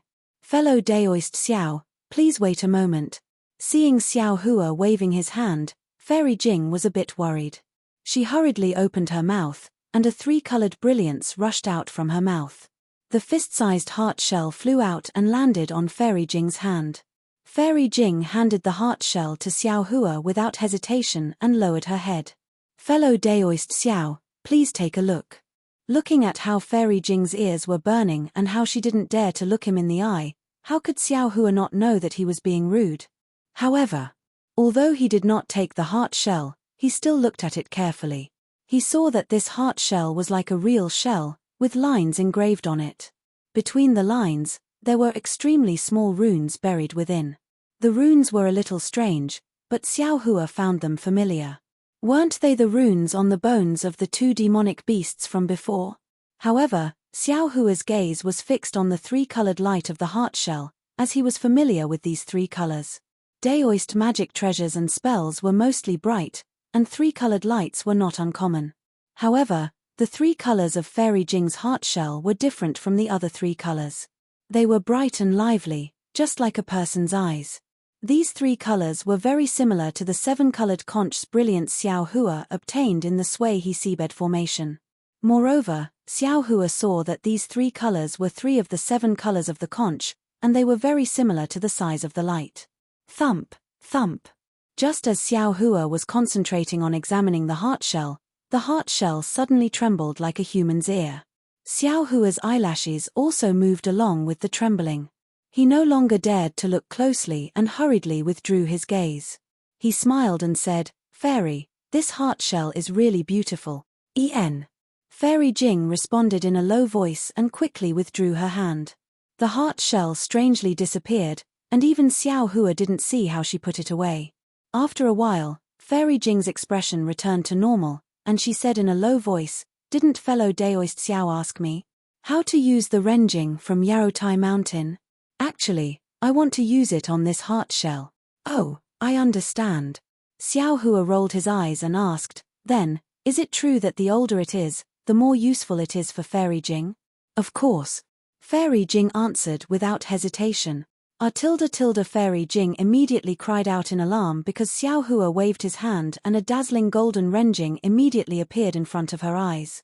Xiao Hua said very calmly, "I have occasionally obtained renjing in the past, but I didn't know what it was, so I kept it. Only today at the Jade Pavilion gathering, did I know the origin of this item. I'm afraid I won't be able to use it. How about exchanging it for Fairy Jing's renjing?" "Okay." Fairy Jing smiled like a flower, and didn't act polite with Xiao Hua. She took Xiao Hua's renjing and gave her renjing to Xiao Hua, which was not only pitifully small, but also had a very different luster.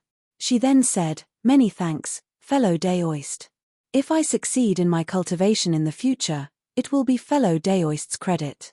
Your own cultivation has nothing to do with me." Xiao Hua waved his hand and said with a smile, "By the way, if fellow Daoist needs my help, feel free to tell me.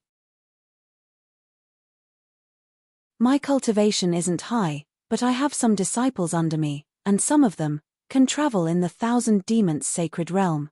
Fairy Jing returned the favor and asked. Xiao Hua muttered to himself, and with a wave of his hand, he took out a jade eye and placed it on his forehead. After a moment, He handed it to Fairy Jing and said, I don't know if Fairy Jing has seen this before, or if you know what it is. Fairy Jing took the jade eye and looked at it. A look of disbelief appeared in her eyes, but after a moment, she murmured, That's not possible. That's not possible. Xiao Hua's heart moved, and he stared at Fairy Jing, waiting for her reply. Unexpectedly, Fairy Jing raised her head and said, This thing. I haven't seen or heard of it before. However, I'll help fellow Daoist look for it. If I have any news, I'll send a message to Senior Daoist and ask Senior Daoist to pass it on to fellow Daoist. Okay. Xiao Hua said with a smile, I'll have to trouble Fairy Jing. However, if Fairy Jing has any news, it's better to directly send it to me. There's no need to let Zhong Daoist know. -13.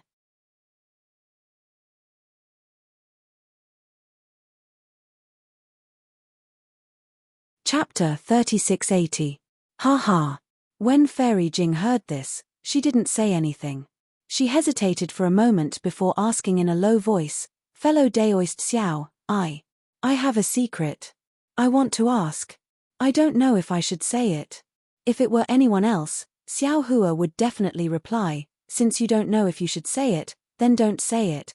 But when he saw Fairy Jing's slightly red face, Xiao Hua seemed to think of something and faintly smiled. Fairy, if you have something to say, then say it. I'll tell you everything I know. Fellow Daoist Xiao. Fairy Jing bit her lips and looked outside the flying carriage. Her voice was lower than a mosquito's. I wonder which fellow Daoist has the fortune to be your dual cultivation partner. This.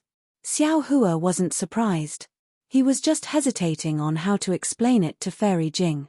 After thinking for a moment, he faintly looked at the clouds below the flying carriage and sorrowfully said, I'll tell Fairy a story.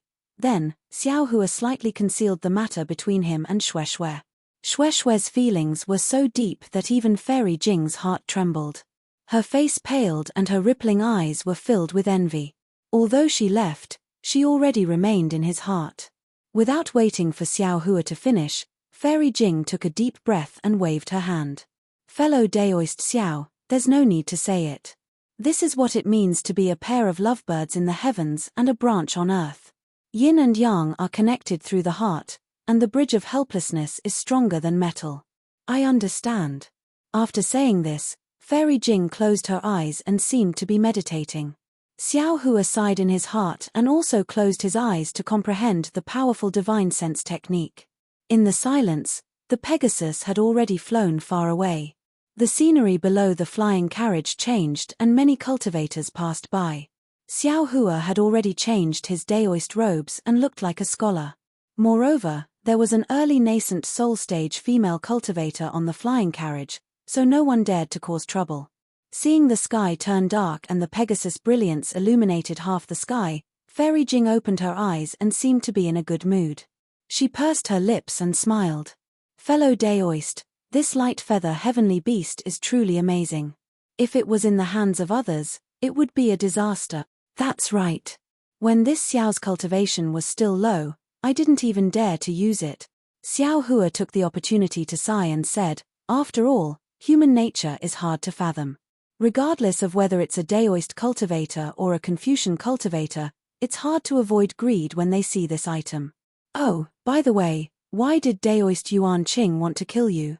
Fairy Jing didn't seem to want to ask this question at first, but after showing the shell to Xiao Hua, their relationship seemed to have gotten closer.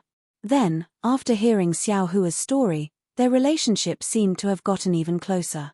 As they chatted, Fairy Jing inadvertently brought it up. Xiao Hua smiled bitterly and said, Actually, it's very simple. I'm on the profound yellow rankings. Haha, I see. Fairy Jing was startled, and then she said with a smile, I have to congratulate fellow Daoist Xiao. From now on, you can become famous in the hidden immortal continent. Any cultivator who wants to be famous will break their heads to find trouble with you. Oh, is fellow Daoist on the profound roll or the yellow roll? Xiao Hua rolled his eyes at Fairy Jing and said with hidden bitterness, Fairy Jing, do you think I've lived long enough? With my cultivation, how can I be on the profound roll? What's your rank on the yellow roll? Fairy Jing didn't find it strange and asked with a smile. Not high, not high. I just got on the profound roll. Xiao Hua shook his head and said. Just got on the profound roll. Fairy Jing shook her head even more. Those Confucian cultivators are blind. With fellow Daoists cultivation. I'm afraid you can get into the top 100. Yes, this was before I participated in the Jade Pavilion gathering. Xiao Hua sneered and said, I never thought I could be on the profound yellow roll. I'm afraid it's the doing of the Copper Pillar Country's king, although Daoist Yuan Qing didn't say it, and he didn't have a specific name in his memory. I'm sure that the person behind this is definitely related to the Copper Pillar Country in countless ways. Speaking until here, Xiao Hua was slightly startled, as if he thought of something. He didn't have many enemies on the hidden immortal continent. The Copper Pillar Country was one, and the other was the Duanmu family. Of course, the Duanmu family was a colossus, and Xiao Hua only offended one or two disciples. However, Xiao Hua couldn't rule out the possibility that Duanmu Qing and Duanmu Qiu weren't involved.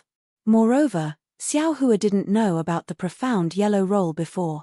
He just found out from Daoist Yuan Qing's memory that it was a hidden Confucian power on the hidden immortal continent, the profound yellow roll. It was a bounty list set up by the Daoist disciples who had grudges with Confucian cultivators. The profound roll was ranked 180, and the yellow roll was ranked 360.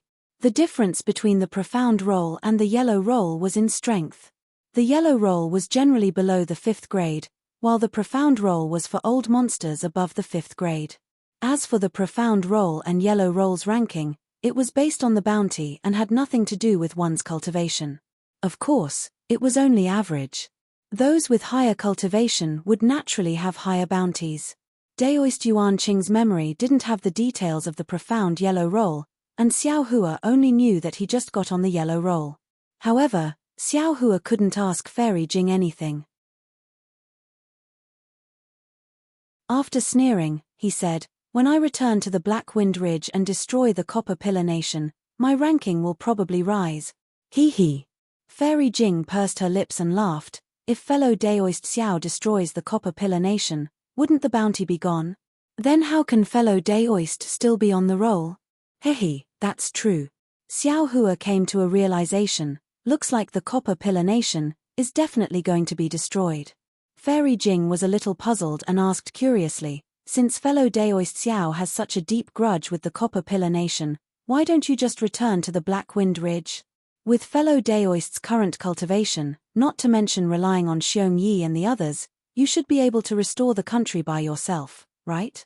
It's very simple. Xiao Hua had previously concealed something from Fairy Jing, but now he thought for a moment and said, I'm not helping Jiang country alone. There's another person inside, and that's Xiao Jian. He is also the former king of the single Liang country that Xiao Jun and Jiji spoke of. As he spoke, Xiao Hua briefly recounted the whole story of the matter, and then he sighed and said, this Xiao has always felt that Xiao Jun was an ungrateful and shameless person. But all the way until now, this Xiao feels that. I seem to have been deceived by Xiao Jian. The heartless one should be Xiao Jian, and the loyal one should be Xiao Jun. For the truth of the matter, I have no choice but to go to the single Liang country and see for myself. Furthermore, the princess of Jiang country is a pitiful person, and she is also Yuanya. The only thing in my heart, I can't help but be cautious. I can't let Xiao Jian ruin the establishment of Jiang country. Still, there's such a strange thing. Xiao Hua's story was not short, and Fairy Jing listened with relish. At this moment, she was rather envious. I really didn't think that there would be such a romantic encounter in this world. Furthermore, fellow Daoist Xiao is indeed a man of his word. For the sake of the previous promise, for the sake of the Imperial Master's fortune, he actually participated in the Jade Pavilion meeting with such a profound cultivation. I truly admire him. Speaking up to here, Fairy Jing comforted Xiao Hua. Actually, fellow Daoist Xiao doesn't need to blame yourself. Although your cultivation far surpasses ours, you don't have the experience of establishing a country. It's normal for you to be deceived. Since fellow Daoist has the heart to investigate, you definitely know who Xiao Jian is. Of course, I feel that Xiao Jian was like this in the past, but after such a huge change, there might be some changes. Fellow Daoist doesn't need to be too worried. Sigh, that might not be the case. Thinking of Xiao Jian's gamble that night, Xiao Hua shook his head slightly. It's easy to change mountains and rivers, but hard to change one's nature. I only hope that I don't do anything wrong. What can a small first-grade cultivator do? Fairy Jing said coldly. He can't even be a pinky in front of Xiong Yi. Fellow Daoist Xiao can rest assured. Ian, this is also one of the reasons why I accepted Xiong Yi as my disciple, Xiao Hua said with a smile. Sigh. At this moment, Fairy Jing suddenly felt a bit melancholy. I actually want to see Yuan Ya and Dia Wu. I want to know what happened to them in the end. What's so hard about wanting to see them? Xiao Hua didn't understand. When Fairy Jing follows me to the single Liang kingdom, we can return together. However, it won't be easy to see what happened in the end. Dia Wu seems to have some secrets and didn't admit to what happened when she was young. Who knows what happened in the end? It's actually very simple. Fairy Jing smiled faintly, just like Yuan Ya, as long as he finds Dia Wu, he can stay by her side. But how would he know? His Dia Wu isn't called Dia Wu. His Dia Wu is a princess. His Dia Wu carries a heavy burden on her shoulders. We can't let him do as he wishes. Fairy Jing is right. However, isn't this too different from Fairy Jing going to the Black Wind Ridge? Xiao Hua said with a bitter smile. Oh, fellow Daoist Xiao, I will follow you to the single Liang kingdom. After that, I would like to ask fellow Daoist to accompany me to a place. I wonder if it's convenient for fellow Daoist. Fairy Jing didn't answer Xiao Hua's question. Instead, she changed the topic. Xiao Hua nodded without hesitation, of course. Moreover, I have an agreement with the single Liang kingdom's Shueping to go to a secret place with him. If Fairy Jing is willing, we can go together. Perhaps there will be some opportunities. As for whether I will go or not, let's wait until we reach that place. A strange smile appeared on Fairy Jing's face, causing Xiao Hua to frown. All right. Xiao Hua couldn't force anything and nodded in agreement. Oh, fellow Daoist Xiao, do you know who's first on the profound ranking? Fairy Jing clearly didn't want Xiao Hua to think too much and asked with a smile. Xiao Hua smiled. Of course I know. Isn't it the Grand Mist ancestor who just escaped recently? Then, fellow Daoist, do you know the interesting story of the Grand Mist ancestor before he wreaked havoc in the Immortal Palace 20,000 years ago? Fairy Jing's lips curled up into a crescent moon as she asked Xiao Hua with a smile. Xiao Hua's eyes were like stars. He also smiled and said, what happened 20,000 years ago has already turned into dust, not to mention that it was done intentionally by Confucian cultivators and Buddhist sects. This Xiao naturally didn't know. How did Fairy Jing know? 13. You're tuning in to the Celestial War YouTube channel. Don't forget to subscribe and join us on this journey to catch the most captivating stories.